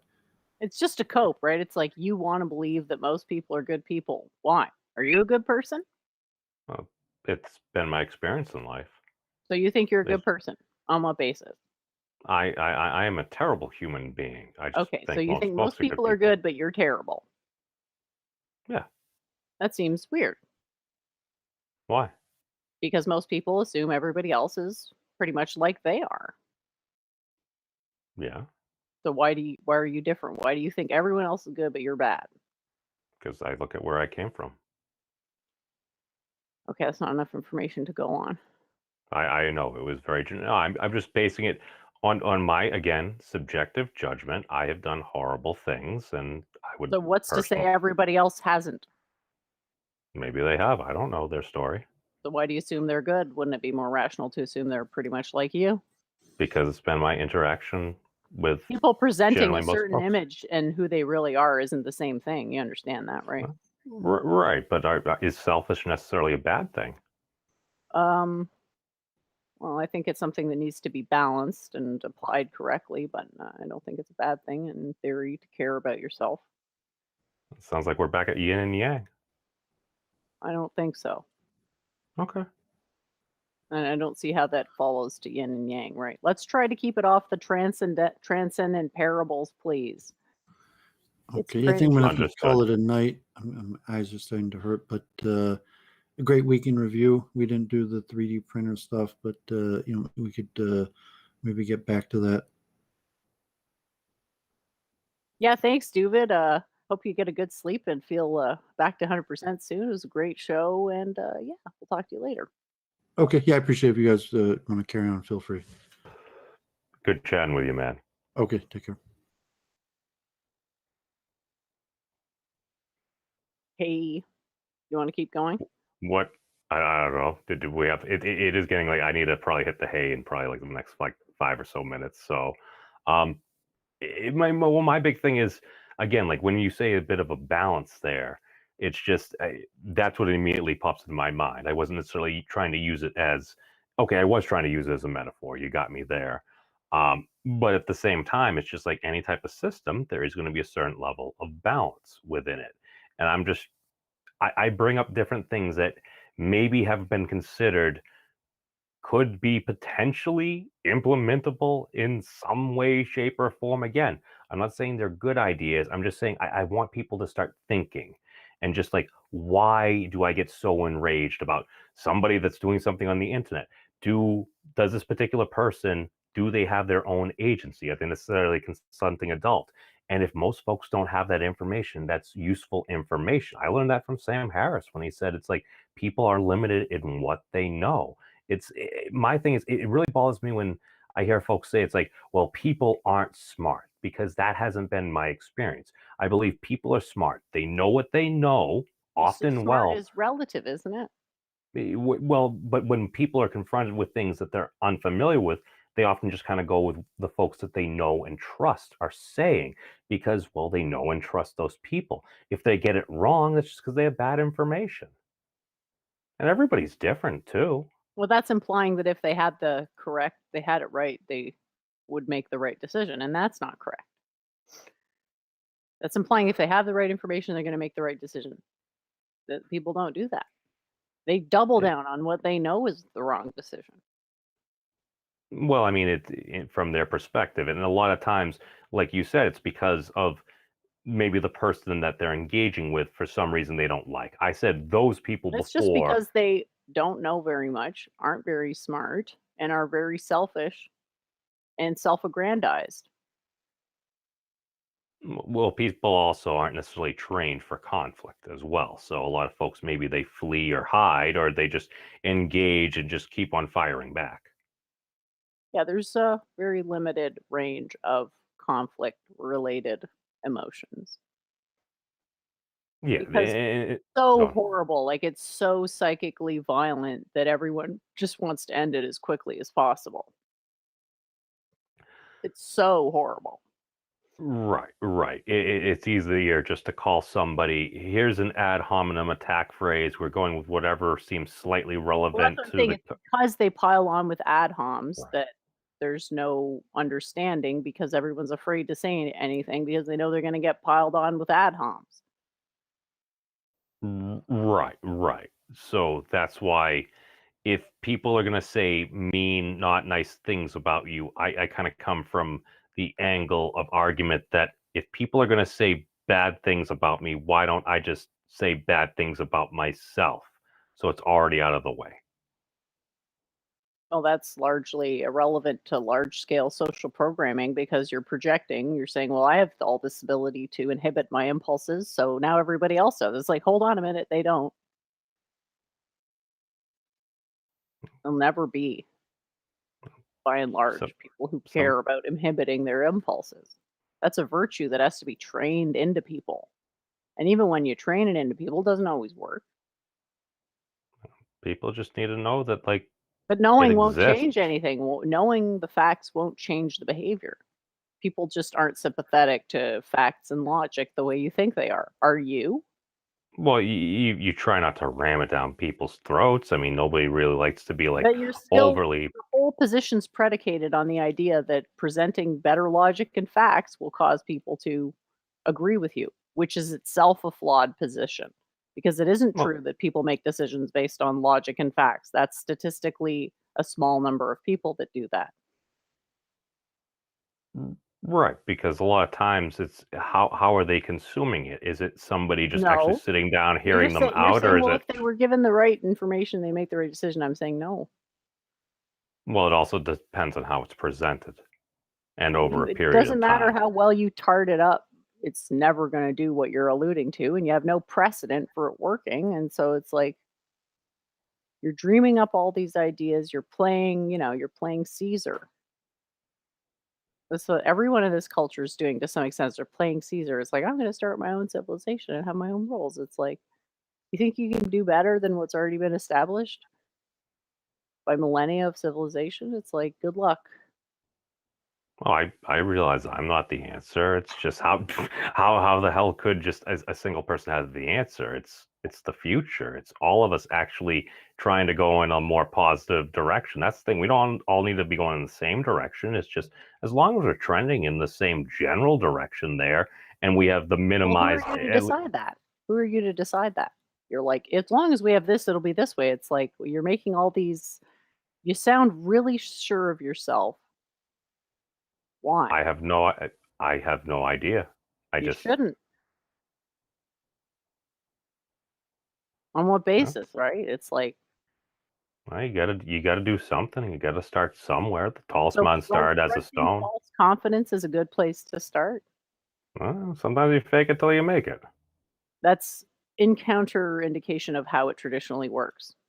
So if you want to believe that, you're going against the traditional beliefs that it is not possible to fake anything worth knowing. You have to be initiated by someone in an accepted lineage, i.e., someone who can actually give you the information. Wasn't it like Pope Pontius the Third or someone that said, if only the world knew with how little information the actual systems of the world are run? Seems like a total non sequitur. It sounded kind of cool. I butchered it, but Probably better to try to stay on the subject, which you do not appear to be following right now. I am not good at that. I am sorry. So you're going to have no chance at imposing your aesthetic preference on the world if you can't even stay on topic while you're articulating your own vision. let alone anybody else's. Like, what's going to accord you the power to actualize your vision in this world? Is it just going on the internet and blabbing? It's a very good cutting point.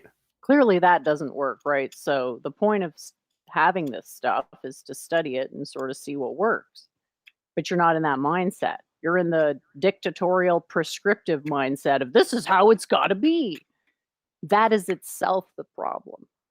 So if you want to find the problem, look in the mirror. If you want to solve the problem, change your attitude. Why is it so hard just to be humble?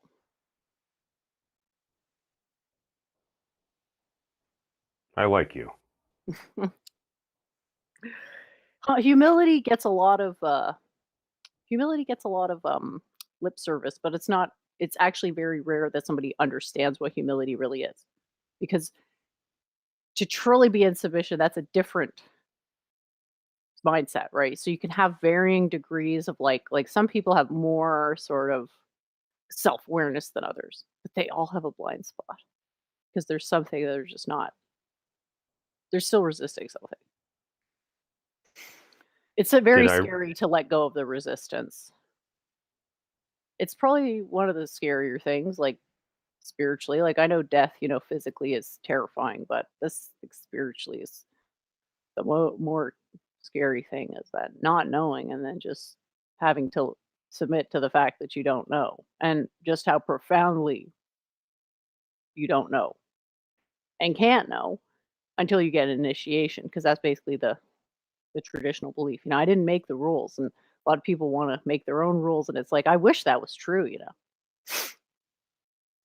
Wouldn't it be great if you could just enlighten yourself by your own intelligence?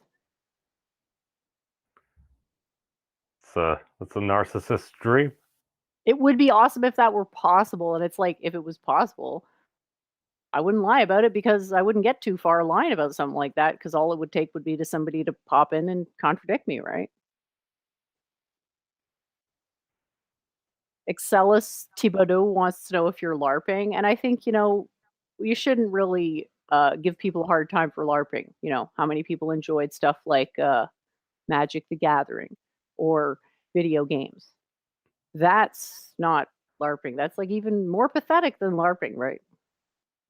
To be fair, we never quite got this far because of apparently Dharma, but it just takes a while to get to a point when you're on the same frequency, the same wavelength, and there's actually communication. Because most people, when they're talking, they're really just talking to themselves. They're talking to their perception of someone else, who they expect them to be. And the majority of the lens of perception is these expectations that are based on in your own qualities. And that's a survival strategy. It's like we just really want to believe that other people are more like us than they actually are, because it's evolutionarily advantageous. Did I really come off as that much of a dick? Because usually No, when not really. I just don't want you to go down Dick lane. So I'm just saying, just stop where you're. Don't go down Dick lane. I don't think you were ever. I don't think you're a resident of Dick Land or went too far down Dick Lane. Well, I think am maybe a I'm dick. just a little. I think maybe my... I'm a little bit defensive because of all the people that are constantly attacking me. So I'm just like, oh God, if it's going to turn into this, let's just get it over with. Oh no! Let's accelerate the conflict to get it over with. That's kind of the way I see it. It's like, okay, we got an issue, whatever. Let's resolve it. That's my approach to everything. But there are some people who really like conflict, right? And they don't want a resolution. And those kinds of people, it's hard for me to really have anything much meaningful with them, because their center of their life is this conflict. Right. And so to if be the center fair, of your life is not conflict, you and I will probably be all right. As regards, at some point, we're going to figure out some way to communicate, and things will be okay. But if you're always trying to latch me into the center of your drama, then yeah, of course it's like, not you, but like anybody, right? No. That's generally been a lot of my observation from a lot of, especially this side of the internet. But within different communities, the lack of major pushback that I got from folks, it was one of those things that just kept making me think more and more, because I've had pretty much extremely. That is so touching. I love this story so much. Okay, Exilus wasn't trying to single you out or make you feel bad either. Was simply using it as an example for it's a jumping off point. So like, just because I have to give discipline to some people who are ultra misbehaving doesn't mean I have like contempt for people in general. Like, I want to be on good terms with people. I super much want to have good relations with everybody. It's just that some people, this drama is the center of their life. So sorry, go ahead again. Right, and I see people just doing that again and again, and that's why I'm like, if there are going to be some folks that are just going to go out there and cause the drama, that's why I'm like, all right, well, here's a silly thing that I've heard very conservative, as well as like my progressive friends that are like moderators in like the Young Turks Facebook group, both agree saying legalizing dueling is a great idea, and I just sit back and I'm like, this is bizarre. These people like don't agree on anything. Well, sure, because you want to think about it in terms of like what is motivating behavior. Everybody's spontaneously motivated to create themselves, i.e., not have any cognitive dissonance with all the things they believe about themselves. Yeah, I mean, it hurts. People don't want their heads to hurt. Because what are the whenever the head starts hurting, people are going to avoid head hurty land, right? They don't want to go down head hurt lane. I came out of head hurt lane. I like head hurt lane because I'd rather forego temporary discomfort in the interest of getting to the deeper answer, right? Yeah, I mean, I think that's a contributing factor why I smoke far too much cannabis. Well, you find that it has noticeable negative impacts on your life. It, in excess, yeah. So do you think that the good things outweigh the bad things? I think moderation is Well, key. you're not answering the question here. I'm not talking about whether you're moderating or whether moderate consumption is okay. I'm asking you a simple question. Does the good outweigh the bad for you personally, not society? Yes. So there you go. And the only way to get, quote, better, which we're not even going to say whether better is more or less smoking, is just to embrace the harm minimizing principle. So if it has more benefit than drawback, then you are minimizing the harm to yourself, because we have a tremendous amount of, psychic energy that if we don't channel it properly, that violence does get directed back on ourselves. Not good either, right? To be wallowing in self-loathing. That's also correct. So it's like, yeah, we got it. We've sort of sat at the bottom of the bathtub of self-loathing, experienced it all. It's there, but the idea is that over time, it will not be the dominant thing in your mind, because there's a bunch of different harmonics that are in your mind. And there's one that's the self-loathing one, but there's all these other ones that are just not activated. So growing virtue is just about activating the other harmonics, eventually drowns out the self-loathing. You can't deny it though, because you're in a sphere, essentially. You're in a spherical geometry. So denial is like, the more you push something away, the bigger it gets, but it's in an unseen place. Because a spherical geometry doesn't have like an infinite line. It's just one big sphere. So whenever you're pushing, you're eventually pushing it back to right where it started. So it's kind of like being stuck in a genjutsu. Sort of, yeah. It's very much like, once you realize, you start to see it, it's like, wow, this is like a puzzle of some sort. It's a game, and you realize that some people are just at one level of the game and they're not ready to go to the next level. And if you try to say, hey, yo, come to the next level, it's gonna be fucking awesome. It's like Super Mario Brothers 4, everything's big, ka-ching, ka-ching, ka-ching. I have so much more personal agency. Like, why won't you join me in level 4? That's actually bad karma to do that, because they're just not ready to go to the next level of the game. When was there a Super Mario Brothers 4? I mean level 4. I mean World 4, sorry. Remember when everything was giant in Super Mario Brothers? Oh, Brothers yeah, the giant level. I like that one. Wait, was that level 4 Oh or my 5? god, do you remember the first time you saw that shit? It was like, holy shit. Like, I can still hop on it. The turtles are huge. World 4, but it's like, oh my god. Look at the size of that Goomba. I like big things.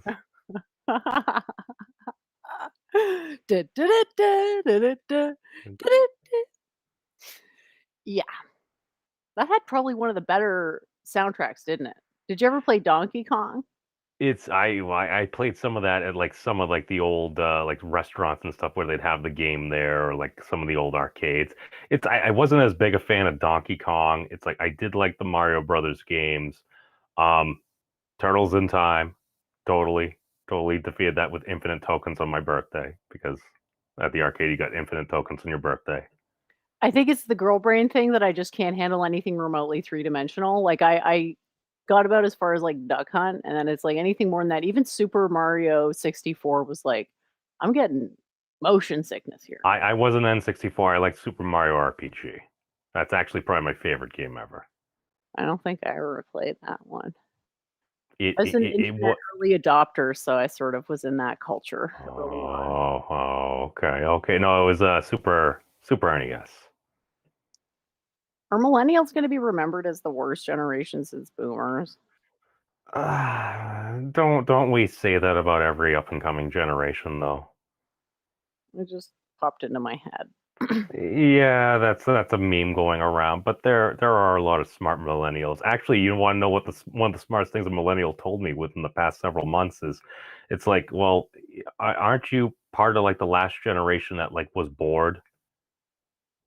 Because like I still remember going outside and like hitting trees with sticks, like fighting monsters and stuff, and like riding bikes and stuff like before plague times. And like a lot of generations, if you grew up and you only knew the internet, like this is all you know. Like that's a completely different dynamic. That's what I was saying. Like these whole generational LARP is going to cease being a thing because the cultural divide between the pre-internet and post-internet generation is going to be the divide, right? Because it's just so obvious. And that's what the advantage of the millennial generation is, that they have the best of both worlds.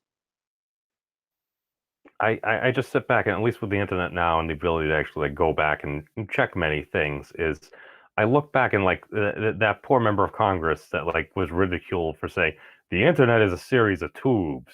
It's like, oh, ho, ho, ho. It's like, well, bandwidth and everything, was he really that wrong? As well as like poor Newt Gingrich. Well, it's not to Do you say remember that what Newt they used to Gingrich. call it?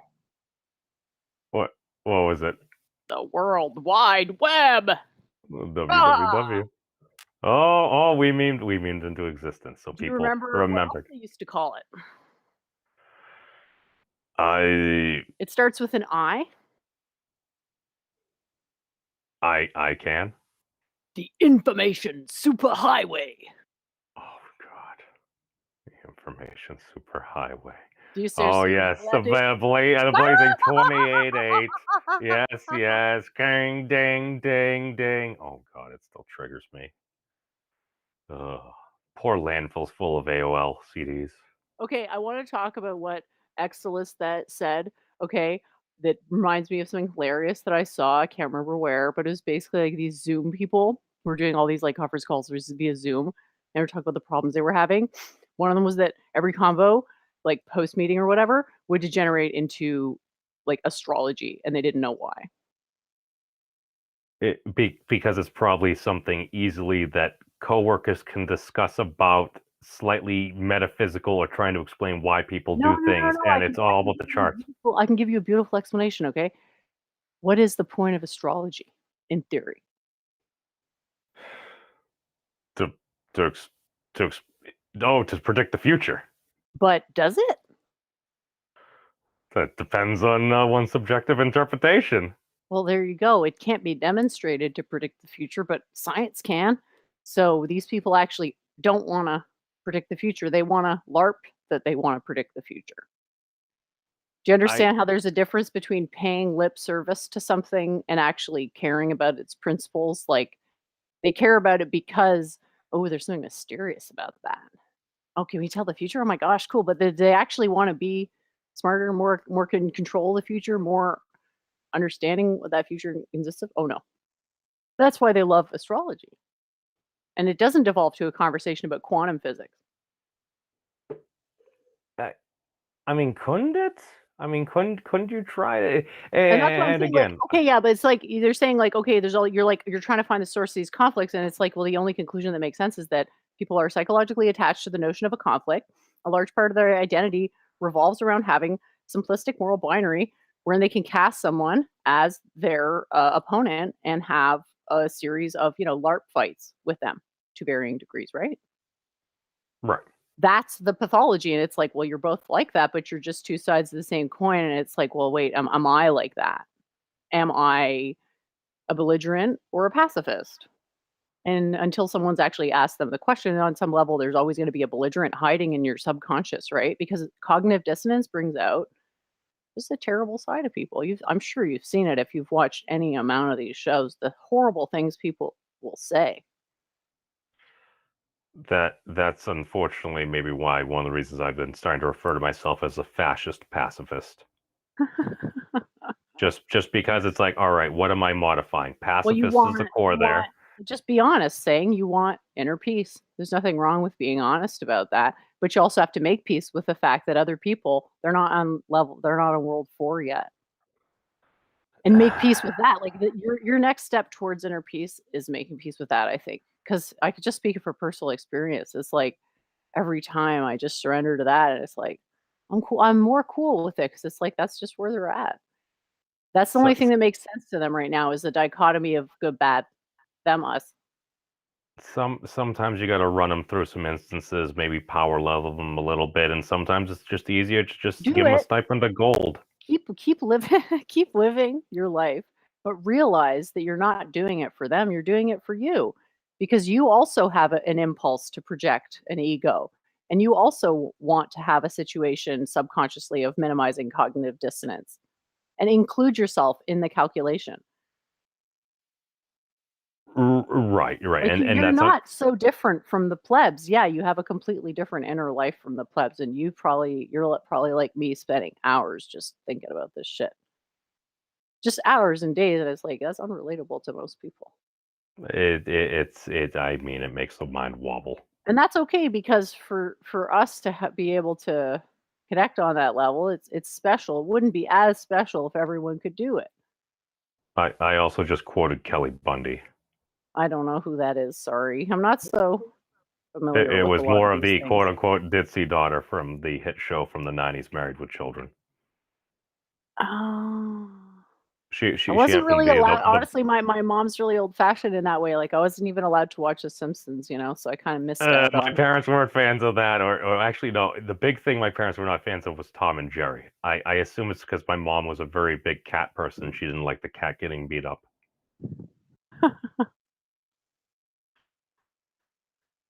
Oh. But all right, we've devolved to cartoon violence, so I apologize for that, Jen. But it is after midnight, and 5:30 is going to come soon. But this has been fun.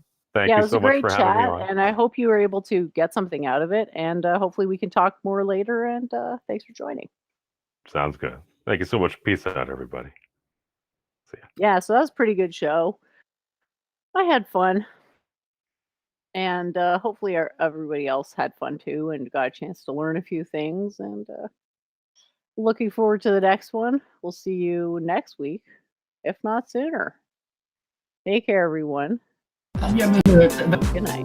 I mean, so to say, a worthless opinion of. It's so important that she can't be told, she won't be told that it's wrong.